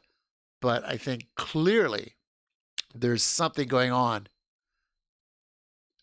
if they have more females elected to the important bodies. I think that's cool. Fun fact, Saudi Arabia has a higher percentage of women in its legislative assembly than the United States does. Saudi Arabia has a higher percentage of women in its assembly than the United States. But, okay. Furthermore, 88% of Cubans participate in what is basically a system of direct democracy. The Committees for the CDR, right there, baby. Defense of the Revolution, CDRs, allow ethically assisted belief than the United States does. Look at the flag. When we go to this, look at the flag. Furthermore, right there. See the CDR? Boom. 88% of Cubans participate in what is basically a system of direct democracy. The Committees for the Defense of the Revolution, CDRs, allow anyone over the age of 14 to join, and they meet a minimum of once every 3 months to plan the running of the community, including the organization of public health campaigns to promote good health and prevent disease, the upkeep of the area in terms of waste and recycling, the running of voluntary work brigades, and providing the adequate support to members of the community who are in need of help, for example, in the case of domestic disputes. The CDRs also... Did you, I know I have this fast, but there was a lot of information right there. Can you imagine in the United States if your block and your community took charge of this kind of stuff? Hang on. To discuss the direct democracy. So think about all the things that he says, and you're in Los Angeles or Detroit or New York or wherever you are in Peoria, Illinois, and your block could decide how to handle all of these things right here. Here we go.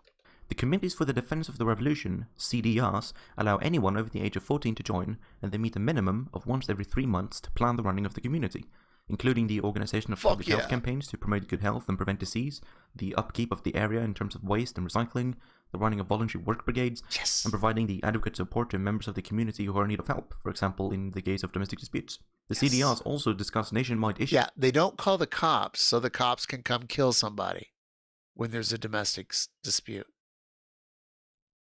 The CDRs send reps because they know what's going on the block. What a fucking concept. Oh no, let's call a cop that lives 80 miles away. Totally not interested, doesn't know anything about the block, the situation, the family, the dynamics, and just come in and start just blasting.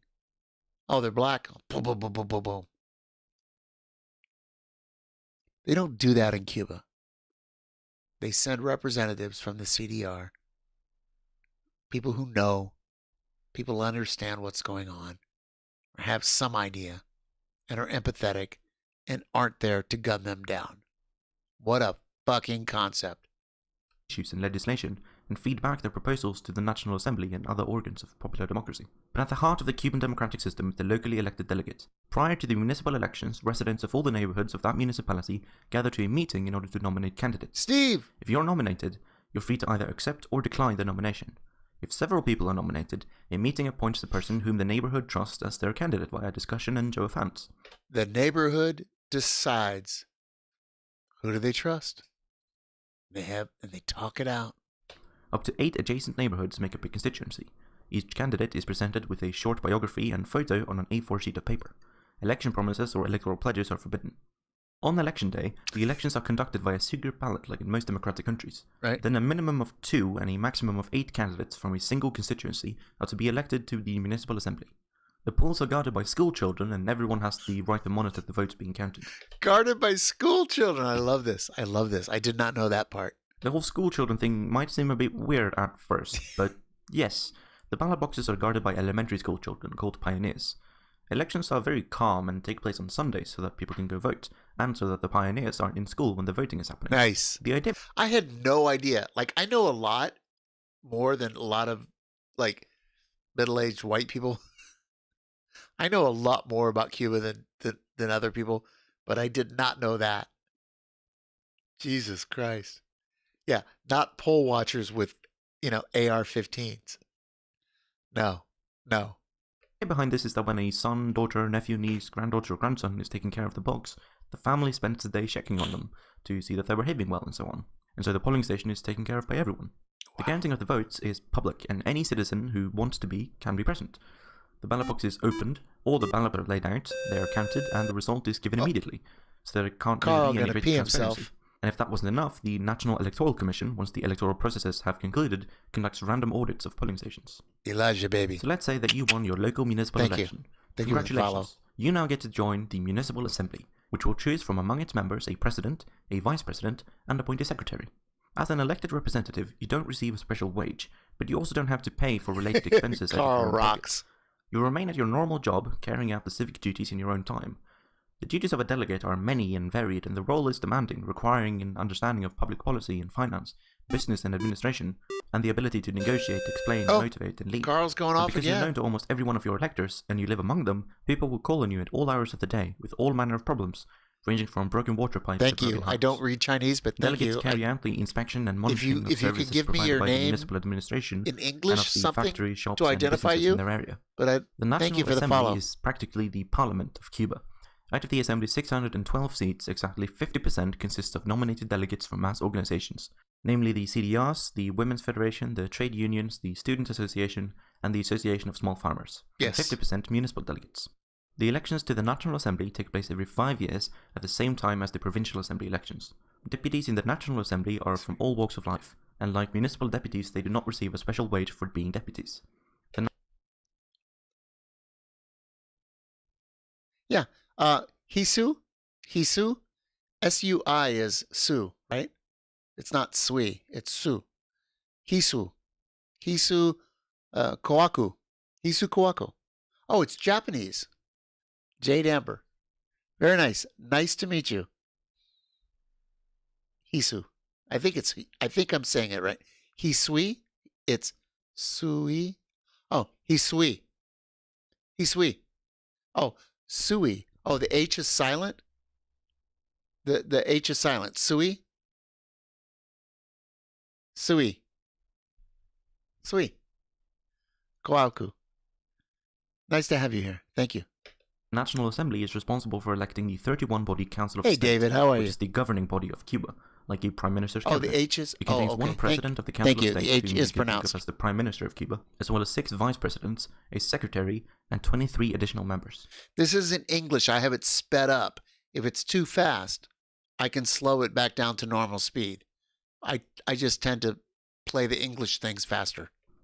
Can everyone vote? Yes, if you Yes. were born in Cuba, you're automatically registered to vote. There is no need for you or your parents to do any paperwork or pay any tax. You can vote in all elections when you turn 16, and you can also participate in local elections. Once you turn 18, you can also run Very for a good. seat in Thank the you. National Assembly.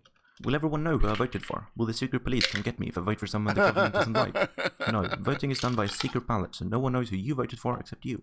Do I have to vote? If you don't want to, then no, you don't have to. Voting is completely voluntary. If I'm super rich, can I spend all my millions promoting candidates that I like? Right no, here. It's illegal to spend money promoting candidates. If I'm super rich, can I spend money promoting candidates I like? No, you can't. We're going to repress you. Candidates' biographies and if you don't want to, then no, you don't have to. Voting is completely voluntary. Love this part right here. If I'm super rich, can I spend all my millions promoting candidates that I like? I don't have to. Voting is completely voluntary. If I'm super rich, can I spend all my millions promoting candidates that I like? No, voting is completely voluntary. If I'm super rich, can I spend all my millions promoting candidates that I like? Suck it, billionaires. No, it's illegal to spend money promoting candidates. Oh, wait a minute. Cuba doesn't have billionaires because they're not capitalist. Thank Fidel. Candidates' biographies and their reasons for standing are simply displayed on local notice boards so that every candidate receives the what a same concept, exposure. right? Political parties are permitted in Cuba, however they are not allowed to nominate or campaign for candidates. This includes the Cuban Communist Party, which is forbidden by law from interfering in the electoral process. Can we just back that up a minute? Here, two things. I want to slow it down. Because this is information that I don't think most USers get. So we're going to slow it down back to regular speed. I'm going to back this up. Wait, hang on. However, they are not biographies and their reasons for standing are simply displayed on local notice boards that no more secret police come get me if I vote for someone the government doesn't like. No. Cuba's totally based. Believe me. Cuba's based. China's based. Venezuela's getting there. Vietnam is based. Yeah. Voting is done by a secret The communist Cuba is evil, right? No. ballot, so no one knows who you voted for except you. Do I have to vote? If you don't want to, then no, you don't have to. Voting is completely voluntary. If I'm super rich, can I spend all my millions promoting candidates that I like? No, it's illegal to spend money promoting candidates. Candidates' biographies and their reasons for standing are simply displayed on local notice boards so that every candidate receives the same exposure. Political parties are permitted in Cuba, However, they are not allowed to nominate or campaign for candidates. Imagine having just like an even playing field. What do you stand for? What do you stand for? What do you stand for? And let people decide. Oh, and then if you don't stand for that, maybe we could just instantly recall you. Oh, what a concept. This includes the Cuban Communist Party, which is forbidden by law from interfering in the electoral process. The Cuban Communist Party is forbidden by law from interfering in the electoral process. Fucking let me light a Cuban cigar right now. Nice. Wait, hang on. If the Cuban Communist Party can't nominate candidates to the elections, what the hell is the point of it? The Cuban Communist Party is really a product of Cuban history. The Cuban Communist Party traces its ideological roots to the Cuban Revolutionary Party, founded by Cuba's national hero, Jose Marti, in exile in New York in 1882. Terrible. Its purpose was to free Cuba from Spanish rule by uniting into a single party all those who wanted Cuban self-determination. Following the 1959 revolution, which swept out the US-backed dictator Fulgencio Batista, Cuba's progressive force Workers' World Party was founded in 1959, by the way. Just saying. Began a process of uniting into a single party, which finally came to fruition 6 years later when the PCC was formed in 1965. Today, 1 in 6 of Cuba's 11 million people are party members. To become a member of Cuba's Communist Party, a person must first be nominated by fellow workers or neighbors, and then voted in by their local branch. Right. A year has to be served as a candidate member before becoming a full member. By the way, you have to be a candidate member of Workers' World before you can be a full member. If you're interested in being a candidate for Workers' World, go to workers.org/join. Somebody will contact you. This brings with it responsibilities and duties, and it brings with it responsibilities and duties, especially within the local community. To be a member of the PCC is seen as an honor in Cuba, and members are generally respected as honest and committed revolutionaries. So it's like a club? This is great. I've never seen this before, but I love this. It's not like a club. And like if you join a revolutionary organization, everybody there, they're not your best friends. It's not a social club. You can create long-lasting, deep relationships, friendships, and etc. with people, but it's not a club for friends. There's work to do, and there's a goal. You're there to do the work and to work together collaboratively, collectively. If you make friends, great. But you don't. It's not a social club. Though I do socialize with some. Yeah, it's kind of like a club where you help up your community. Can I win even if I only get 46.1% of the vote? That's an oddly specific percentage, but no, to be elected you must receive at least 50% plus 1 of the votes cast. If this doesn't happen, runoff elections are held. Runoffs. Once I'm elected, can I become an evil supervillain and take over the world without... This is such a thing. Right here. I love it. I love this. Motherfuckers always want to say, oh, well, communism doesn't work because whoever gets to the top, they end up like being a dictator and like betraying everybody and stabbing in the back and like, fuck you. It's such a stupid thing. But here it is. Once I'm elected, can I become an evil supervillain and take over the world without anyone stopping me? Once I'm elected, can I become an evil supervillain and take over the world without anyone to stop me? No. Delegates are required to meet with their electors at least once every 6 months for accountability sessions. Oh, God! Accountability sessions? Once every 6 months?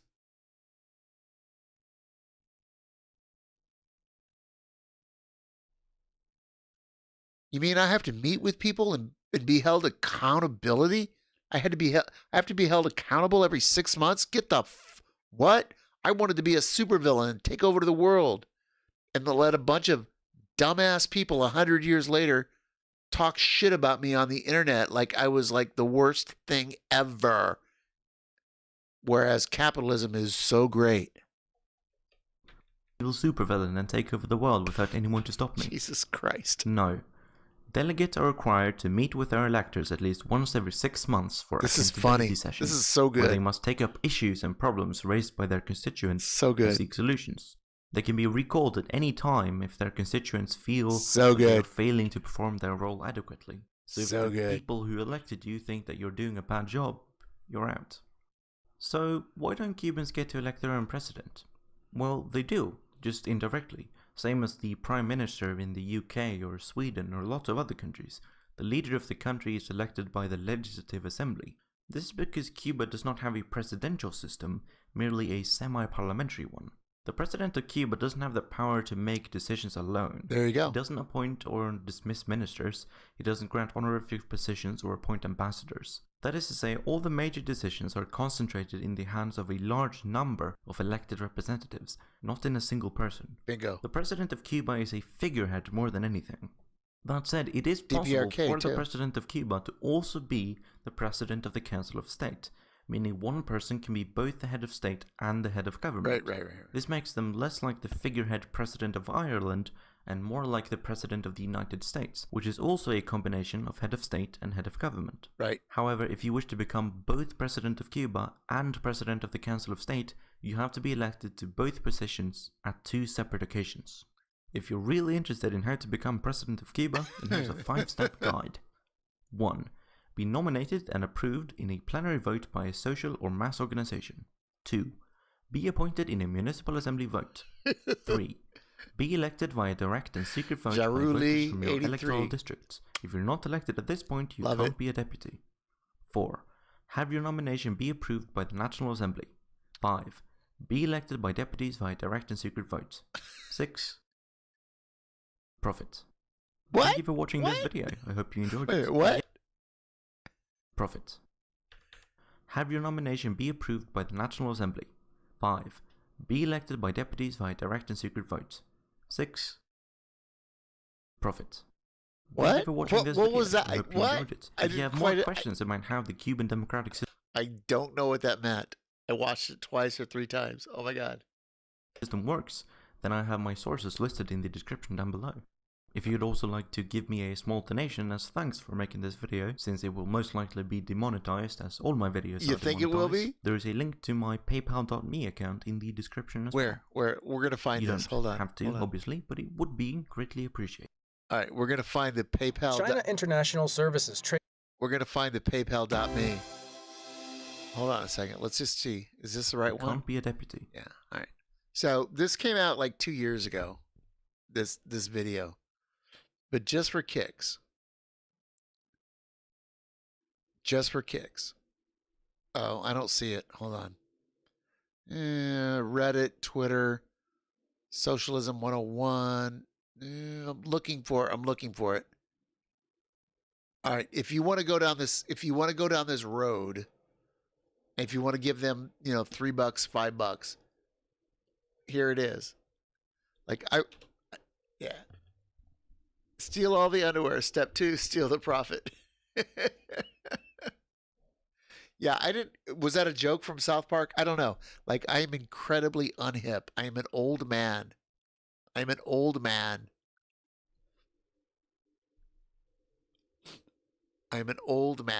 am 58 years old. So I miss a lot of jokes. People say some things and I'm just like, what? And I don't always understand what's going on.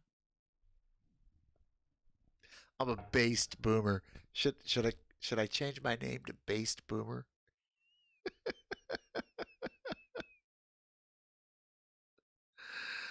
I color this because it's all gray. Actually, if you look through, I got some gray. No, I'm actually 58. I feel 28. I really do. I'm still a child. I feel 16. Well, not quite. When I was 16, I was obsessed with, certain things. I don't know. I still feel very young, even though I'm closer to death. I'm closer to death than I am to birth.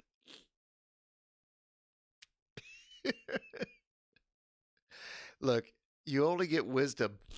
You only get wisdom by making a lot of mistakes and learning from your mistakes and living.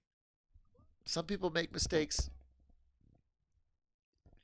they don't live, and they die. Some people make mistakes and they don't learn.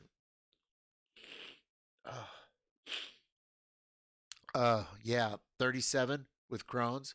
Fucking Crohn's is a. I'm sorry to hear that, but I get it. Yeah, when you're at a club, you think you're 20. You start dancing for a while, you're like, eh. Yeah, I haven't been going to clubs for about 5 years now, and I live in fucking New York. But I lived in clubs my whole life prior to really the last 10 or 15 years getting into politics. And when I say politics, I didn't get into politics. People who want to like talk about what some politician said and somebody's response, they're into politics. People that want to tell you about what Joe Biden said or Trump said, they're into politics. I am not into that. I am into activism, organization, and revolutionary socialism. I am into getting people to think about things that maybe they hadn't thought about before and refining some of the things that they've thought about but that aren't quite crystal clear about. I'm also into learning more. I am into revolutionary thought and the revolutionary process. So I'm views on abortion. Like, why would you even ask that? Here, wow. Hi, Reckonum TTV. Why would you care what my views on abortion are? Like, I'm going to be nice, right? But why would you care? You don't know me. You've never said hello. I don't know you. I don't know you. I don't owe you. Right? I have a channel. People are welcome to come in here. I have a channel. People are welcome to come in here. I stream under politics because I'm trying to help people raise their consciousness. My opinion on abortion should not be anything that you're interested in. I don't know you. I don't owe you. Like, okay. All right. So I'll give you this. You say you've been here several times. You may have been. I'm not disputing. Riot Girl says hello, right? But you've never talked to me. You've never said anything to me. You've never caught my eye in chat, right? You've never done that. So I see your name and you're like, oh, what do you think about abortion? Like, but my mind just is like, A, are you just some troll? Or are you some like 9-year-old or 12-year-old that just found out your sister is pregnant and might need to get an abortion and the family's all in flames and you're on the internet and you're asking some older adult what their opinion is on abortion because you want to have some informed opinion to tell your sister. I mean, there's all kind of weird shit that could be going on, right? There's tons of weird shit with that kind of question.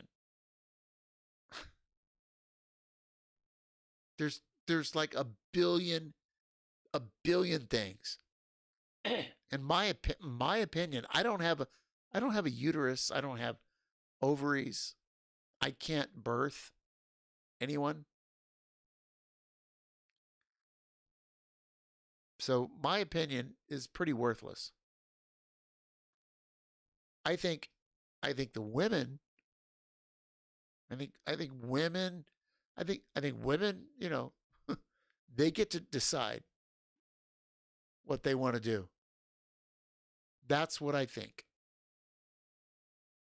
You know, my opinion on it doesn't fucking matter. Now, in a perfect video game where I could get away with anything, if I could get away with anything in a video game, I would take baseball bats and I would beat the fuck out of every legislator and every judge in that video game who tried to tell women that they could not have autonomy over their own bodies. That video game I would pay money for. I would play the fuck out of that game.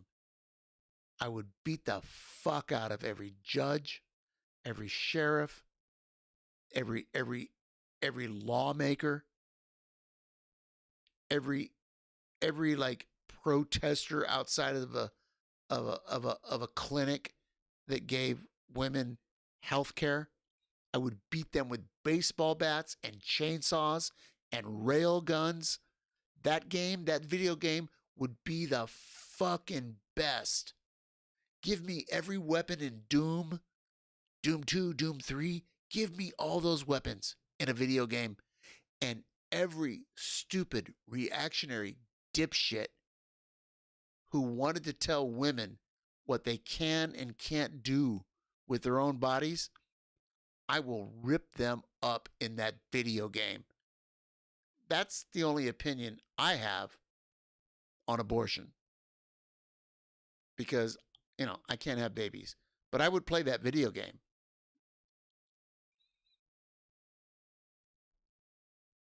That video game would be sick. I'm just saying. That video game would be really, really dope. That video game would be so dope. Oh. That video game would give me the chills. Is that GTA? I don't know. Is it GTA?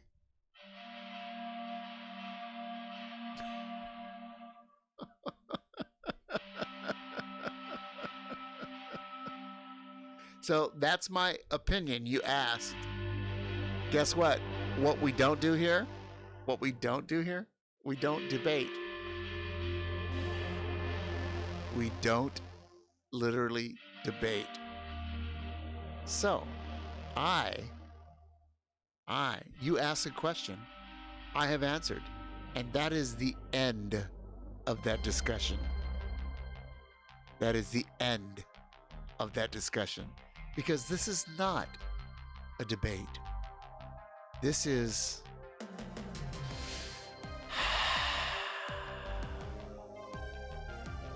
This is just... What is this? This is...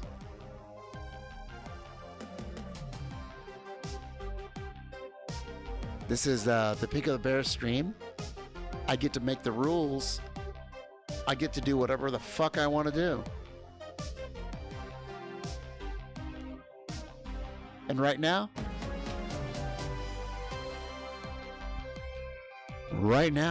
I want to listen to this cover version. I want to listen to this cover version of this awesome song. I'm going to turn it up. Here we go. Let me crank it up. This is the shit. Da da da. Da da da da da da.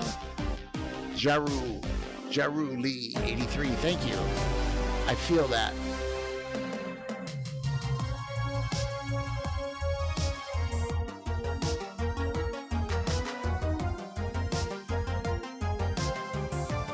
Ready? Ready? Ba ba ba ba. Ba ba. Ba ba ba ba ba ba. Ready? Again. This is the content you came for. This is the content you need.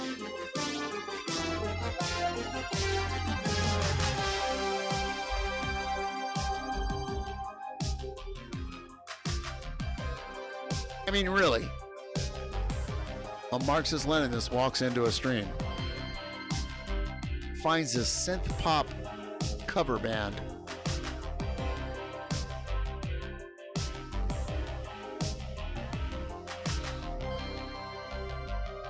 oh, nice. Nice. Nice. Good times. Good times. Good times had by all? I don't know. Should we do one more Mando thing? Should we do one more? I have not seen this yet. I have. Hold on. Oh, fuck me, man. I wanted to do the volume down. All right, we're going to do this. I have not seen this yet. I just want to see it now. Here we go. The Mendo's crew got bushwhacked on one dark and windy day. Oh no, say it ain't so. Their double cross went wrong when lasers blew the wall away. Oh, say it ain't so. A stormtrooper battalion dug in for a grim standoff. Oh, I got the Mandalorian. I got your back on this. TIE fighters in the sky. His eyes were filled with fire and his voice was cold as steel. Oh no, fuck that guy. Fuck that guy. Yeah, Warner? Yeah. Of course he is. And so is the Chicken Man from Breaking Bad. The Chicken Man from Breaking Bad. Space Westerns are based. Dude, this is so badass. We're gonna play one more after this. We're gonna play one more. Oh, pick up the kid, pick up the kid, pick up the kid. I got a better one than this. I've never seen this one, but I like it. Oh, that was Nick Nolte. Nick Nolte died. Episode 3, Season 1. Nick Nolte. He's dead. That motherfucker. That bounty robot. Fuck that guy. This is such a great... Yeah, that was Nick Nolte. No, I'm not trolling. Nick Nolte played that character. There are so many famous people playing Apollo Creed from Rocky. Apollo Creed. Gina Carano from Red Alert 3 video game. There's so many weird characters here. That's the Chicken Man from fucking Breaking Bad.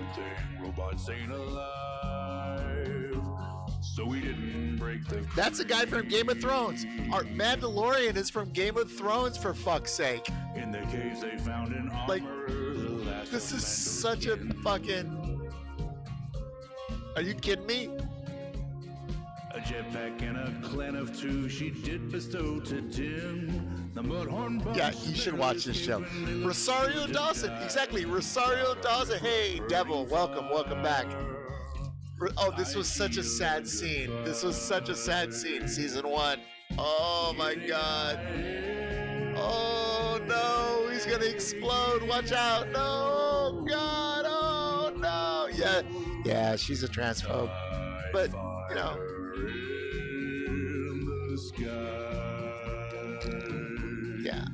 Yeah. As the mob barrage the lava flats, the Mando showed no fear. Yeah, she's a turf. On rising Phoenix, up he flew and I just want to say this. I spent a decent amount of time talking about this earlier, and how I worked for her father, and how they are of the criminal class that owns casinos in Nevada. They are fucking gangsters and deca millionaires. So it's no surprise that they're reactionaries. So Gina Carano, great as an MMA fighter if you like that sort of shit. Also great as this character as an actress. But you know what? Her life, her personal shit, and her parents, they can all fuck right off. Right? They can all fuck off. But her parents are deca millionaires, 100 millionaires. They own a bunch of casinos in fucking Nevada. And I worked for them for a couple of years back in the mid-2000s. Fuck them. But my favorite video game of all time is Red Alert 3. And Gina Carano is one of the major characters. So there you go. With guts and grit, Dinjar kept his foundling safe that day, and he brought low the devil tide. Because this is the art right here. This person doing this art, this person that does these videos, I mean, this person is so talented. TIE fighter in the sky. TIE fighter in the sky. Ghost Riders in the sky. TIE fighter in the sky. TIE fighter in the sky. With the dark saber. The chicken man with the dark saber. Oh my God. The chicken man with the dark saber. Oh. All right, that's it. Here, you know what? We have to do one more. We have to do one more. We have to do this one right here. Because this is the best. This is the best.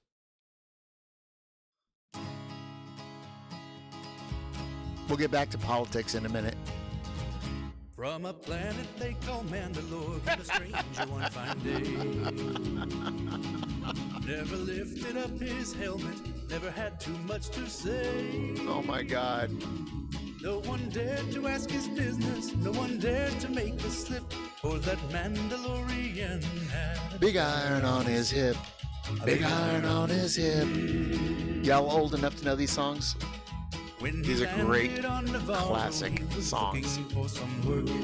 These parodies. And he met up with old Grief Karga, who told him with a smirk, "You're the best one in the parsec." That's the whisper from each lip. Now I've got business for the Mando with. Yeah, it's too bad. Alderaan too. Sorry, your planet doesn't exist anymore. Jeez, it seems like some bad guys and other bad guys are just fighting and killing each other and blowing up each other's planets. Do you ever think about, is this a thing, or should we stop, or what? Should we stop blowing up each other's planets? I don't know. It's just a thought. But the Mando took the job because they paid him with Beskar. Paid him with Beskar. So the Mando took the payment and a little tracking far. Climbed aboard his trusty starship and flew off for the job. Well, he landed on Arvala and he learned to ride a blurk, and he rode off for the bounty with his mind upon his work. Mind upon his work. Mind upon his work. Well, the bad men in the compound numbered 50, maybe more. Sing it with me. But he partnered with the bounty droid and evened up the score. Then he found a baby Yoda, shot the droid right in the head. For it tried to harm the baby, but the droid just wound up dead. The droid just wound up dead. So he took the baby Yoda all the way back to his ship. Nah, Jaru, you're missing it. If that's your takeaway, you're missing it. Love you. You're missing it. So he bargained with the Jawas, and the Mudhorn he did slay. Took that egg back to the Jawas, and then he went his way. Went about his way. Here we go, here we go, here we go. When he took his bounty in the day, he didn't. There's Herzog Warner. He's a bad guy. With his shiny Beskar armor, he went looking for a fight. And the stormtroopers were many, but his laser fired and ripped And the Whistling birds were deadly like the big iron on his. The whistling birds, watch. That's the best. The whistling birds, fuck you, fuck you, fuck you, fuck you, fuck you. Saved the baby and he made a quick escape. Many hunters tried to take him since, and many met their fate. Met the fate. Apollo Creed from Rocky. Living friend, don't make that fatal slip and take the bounty on the Mando with the big iron on his hip. Big iron on his head. Big iron. Don't you try to match the Mando with The big iron on his hip. The big iron on his hip. Right. It's just silly. It's just. You know what? It's really just silly. And it's entertainment. It's just entertainment. And here's the thing. If you're going to cancel every single piece of entertainment because they are reactionary, in a time of reaction, we literally live in a time of reaction full of capitalist exploitation. Like, and if you're only going to look at art that only has, the most communist, leftist, purist, like, I'm just saying. We all need more Beskar. We need less turfs, and we need to educate people on that, right? You call it out. Call it out. But I think at some point you yes, everyone in Hollywood has an issue, but guess what? Everyone has issues. I have issues. I voted for Reagan twice. I screamed at my wife 3 years ago. Like everything. Everybody has issues. That's not the point. The point is, like, what are you doing? What are you doing? What are you doing with your life? Are you sitting around throwing crap at the window? You throwing crap? You go throwing crap? Or are you agitating? Are you organizing? Are you a collectivist? That's great. Are you an activist? That's even better. Are you an organizer? Even better. Are you a revolutionary? Even better.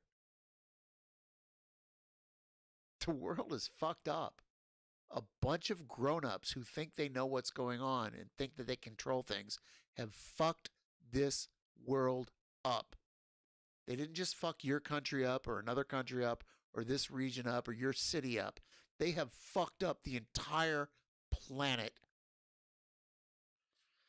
They have fucked up the entire planet with their stupid fucking scheme. Their scheme called capitalism that lets 4 or 5 people have as much wealth as 3.5 billion. They have fucked up the planet where they make healthcare and water and housing and food. They make that for profit instead of like a thing that, everybody has a right to. And there's a real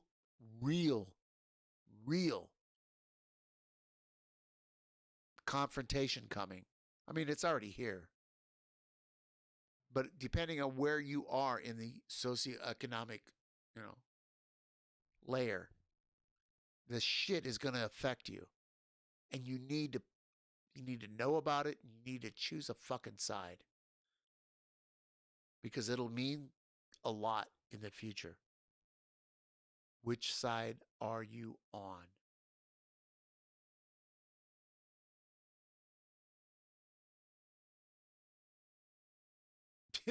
If we could teach 2 billion people that there are only 2 classes. We've already won. Oh, that's funny, actually. Yeah, and we're not gonna like people aren't. We're not going to teach anybody. Oh, here, read this book and get based. Read this book, and everybody read these books. And no, your material conditions, how hard you're getting murdered, exploited, fucked over. That's gonna inform you more than anything. And if you can find some time to organize and agitate and fight against, please do. Please do. Everybody's got their own kind of like situation, shit, God. Life is fucking hard, man. It was so much easier when I was younger, right? Maybe for you too. But when I talk to people that are in their teens and 20s right now, there's nothing fun about being young. There's nothing fun about being young and looking at what's going on. Looking at what's coming down the road for you. Job-wise. You're in your teens or your early 20s. What's your future under capitalism, late stage capitalism, with climate change looming and lunatics, billionaires and killionaires owning and running things? What the fuck, my friends? How is that? How do you think your life is going to turn out if you let these old motherfuckers who fucked up the world already, if you let these old, rich, dumbass, lunatic motherfuckers run the world and you don't wrestle control of it, if you let them keep doing what they're doing, you think you have a future? You think you have a future? You think your kids have a future?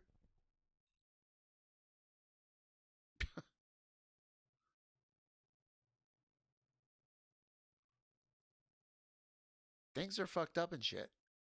They're going to get a lot worse. You better start paying attention. You better organize and find your tribe and do what you can to fight back. Do what you can to help yourself and help your class liberate themselves from this bullshit that these rich, white, rich motherfuckers have construed. Yeah, there's some Japanese, and yeah, there's some Asians, and there's some, blah, blah, blah. But it's capitalism it's Western capitalism, imperialism at its core. And then there's colonized minds that have aided it. Yeah, but Jaru, I mean, yeah, maybe I get that. A lot of people don't have children because of how fucked up things are. Some people are still having children because they want their children to be the fighters. It's a hard call. It's a hard call.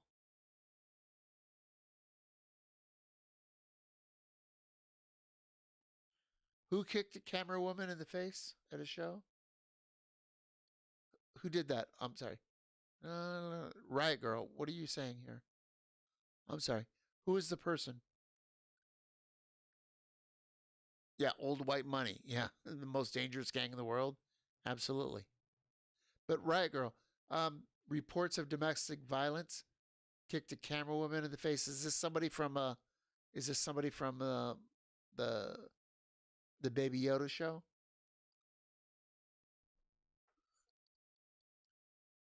Oh, the singer of Queens of the Stone Age. I know they exist, but I don't know them. I'm not a 90s or 2000s person. I'm an 80s and 90s dance person, but rock, I don't know that. Yeah. Queens of the Stone Age. Yeah.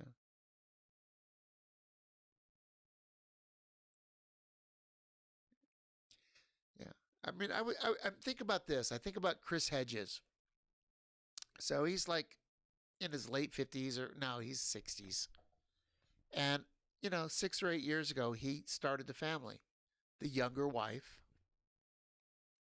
childbearing age, probably at least a generation younger. I don't know the facts. But he started a family. And people ask him, like, dude, you're such a doom and gloomer. Chris Hedges, if you don't know who he is, you won't know anything about what I'm talking about. But Chris Hedges is a known entity on the left. So Hedges is going on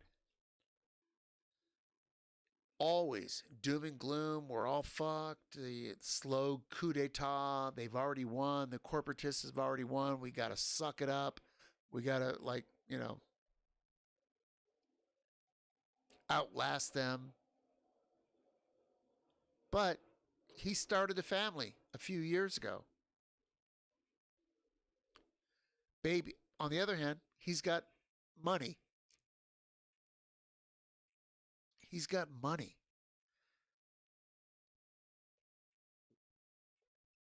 He's, his own cottage industry. I'm left, but I'm not saying we should have revolutions. I'm left and, things are bad, but we shouldn't have, like Russian style revolutions or Chinese style revolutions or Cuban style revolutions, or, we shouldn't do that. That's Chris Hedges. Gee, really? I wonder why.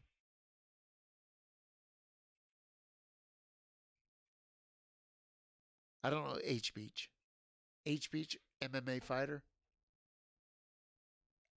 Yeah, Luke. Is it Luke? I don't know. I don't know the new councilman for H Beach. I don't even know what country you're in. I'm in Harlem. And there's no H Beach. There's no Harlem Beach. So I don't know what you're talking about. I'm sorry. Yeah, and I'm not being rude. I'm just like, I don't know. I'm sorry.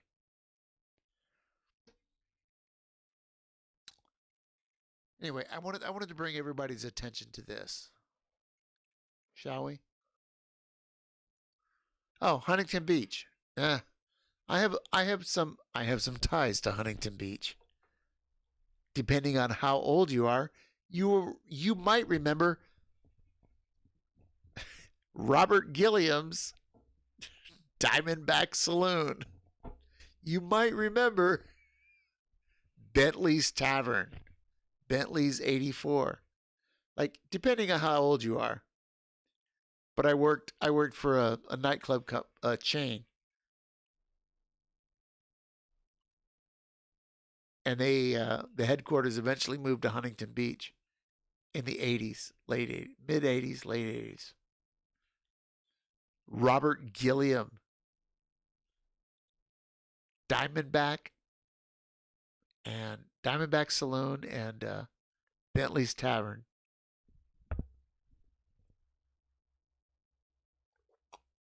Back in the day. Anyway, so let's look at this. This is going to happen on Thursday. Oh, it's going to happen tomorrow. This is a thing. I really want you all to check this out.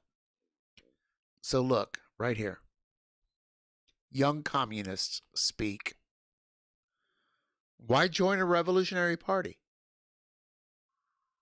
Why join a revolutionary party?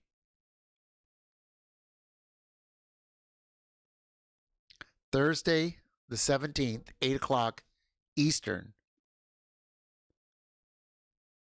5 p.m. Pacific.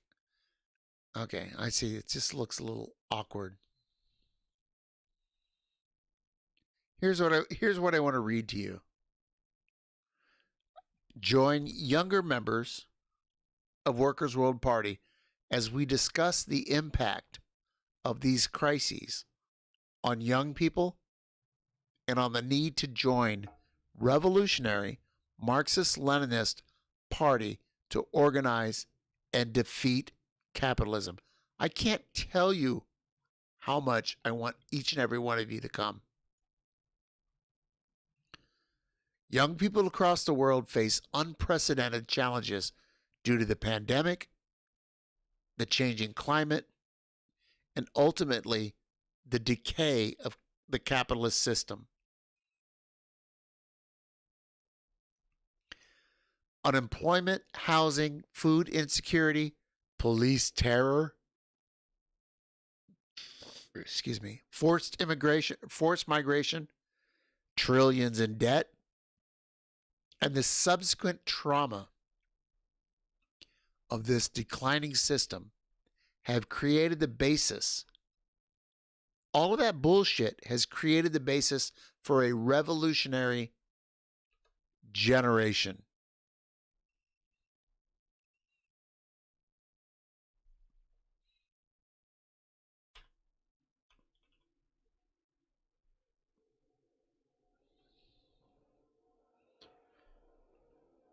Sorry, I made it too big and I can't see it now. Young people across the world are leading the fight to end capitalism and to build socialism. From the Black Lives Matter rebellions to struggles against austerity and empire, young people are looking more than ever towards building revolution. When I say tomorrow, look, it's 5 a.m. Technically, it's today. Today is Thursday, 5:23 a.m. All right. But honestly, until I go to bed, it's still tomorrow. So, 12, 13, 14 and a half, 14 and a half hours from now, Thursday night, 8 p.m. Eastern Time, this is a thing that's going to happen. Now, you can register, follow these links. I'm going to put it in the chat. Follow those links, register, be in the chat, listen to it in real time on your own, or, and that's, come here because I'm going to rebroadcast it in real time. I'm in the meeting already, and I'll take it and I'll put it on Twitch, and I will have my own chat. Oh yeah, there's going to be, follow that link, the Facebook.com events link. It's going to be on, it's originating in Zoom, and it's going out to Facebook, Workers World Twitter. It's going to go out in Instagram and Twitter and Facebook and I don't know where else. It's going to go out everywhere. But I'm the only one in the party that is doing Twitch. And I'm like, fuck, let me take this stream and bring it to Twitch. So this is what I've been doing for like 3 months, 6 months. Like, let me bring it here. Come here. And if you have a question, we'll talk about it real quick. I'll refine it. I'll get it right. And I'll send it to the chat. And maybe they'll go like, oh, well, Abear, okay. Maybe, or they'll be like, we already got that question. And they'll do it in a different form, whatever. I can't find anything on his stance on homelessness. Whose stance? Luke, I don't know. I honestly don't know what you're talking about. Look, anybody's stance on homelessness is there should not be any homelessness. Like, what are you looking for? Like, I don't. People should not be homeless. Period. They should also not be hungry, starving. They should not have poisoned water. They should not have to pay for, internet, healthcare, public transportation to get to work. They should not have to pay for a bunch of stupid shit that capitalists make us pay for. But that's, how to get started here. Jesus, I don't know how I got started here. I don't know how I got started here. I don't. I don't. I don't know what I'm doing. My friends, I literally don't know what I'm doing. I'm just here. I'm just here. I'm up in the right-hand corner. We're going to play this video. How's it going, everyone? Welcome back to Boy Lie Hobby Time. Today's build was inspired by the 6th episode of the 2nd season. I'm going to turn him down. I'm sorry. Hold on a second. I'm going to turn this down. I love this video, but I don't want to hear it. There we go. I just saw this video earlier today. I love this video. This guy, he got such a boner because he bought a model of Boba Fett. and look at the quality, right? Like look. This is a political thing, right? But sometimes I just want to say fuck it. I want art. I want more art, more art, more art. After the revolution, everybody will get more art. And look at this guy. He's got these models. He's got these tools. Now, and he's look at this little gun. Look at his little baby gun. Hold on. Oh my God. Look at his little baby gun. And he's got these tools. And he's going to figure it out. Like, this is the best. I should be playing the Mandalorian theme in the back, but I don't have a mixer that has like 3 inputs. Yeah, who doesn't like Boba Fett? Anyway, I'm trying to be serious now.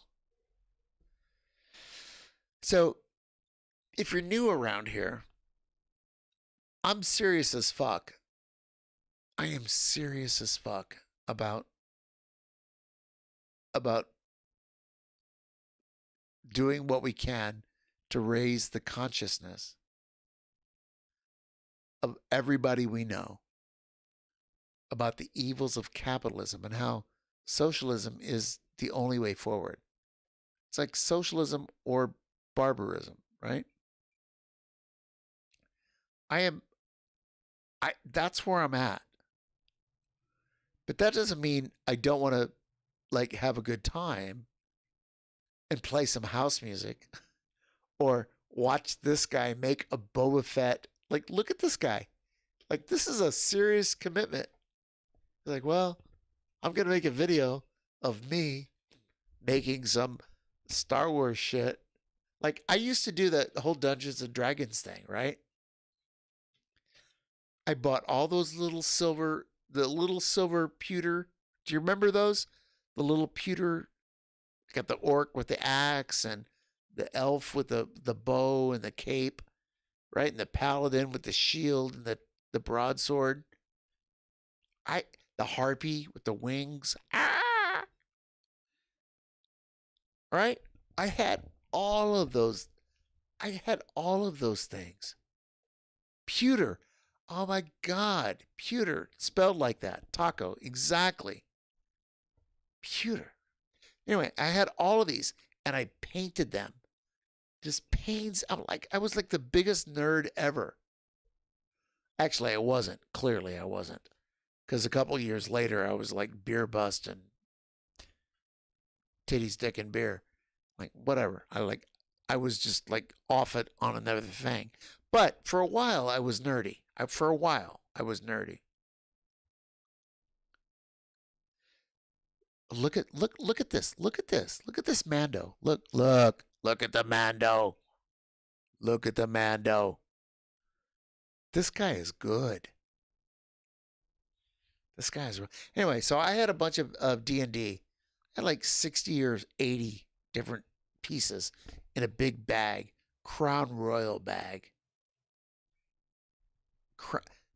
Ex-MMA fighter became a city councilman whose campaign promise was that nobody would have to see somebody sleeping outside of their beachfront. Oh my God. Who was that? I don't know. Oh, was that Gina? Gina Carano? She was not a councilman, was? No, she can't be. Anyway, I don't want to talk about like Gina or whatever, man. Like, look at this. Look at I'm sorry. This is no longer a political thing. Look at the art. Look at the art. Oh, let's take this guy. Let's take him apart. I am so like, God damn it. If I could have a big, I can't do that anymore. It's bad for me. I might die. Damn. Watch this. Watch this. Watch this. Look. Watch out. This is the best. I'm going to turn it up. Hold on. I'm going to turn it up. This is the part we need to hear. Ready? Shh. I'm going to be quiet. Oh, right here, baby. This has the those layers were AMSR. glued together. I used the hot wire cutter to give them a consistent edge. I realize a hot wire table would have been far better for this. I'm working on getting one of those. Oh God! But for now, I think the guy in the white is gonna die. The guy in the white, I think he's dead. Carved away a little rock for Boba What do we Fett to think? stand on. Boba Fett gonna win this? Glued that to the top, and I sanded down all the edges. Boba to Fett make gonna them win, nice and or smooth. the guy in the white gonna win? I'm just asking. I drilled a hole where the wiring will pass through the base. Then I mixed up my plaster. Roll with water 20. And Mod Podge. The Mod Podge helps give it a little bit more flexibility. I plugged up the hole to make sure it didn't get I would filled love a in, watt. and I applied the plaster to the top. With Yeah, he's putting a blaster bolt into his chest. Yes, he is. You're gonna love this. Look, I did Before the actually plaster watch. was dry, I randomly scattered some pebbles. I just of- want to say this. I normally don't watch anything before I play it. But because this was so off topic, this building models, so off topic, I watched the beginning of it because it caught my interest. And I zoomed to the end and I saw the end of it and it blew my fucking mind. And I'm like, after the revolution, more art. I don't want to see the middle of it. So we are all experiencing the middle of it together. But I've seen the end and it's glorious. It's fucking glorious. And then I filled in all the rest of the gaps with plaster. This fucking guy. I used my finger to give the Look at surface a little bit more of an inconsistent texture. And then I used a Mod Podge and paint mixture. I don't know if he's to leftist seal or the not. base. I don't know.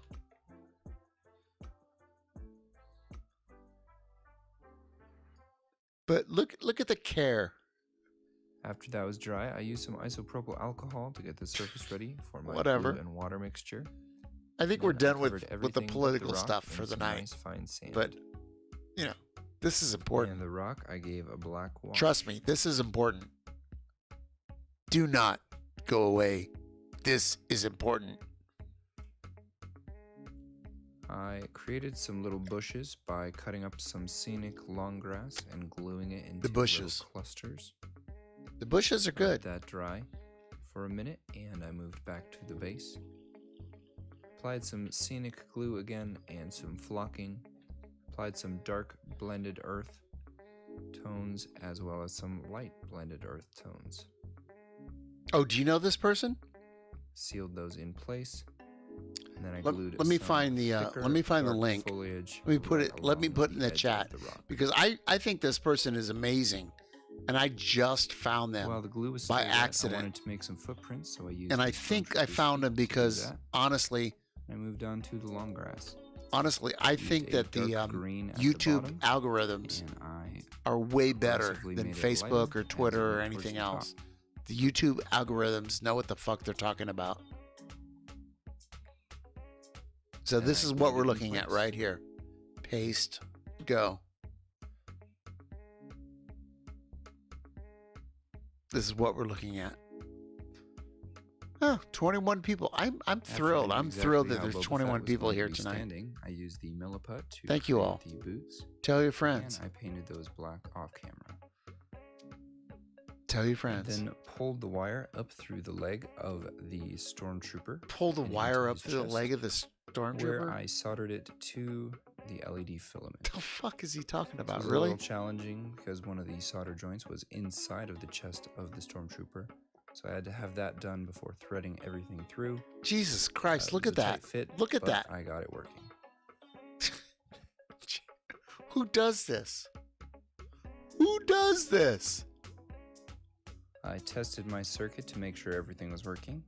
Watch, and look it at that, was. look at that, look at that, look at Got that. Everything ready for final Wait, assembly. you're gonna love this. Oh my Painted God, the who does outside of this? The base with black 3.0. I wrapped the LED in red cellophane. Drilled some anchor holes in the base for the characters. Put them in place. And called it good. Look at this man. Here we go. Here, look at it. Like right here, baby. Right here. Right here. Ah, yeah. Audio mixer. Hitting it hard. Hitting it hard. I'll pull that down a little bit. Look at this shit, man. Look at this. Look at this. Look at this. Look at it. Look at it.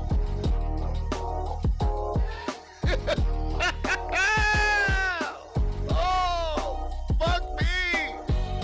Look at it. Look at it.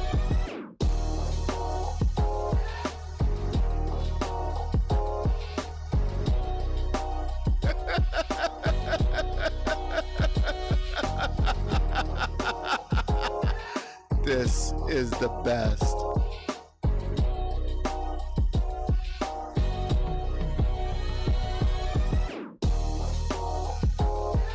Oh my God. Oh. Fuck that stormtrooper. Fuck that stormtrooper. That is it for this video. Thank you all so much for watching. Hope you enjoyed. Hope you have a great week. I will see you next time. Hope you enjoyed. I hope you had a great week. Hope you enjoyed. Hope you had a great that payoff right there. I'm gonna put it in the chat again. This is why, like, we just need Jesus Christ.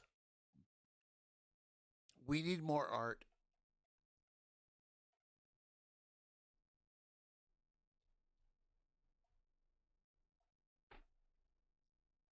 We need more art. I fired 15 times. Why am I the dead one? We need more art. And after the revolution, there will be more time for art because we won't be working 2 jobs, 3 jobs. We won't be working 1 job with 16 hours. After the revolution, we'll be working 4 hours, 6 hours, 8 hours maybe, then 4, then 6, or 6, and then 4. Jesus.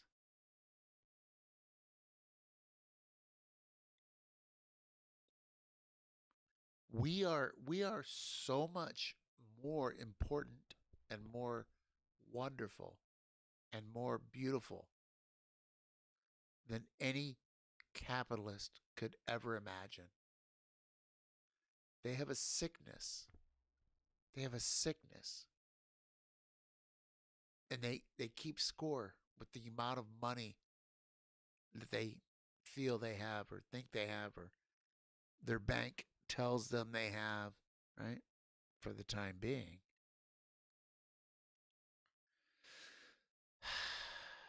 But that's not what it is to be human.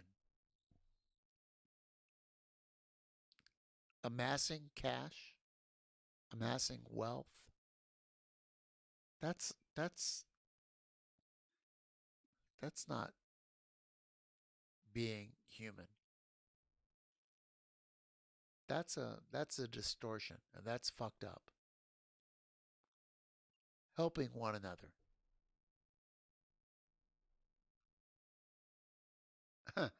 8 hours per month because it's our turn to clean the drains. The rest of the time, individual innovations is producing 85% more value. Look, somebody's got to take the trash out. Somebody's got to clean the drains. We can all figure that out. And we don't need a for-profit corporation to decide how it's done. Everything that is done by the state, and I just want to be clear, going back to the earlier part of this, what will be a VOD soon, I was like ragging on anarchists who want to bitch about Macron's debt. I think it made a pretty good case, but you have to watch it. But we, I'm going to be quiet on that. Watch it if you want. Doesn't matter. We can do better. Whatever the capitalists have given to us, forced on us, made us believe, made us think is real, it's crap. The capitalists only care about their profit. And we can do better.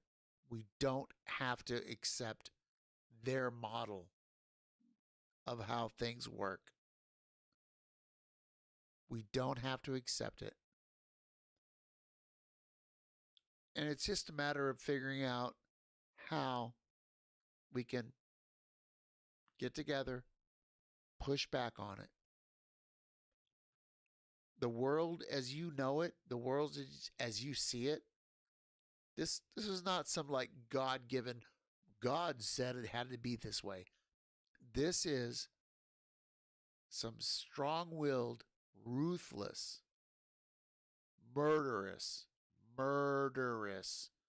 motherfuckers who decided the world should be this way. Murderous, strong-willed, ruthless motherfuckers. They said, this is the way the world should be.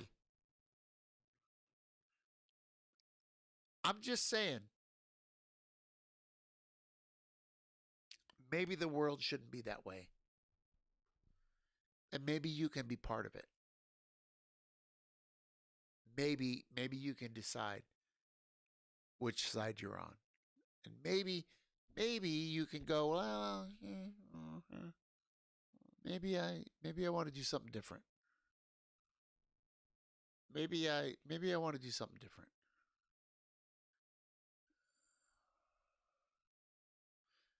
Which side are you on, boy? Which side are you on? Which side are you on?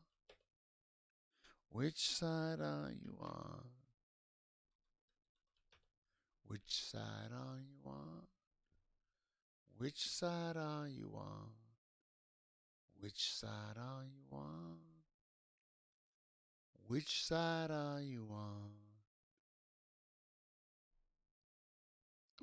Maybe we should do that. Should we do that? We the people are the ones who gonna have to fight. We used to say, which side are you on? Which side are you on? The truth is, we're in so much debt that the only way out is revolution or war. What? So now the question is, what? Which side are you on? What?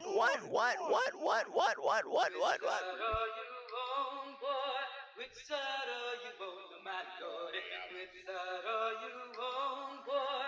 Which side are you on, my God? See, before I draw the line, let me welcome you close to all the folks who knew Obama sold the people a hoax. Gave the money to suckers while our community's still poor. Withdrew the troops but started another war. Colonizing, terrorizing, creating the oil crisis so they can make a kill on no food and gas prices. Prisons is filling, they trying to lock up the future. Militarized borders and control of computers. Want a stupid bumping music that ain't healthy for the shortest. Privatizing schools and policemen in the hallways. Can't be dormant, I'm awoken. Rise up, be ready. Brought the family with us and we hold the machetes. Riding the fence, too many people be riding the fence. Yeah, you say you ready for war, but are you convinced? I'm not convinced. If you're a rider, freedom fighter, crowd excited, then let's do this. We can make one big united, middle finger to the U.S. Give me the bravest and the truest, fuck the hippest and the coolest. We gon' spark this revolution and cross this off our to-do list. Put your foot down if you look down on this criminal system. Put your book down and get shook down like my niggas in prison. Don't be condemning and condoning their actions in one sentence. Make up your mind, choose your side. Is you a patriot or a menace to society? So riot or sit by quietly. But don't pull out your flag and try to say you gon' rock with me. You flip Tale of Two Rabbits.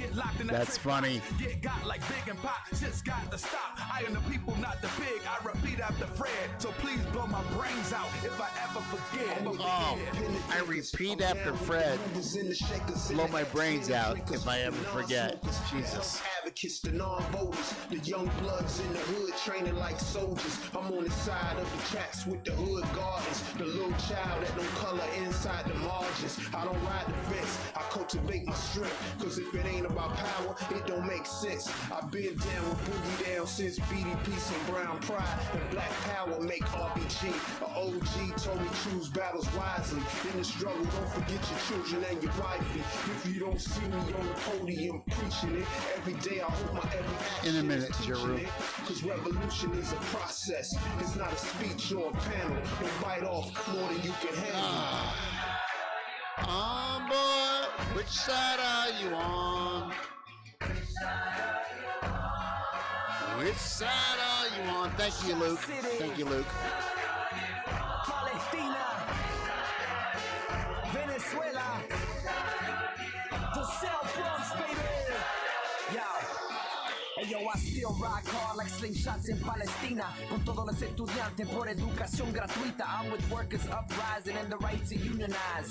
We ain't crossed the border, so you better legalize. Yeah. I'm with La Peña del Bronx. I'm still with Victor Toro, cause gentrification is polluting my Oh my God, you just mentioned Victor Toro. South Bronx forever. Decolonize the Oh my God. neighborhood Oh my better. God. I ain't down with the rich, I'm more Richie Perez. Don't talk to grand Really? juries or cooperate with feds. I'm with students, Wow. doctors, janitors, teachers. We need living wages, but they don't believe us. Monida, Barretto, Spofford, Hunts Point, my hood, I love. We join forces, forming our deck, BX. Taking over buildings, rebel Diaz for the children.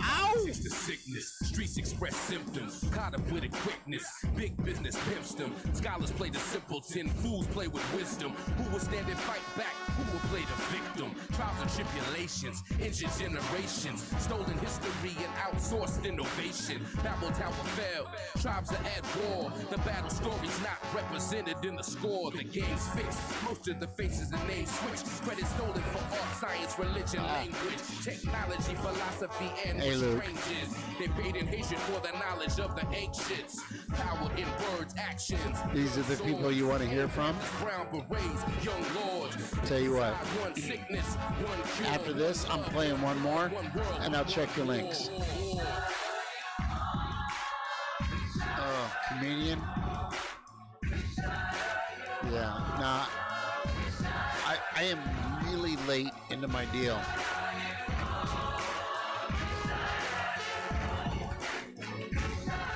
What happened? What happened to... Oh, I lost it. I lost it. I lost it. There it is. I'm sorry. I was fucking around with the OBS, right? Fucking around with the OBS. And I lost the link. And I apologize for that. I'm sorry. So the video did not do what I wanted it to do. We're going to do one more. I'm getting really late. I should have been in bed an hour ago. But tomorrow, this is a snow day. Right now, it's a snow day. We have like 14 inches of snow. My wife is a preschool educator. School is called off. 2, 3, 4, 5-year-olds don't need 55-mile-an-hour winds in their face to get to school, to play, and learn how to interact. They can take a day off. But I have some shit. I do have some stuff that I want to share.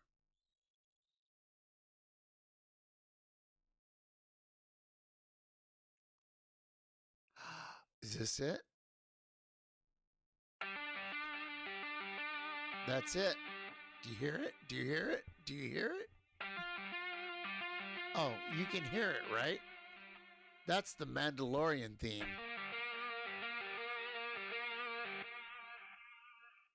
You hear it, right? You hear it? You hear it? You hear it? You hear it? You hear it? You hear it? Oh, doggy. Oh, doggy. Oh, doggy, doggy, doggy. What? Why isn't that on there, right? Why isn't there? Fucking can't find it. Here it is. Ready? 5, 4, 3, 2, 1. Here we go now. This is metal.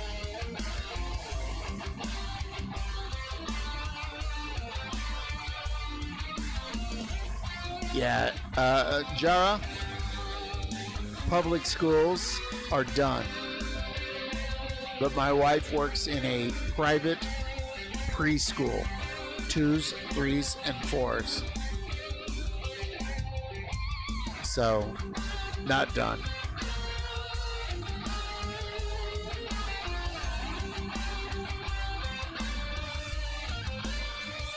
Oh, Luke, what are you saying? Wow. First time you heard my stream, it was third hand raid, where you pretty much passed out, and every time since, I've loved your takes on existence. Ah. Ba ba ba ba. Ba ba ba ba ba ba. Ba ba ba ba ba ba. Luke. Use the Force, Luke. Don't use it against the Mandalorians. Oh, Luke, that's very sweet of you to say.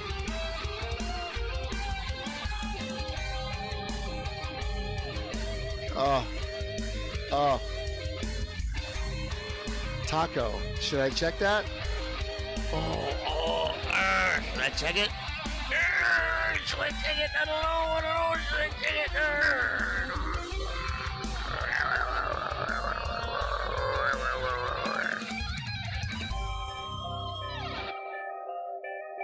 Jesus Christ. Like, how do you not love that? That's the metal Mandalorian. That's the metal Mandalorian. How do you not love that? I literally have to pee. I have to pee. Again, I have to pee. I have to pee. I have to pee. I have to pee. I have to pee. I have to go. I have to pee. So, I'm going to leave you with Rebel Diaz. I got to pee. I got to go. I got to go. I got to go. I'm old. I'm going to pee in my pants. I got to go. I got to go. I got to go.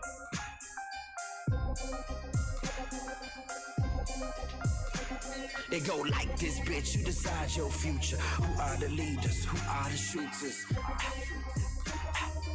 Who are the leaders? Who are the shooters? Who are the leaders? Who are the shooters? Like this, bitch, you decide your future. Who are the leaders? Who are the shooters? Yo, you ain't never come around to my casa. I know, but you don't know the pain of my raza. Just came to paint a picture. I'm the man with the paint in the pickup. I'm the one with paletas de agua, de piña, de coco, de mango, de guava. You don't wanna mess around with my squad. We are the rebels, we are outlaws. I came up with a couple of guys who always kept a 9 in the glove of the Dodge. Koran in the right hand and left middle finger for them jump out boys when they went up on the squad. Said we got John Jackson, born faction, hold the world hostage. When the camera's the pot, that's how you know imposters. If they ain't no seeing in them boys, will double cross you. While they gorillas out at midnight, toss them all. It go like this, bitch, you decide your future. Who are the leaders? Who are the shooters? Who are the leaders? Who are the shooters? Who are the leaders? Who are the shooters? Like this, bitch, you decide your future. Who are the leaders? Who are the shooters? In my experience, only the illest shooters can properly transition to leading a crew of shooters and shooting along with them and getting arrested with them. And if it come down to dying, you dying along with them. I know, homie, but I would never follow you to battle if you never seen an armor like right at you. And you can never tell me what the neighborhood in need of. If you ain't never lived inside the neighborhood you speak of, we gon' like this, bitch, you decide your future. Who are the leaders? Who are the shooters? Who are the leaders? Who are the shooters? Look, who are the leaders? Who are the shooters? Like this, bitch, you decide your future. Who are the leaders? Who are the shooters? It's fuck the police with my every breath. Conscious rappers living life like fairy tales. I grow closer to death of jail with every step. I sold a piece of my soul, every piece I sold. We come from EBT, Roman noodles, and piece of roll. Magazines for sources of trouble to make sinners fold. Long as I got work falling off the clock like hickory, dickory. Fuck America, this is history. Yeah. Killers in the headline. You ain't a revolutionary if you never did. Dead time. Caught in the shadow, but you wouldn't kill a fruit fly. Real life, 3 open cases so I could prove mine. Jesus was in Chicago, he probably gang bang. AK, lift like CT Fletcher, maintain. Leaders and the students are same motherfucker. Single mothers living next door at the range, motherfucker. I'm like this, bitch, you decide your future. Who are the leaders? Who are the shooters? Who are the leaders? Who are the shooters? Who are the leaders? Who are the shooters? Like this, bitch, you decide your future. How you like that? There on West Florissant is flourishing. Revolution in the air, thank Ferguson. Unnamed shooters on the front line, serving them. Police had to retreat, these streets burning them. Time passes, what came from the ashes. In the aftermath, who paid, who cast, and I don't see those faces that was masked in the actions. Caught them always backing, let's get it cracking. One time for the Angela Davises. 2 times for a shot at the score. Exercising my rights to carry, bitch. What you think all the guns are for? Rather go out standing than down my knees. I'ma shoot a motherfucker, then cry in peace. Shake it off, reload, back on the front line. Time to wake that ass up, cause it's the crunch time. It go like this, bitch, you decide your future. Who are the leaders? Who are the shooters? Who are the leaders? Who are the shooters? Who are the leaders? Who are the shooters? Like this, bitch, you decide your future. Who are the leaders? Who are the shooters? Oh my God. That's nice. That's so nice.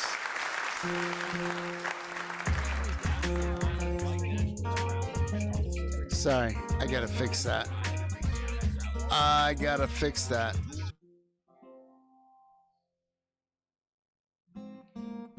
Oh, here we gotta go. Ready? Are you ready? Are you ready? I'm gonna bring it over here.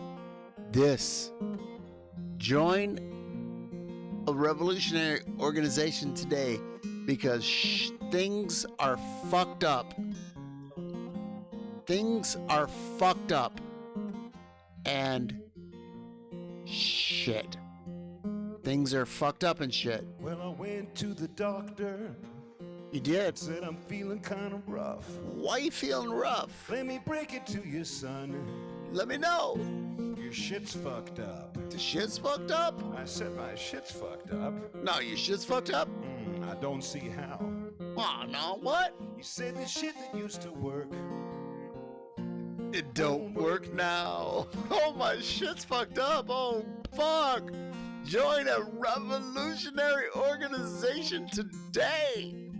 Join an anti-capitalist organization today. Join it. I had a dream. You had a dream? What? Ah, shucks so well. Shucks so well. Now it's all fucked up. It's all fucked up? What? It's shot to hell. Oh, man. Yeah, My shit's fucked up. Your shit's fucked up? Has to happen to the best of us. And the rich folks suffer like the rest of us. What? It'll happen to you. What? What?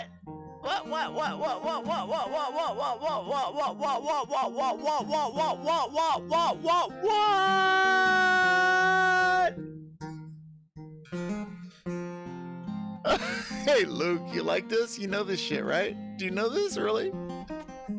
Look, I'm just doing my thing, man. Like, I'm watching, like, I watched some shit online. Amazing grace sort of passed you by. Hey, wake up every day. Wake up every day. Hang your head and cry. Hang your head and cry. Yeah, you wanna die. Wanna die. But you just can't quit. But you just can't quit. Let me break it on down. Bring it on down. That's the fucked up shit. That's some fucked up shit. Yeah, my shit's fucked up. Yeah, your shit's fucked up. His shit's fucked up, man. Fucked up. It's fucked up, man.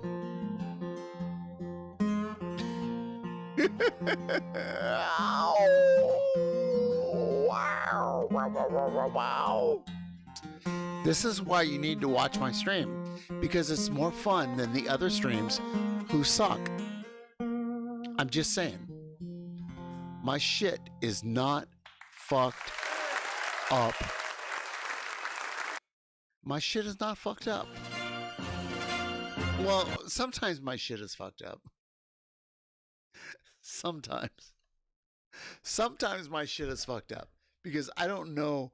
I don't know how to do this and that and make it all like, oh, I'm the majority report and I know how to press buttons and make things happen. My name is Hassan. I'm the nephew of somebody who has backing and money and people who can make buttons happen with really bad politics. Look, I'm just here. And to be honest, I'm fucking angry. Here's my deal. If you just got here, clip this and ship this. If you just got here, clip it and ship it. I'm fucking angry. I am angry. I am sad. I am not happy. I think that the way that the grown-ups and adults have been running the world is really foul, wrong, disgusting, murderous, genocidal, and all those other words that I didn't come to my mind. And that, you know, everyone else should decide that, oh, you know what? Oh, what? You're right. And we should all, like, you know, get on board and tell these people that they're wrong, they're genocidal, they're murderous, they suck, and we can do better.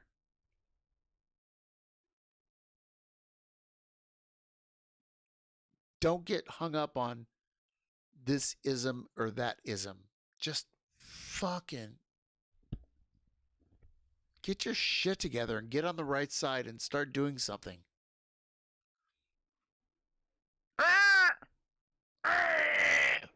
My shit's fucked up. So, what should we do? Should we do this? It's only 1:39.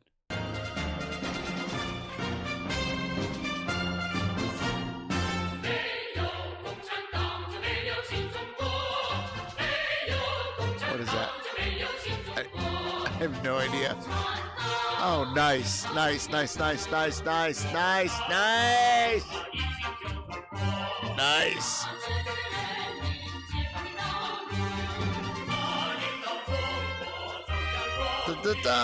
have 1 more minute on this.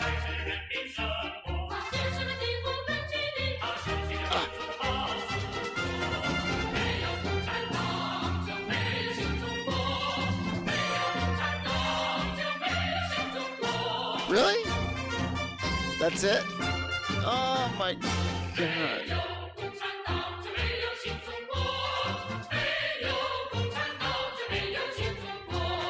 Shit's fucked up.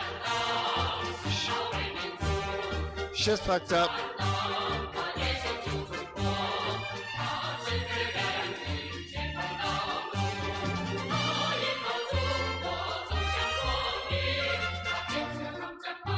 Wow.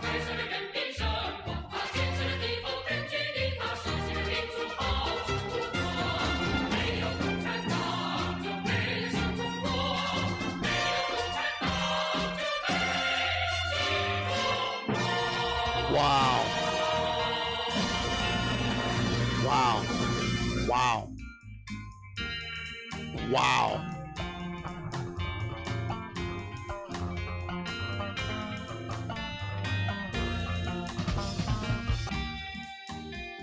Wow. Wow. Nice. Nice.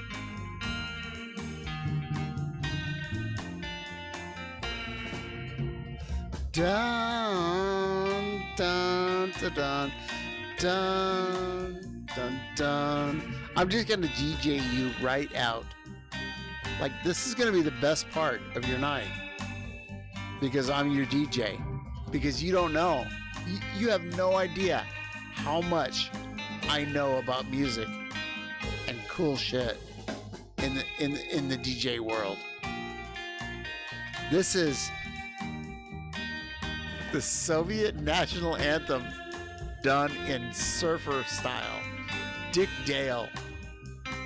Dick Dale. Oh, there's only a dozen inclusive leftists chatting and shit right now. I don't know.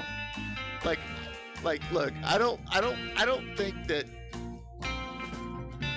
think that there are 27. I don't think there's I think there's under like 30 actual Marxist Leninist leftists. I don't think there's that many. Here's what we need to hear right here. My friends, listen. Don't wait for the drop. Just wait for this. Ready? Shh. Shh. Oh my God. Oh my God. Do you know the song? You know the bass line? Do you know the bass line? This is a metal band out of the Bay Area. Friends of the program, friends of the stream. Check it out. Pressure pushing down on me, pressing down on you. No man has fall under pressure that burns a building down, splits a family in two, puts people on streets. Quaker. Wow. I have Quakers in my family. That's okay. It's the terror of Knowing what the world's all about. watching some friends screaming. Let me out. Tomorrow gets me high. Pressure on people on the streets.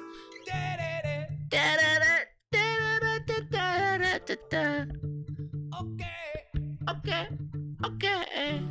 Chipping around, kick my brains round This. the floor. These are the days it never rains, but it oh. Eat on my eat on my jump up, bail up. People on streets, People on streets. How do you not love this? the terror of knowing what this world is about. Watching some good friends screaming. Let me out! Straight tomorrow gets me higher. People on the streets. Turn away from it all like a blind man. Sat on a fence, but it don't work. Keep coming up with love, but it's so slashed and torn.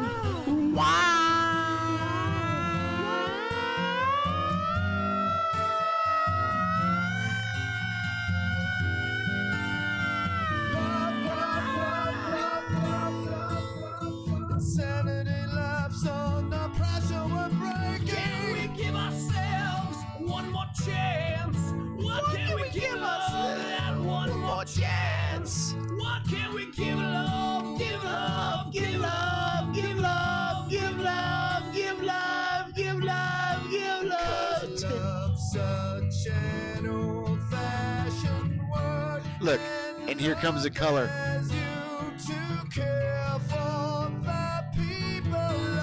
Here comes the color. Feel the love. Feel the love.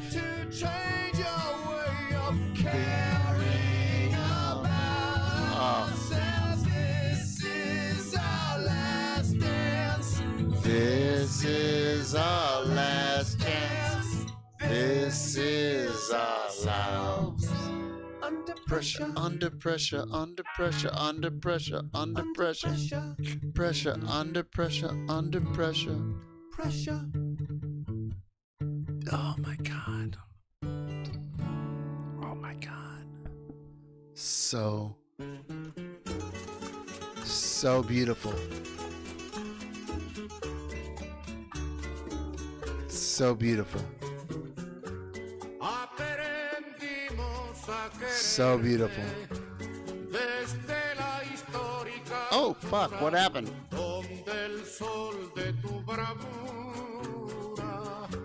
My friends, it is 6 a.m. I'm thinking there are no heavy subjects. There are no heavy, important subjects that can be tackled. So, I should be in bed. Today is a snow day. There's snow coming out of this window.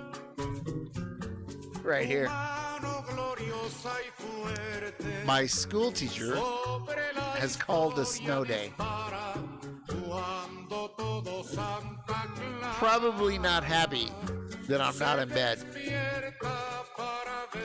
But I feel like, here's what I feel like. I feel like I want to play some more songs. I feel like I want to play some more songs.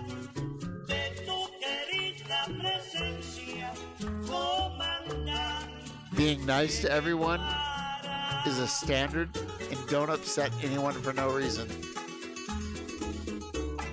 I don't know what that means. Luke, I hope I did not upset anybody for no reason. I really hope I didn't. Yeah. I don't know what that means. I'm sorry. I mean, I upset people because I do stupid shit sometimes.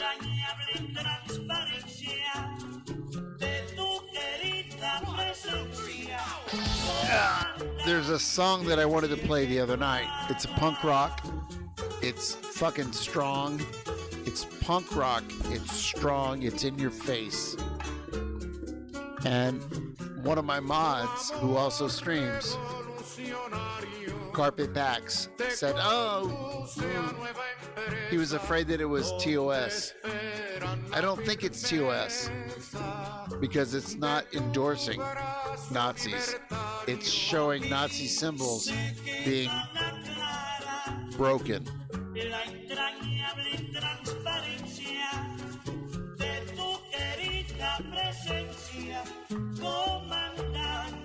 I'm not the issue at all. I'm trying to cause offense by being too friendly. Hey, Jaru?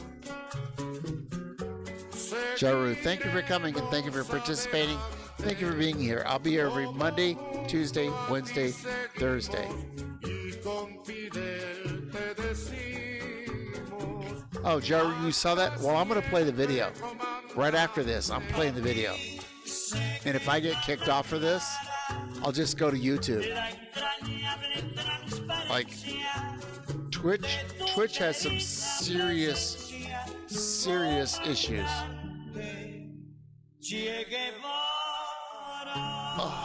Oh, what a fucking great song. What a fucking great fucking song. 1, 2, 3. We're going to stop that right there. Hold on a second. I just want to say this. This is a song that I've been playing for like 3 months. It's somebody that I personally know. It's a punk rocker who's been in the scene for like 20 years. This is not somebody who's like, oh, copyright. We play this shit all the time. I push it because it's good. But because it has a Nazi symbol that gets blown up, some people thought it was against terms of service. And I will gladly defend this. Gladly defend this. Seriously. I mean, I'm not the boss of anybody, right? I'm not the boss of anybody. But I would gladly defend this. And if they want to kick me off of this platform for playing this video, we'll make some hay out of it. And we'll move to a different platform. Because honestly, this is where it's at. Anti-Nazi stuff. Anti-white supremacist stuff. Like pro-life for everyone stuff. And if you want to like pretend like this is bad, and you want to do that publicly and ban people for playing this? Are you fucking kidding me? I'll have that fight. Oh, I'll get kicked off, fine. But believe me, I'm not going away. 1, 2, 3, 4.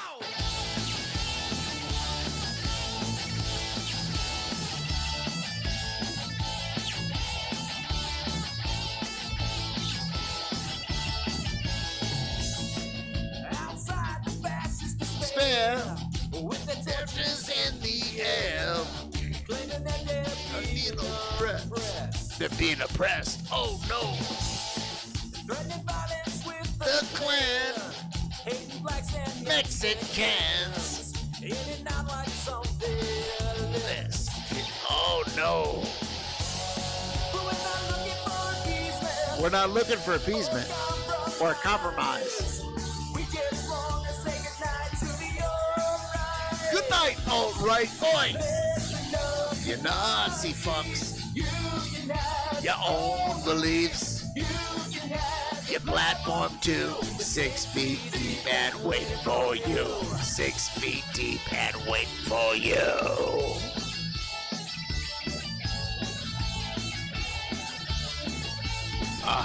Father Fury. Father Fury.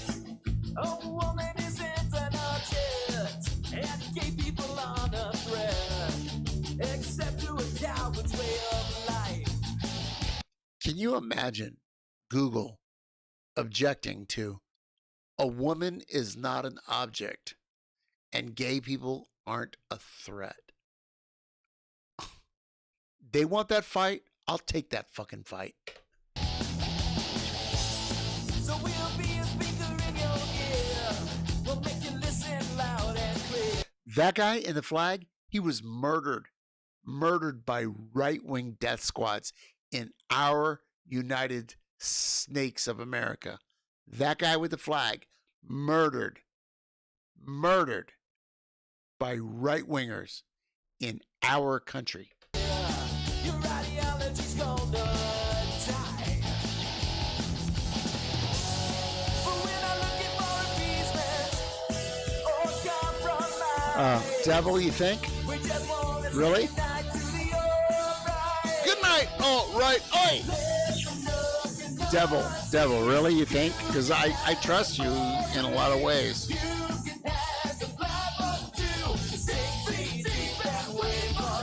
Really? Wow.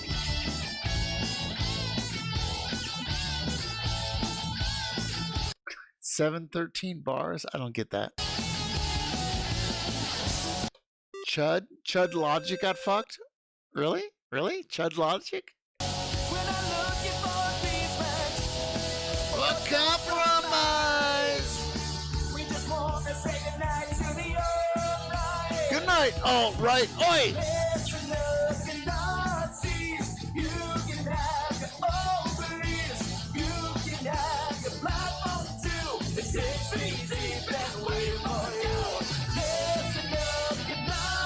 That's really disturbing, but maybe I'll nuke it.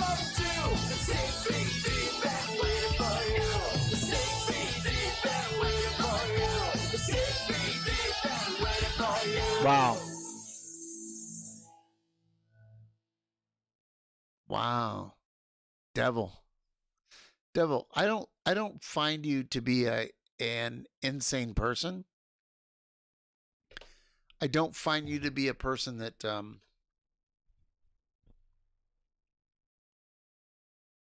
Devil. I don't find you to be a combative person, or a person that would just make shit up, or a person that would like be not quite thinking correctly, right? But you really think that is, do you really think that is a violation of terms of service? But all right, so I am seriously considering doing that. But can you tell me, in this short time we have together, what is the terms of service? You can't show Nazi symbols at all, or you can't show them in the bad light that everybody should know that they should be. Like, what's the deal here? Like, what's the deal? Is it you can't show a Nazi symbol being fucked up?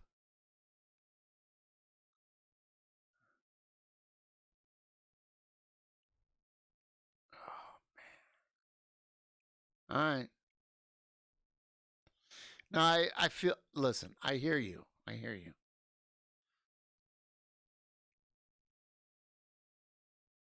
So when I play that song, I should play it without the video. Is that correct?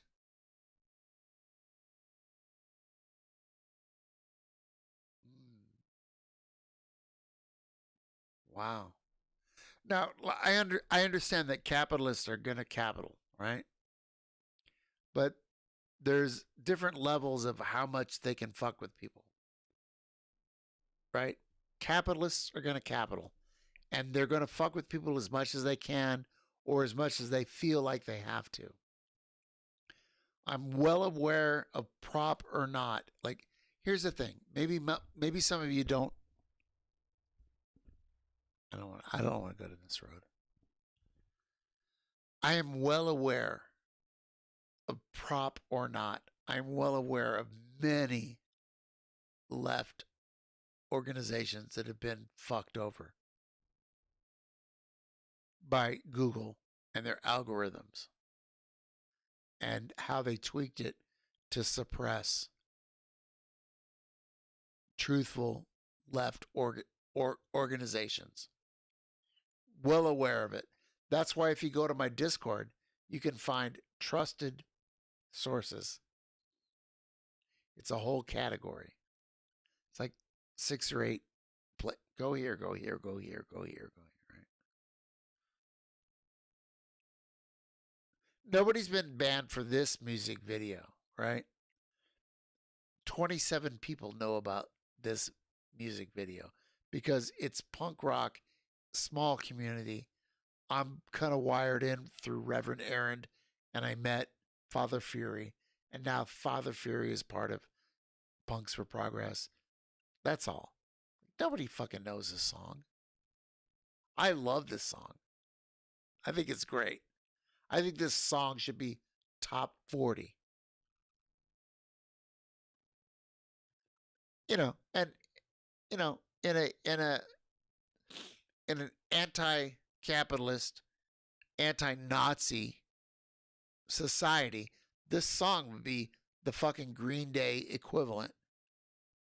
Listen up, you Nazi fucks. You can have your own platform 6 feet deep and waiting for you. Fuck you. We're going to kill you, put you in a grave 6 feet deep, and you can have your Nazi ideology. Fuck off. Like in that video game, awesome. I mean, that's all the song is hey, Nazis, fuck off. We don't like you. We won't accept you. And you can have your beliefs, but they're 6 feet deep and they are waiting for you. I don't think there's anything wrong with that. And if Jeff Bezos or Mark Zuckerberg or any of these motherfuckers want to like, oh, you can't say that? Well, that tells you something. It tells you something. And then I'll go and do something else.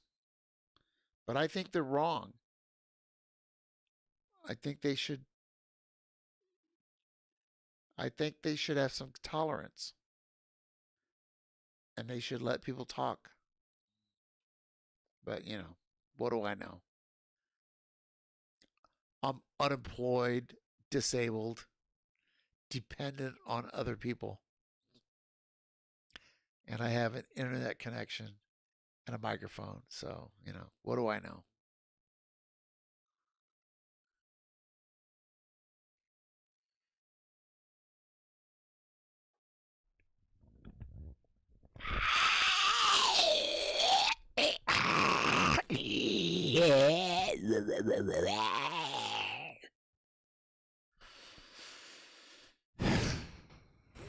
Sorry.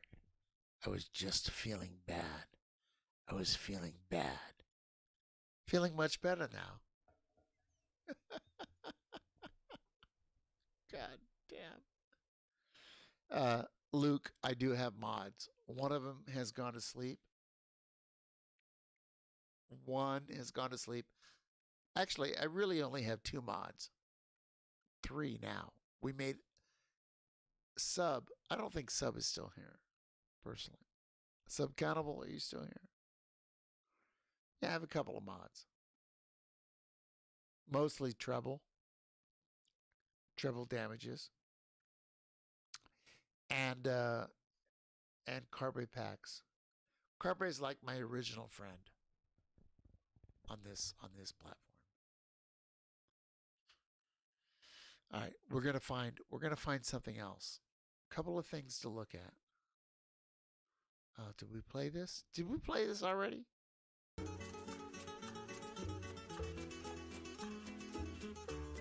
Did we play this? I don't think so. Oh, God.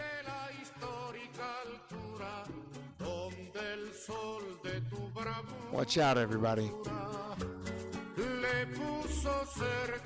This song.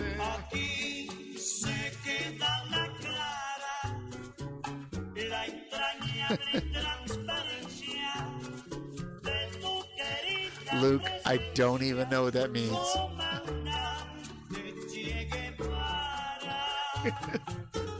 I think it's good.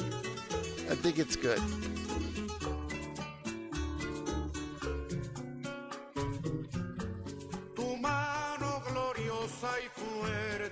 Nelson Mandela.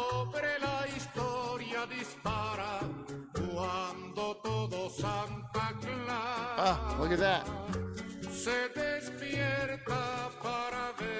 Aquí se queda la clara, la entrañable transparencia de tu querida presencia. Da, da, da, da. Da, da, da, da.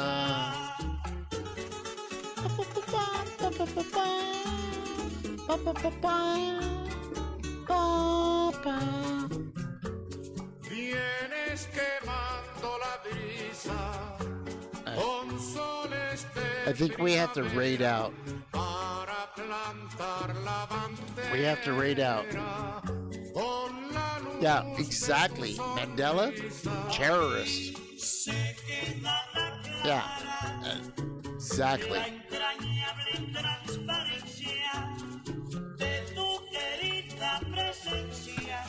You're term limiting yourself? You can't reply?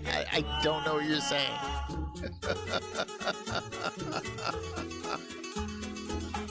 Oh my God.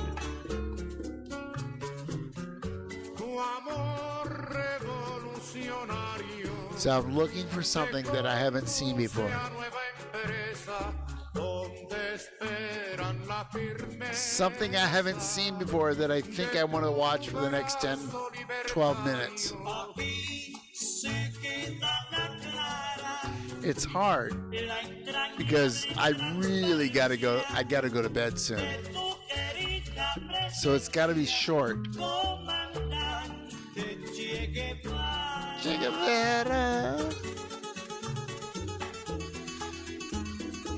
Oh, damn. Here,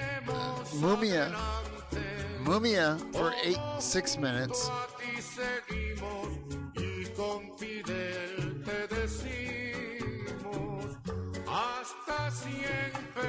All right, I got a thing, man. I got a thing. We're gonna do it.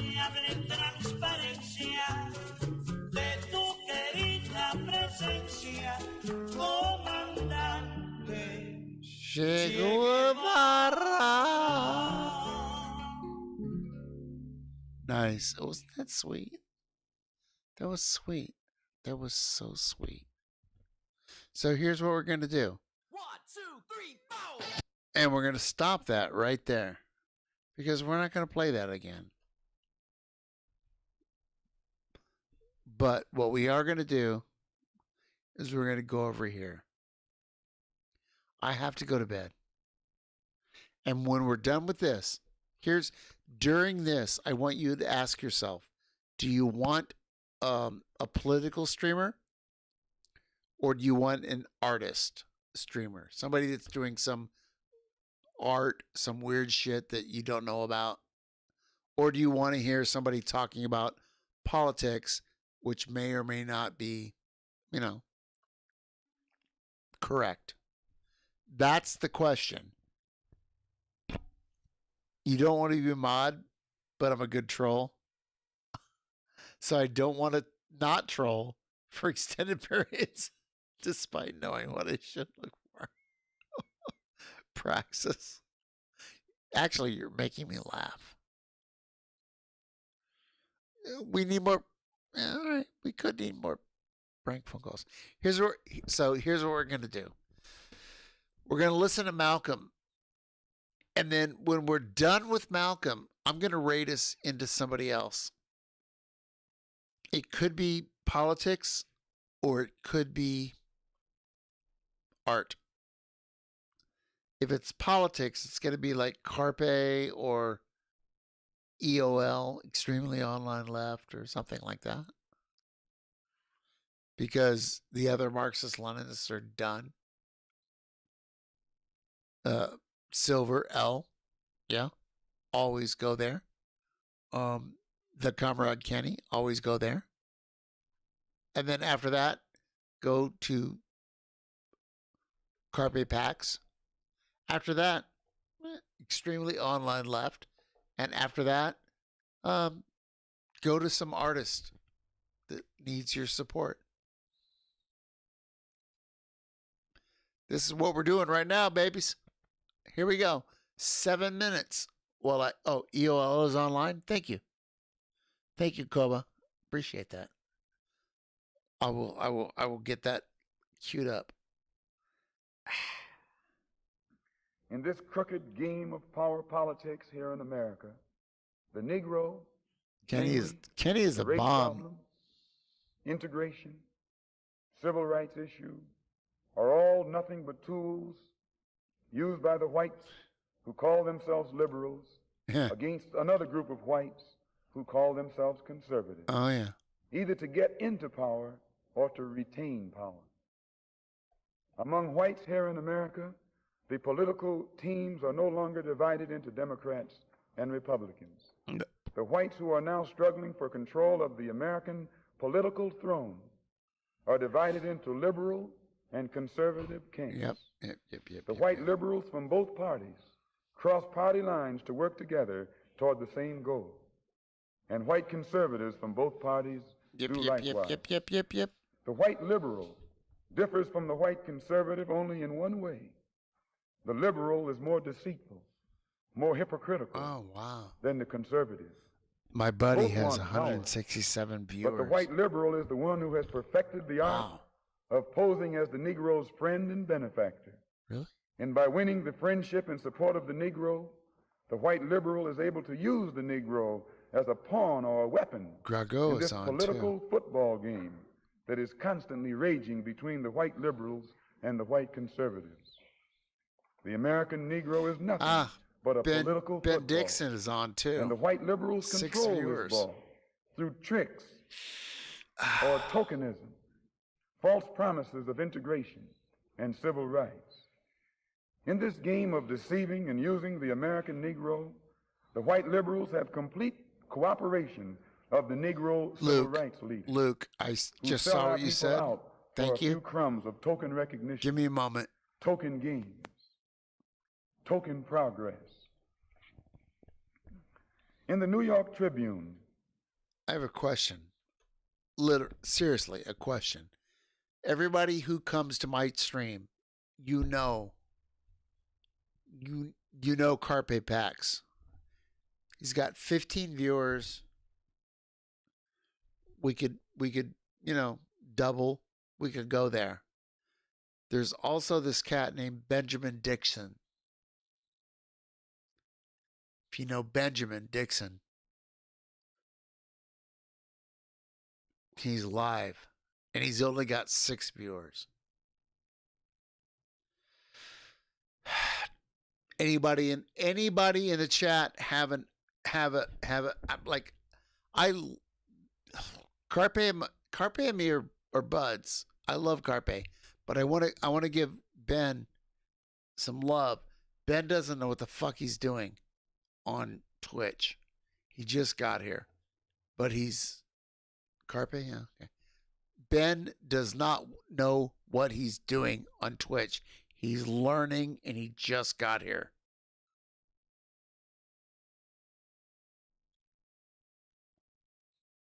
Oh, Ben has, hold on. Ben has all of the people 10 minutes in. So all the people he's got is just because he just started. So I know and I love Carpe. I also like Ben.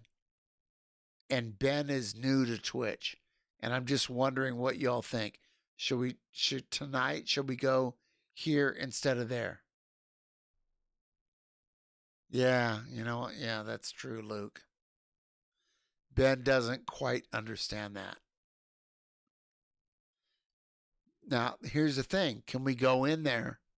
Can we say hi? And can we change his stance?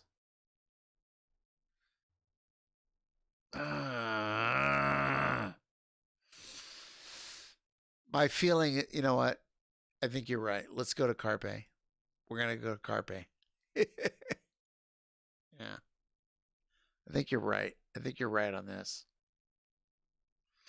I do think you're right. Let's hear the rest of in an this. editorial dated February the 5th, 1960. Yeah, I think you're right. They pointed out that out of 11 million qualified Negro voters, yeah, only 2,700,000. I think you're right, Luke. I think you're right. Take time to vote. I like Ben. This There's means a lot that, I like speaking, about Ben. But only 3 million out of yeah, the I think 11 you're right. million Negroes who are qualified to vote take an active part. And the remaining 8 million remain voluntarily. You've tried before? Inactive. Really? And yet it is this small minority, the 3 million interesting Negro voters, who help determine who will be the next president.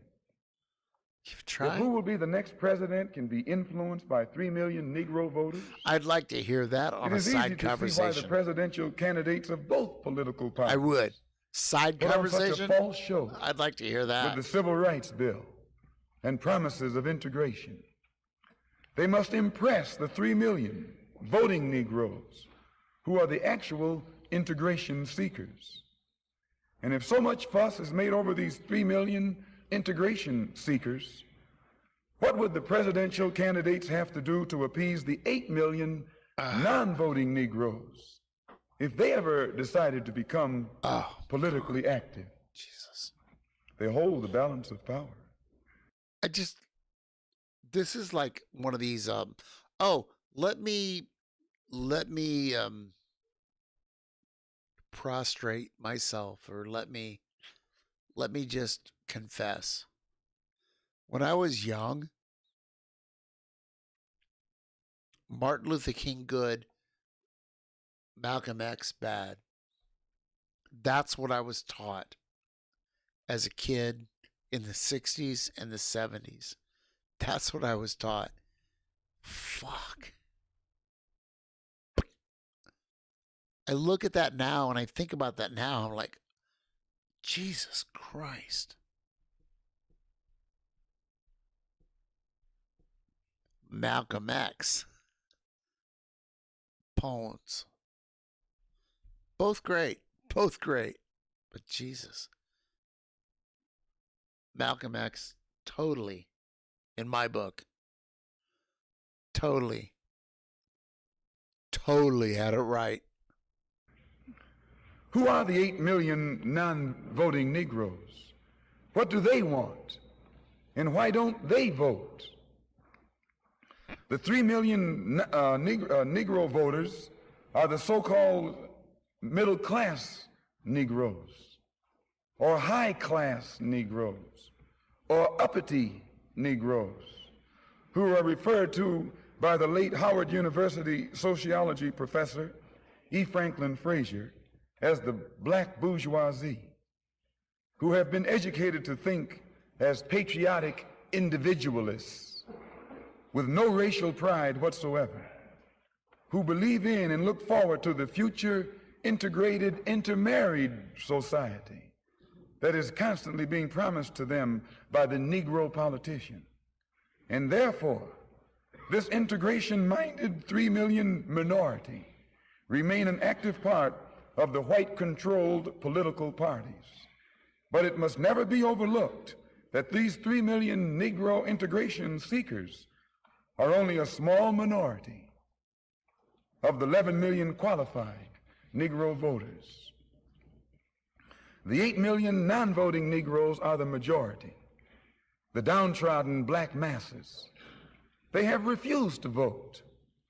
They've refused to take a part in politics because they reject the Uncle Tom approach of the clergy politician leadership that has been handpicked for the so-called Negroes by the white man himself. This clergy politician leadership does not speak for the Negro majority. They don't speak for the black masses. They speak for the black bourgeoisie. What happened? The brainwashed, What happened? white-minded, middle-class I'm sorry, minority. I lost the thing. Who, because they are ashamed of their Jesus race, fucking Christ, because they are ashamed of being black and don't want to be identified God damn it, with black, they are seeking to lose this black identity by mixing and mingling and intermarrying. I'm just trying to figure out my shit, with man. the I'm white sorry. society. Trying to figure out my shit. The race problem cannot be solved by listening to the white-minded, brainwashed minority. Yeah. The white man must try to learn what the black majority wants. Yeah, listen, Luke, what you just, like, what we're doing in the chat, like, fuck. Learning is the only reason for me paying for Twitch, paying attention to Twitch.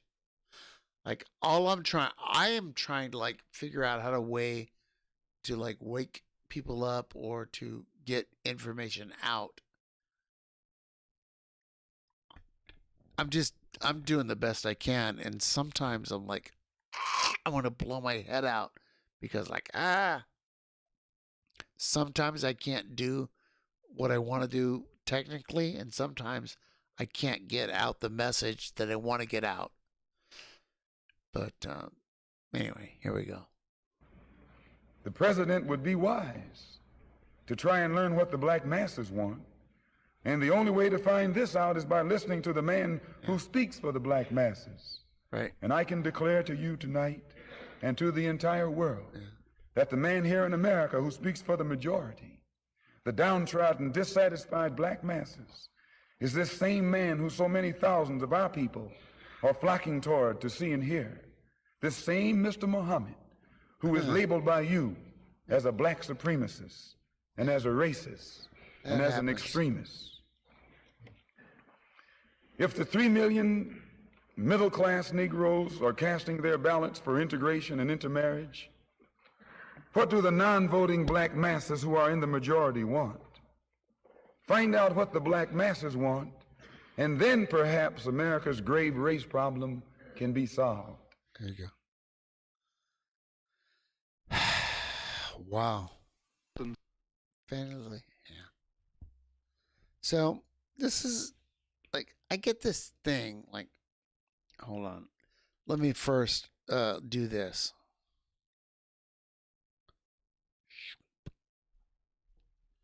So I'm almost done. I need to go. I really do. I'm tired, and in fact, I'm actually a little bit drunk. No, I'm a lot drunk.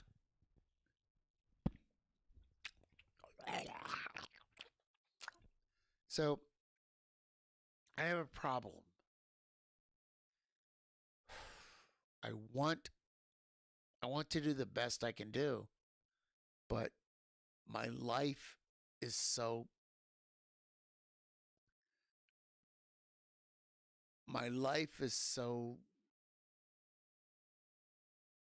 discombobulated. Like, oh, I'm gonna definitely kill this VOD. Life is hard. Everybody, life is hard. Nobody knows what's going on, like what's going to go on tomorrow and how things are going to play out. Life is fucking hard, and we should all have like big helmets, right? Life is fucking hard. But the billionaires, the killionaires, are the enemy. Find a way. Find a way to push back.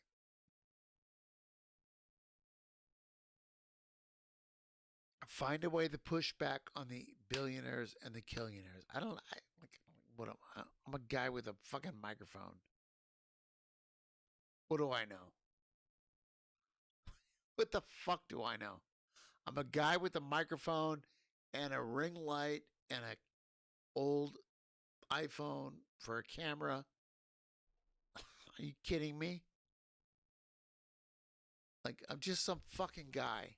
But I'm telling you, these motherfuckers who uphold capitalism, these motherfuckers who think the profit system is the best motivator of humankind and this is the way we go forward, these motherfuckers will kill us all.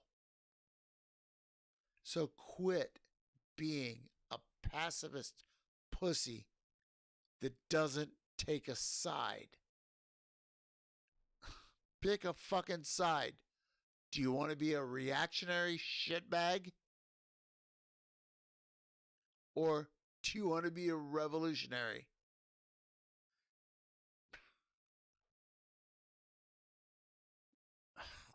Good. Which side are you on? I'm just angry.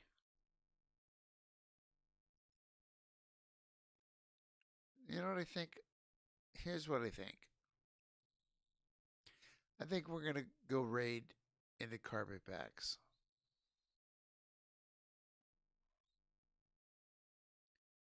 This is what I think. Let's go see Carpe. I have some DJ friends. I really like them. I really like them. I really like my DJ friends. I really do. I'm just here's the deal. I'm a little drunk. Oh, I'm a lot drunk. I'm so angry. I'm so angry that our world is run by sycophants, crazy people, like whatever the words are. The world is owned and operated by really ugly, murderous, horrible fuckers.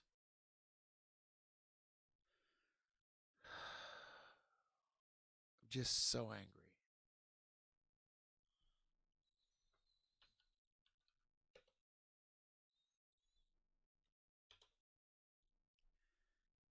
I'm a bad person. I'm a bad person for saying all this. Sorry. I'm just fucking mad. I'm just sad. I'll die in 10 years, whatever. It doesn't matter. It does, but just fucking mad. I am fucking mad. Let's go see Carpe.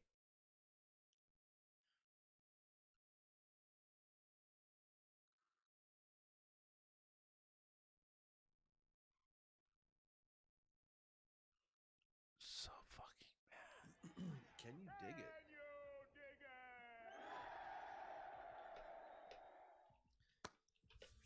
Hello, everyone.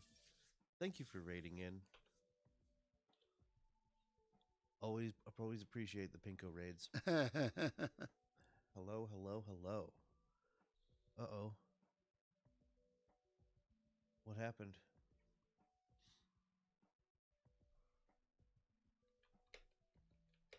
I'm so fucking mad. Wait.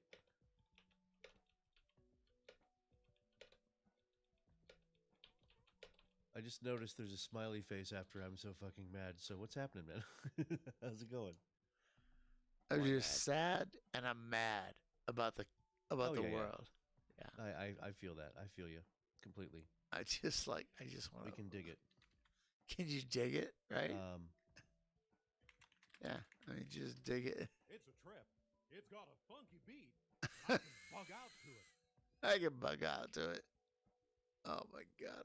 I just want to fucking die. I just want to die. Be mad about. I just want to die.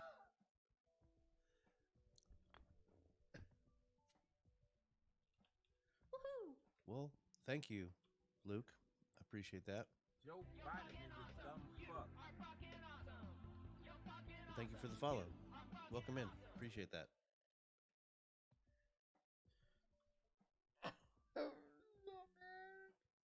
Yeah, I think,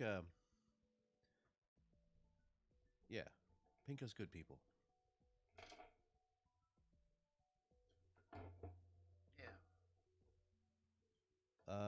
Feinstein, you, the first is, there's EI in both instances.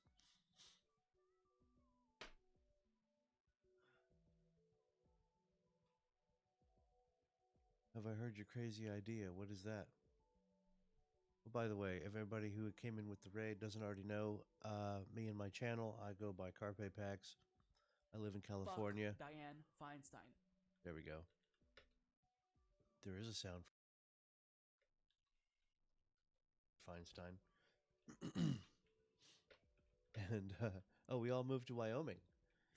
Well, that's interesting you say that, King Rebellion. Oh yeah, real quick. I like to talk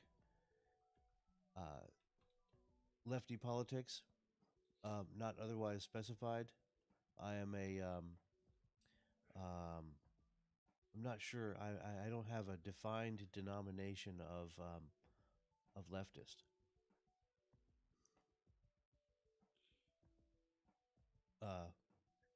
Right. So I want to steal the peace. Don't stop the steal. We're trying to seize the peace. Because what does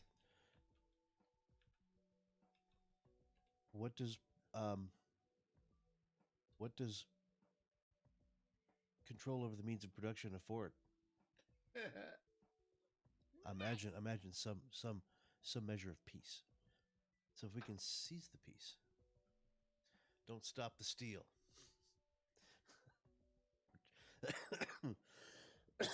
We're trying to seize the means to find peace.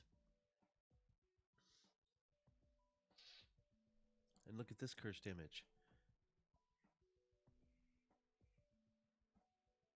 It's what I think of when I look at this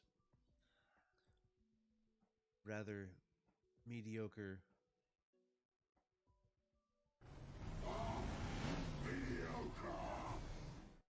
This rather mediocre cabinet. I mean, a lot of people who maybe have probably delved into what all these cabinet picks, these Biden cabinet picks mean, and what that, what their potential is. They're trying to have, a positive spin. One of the more surprising ones was over the fifth column, talking about the Secretary of or like the what is it? Secretary of State, the Blinken dude, no, Chief of Staff guy, saying that he's a logistics guy.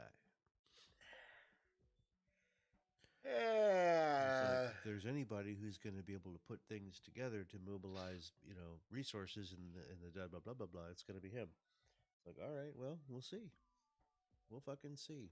I'm trying to. I guess as far as I can, I'm trying to give the benefit of the doubt, but I have a shit ton of fucking doubt. I have so much doubt.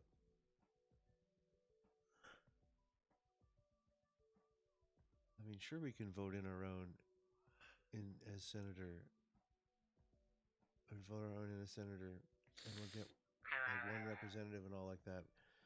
Communes, socialist mayors, systemic change. We definitely need to start from the ground up. I have such a problem with this.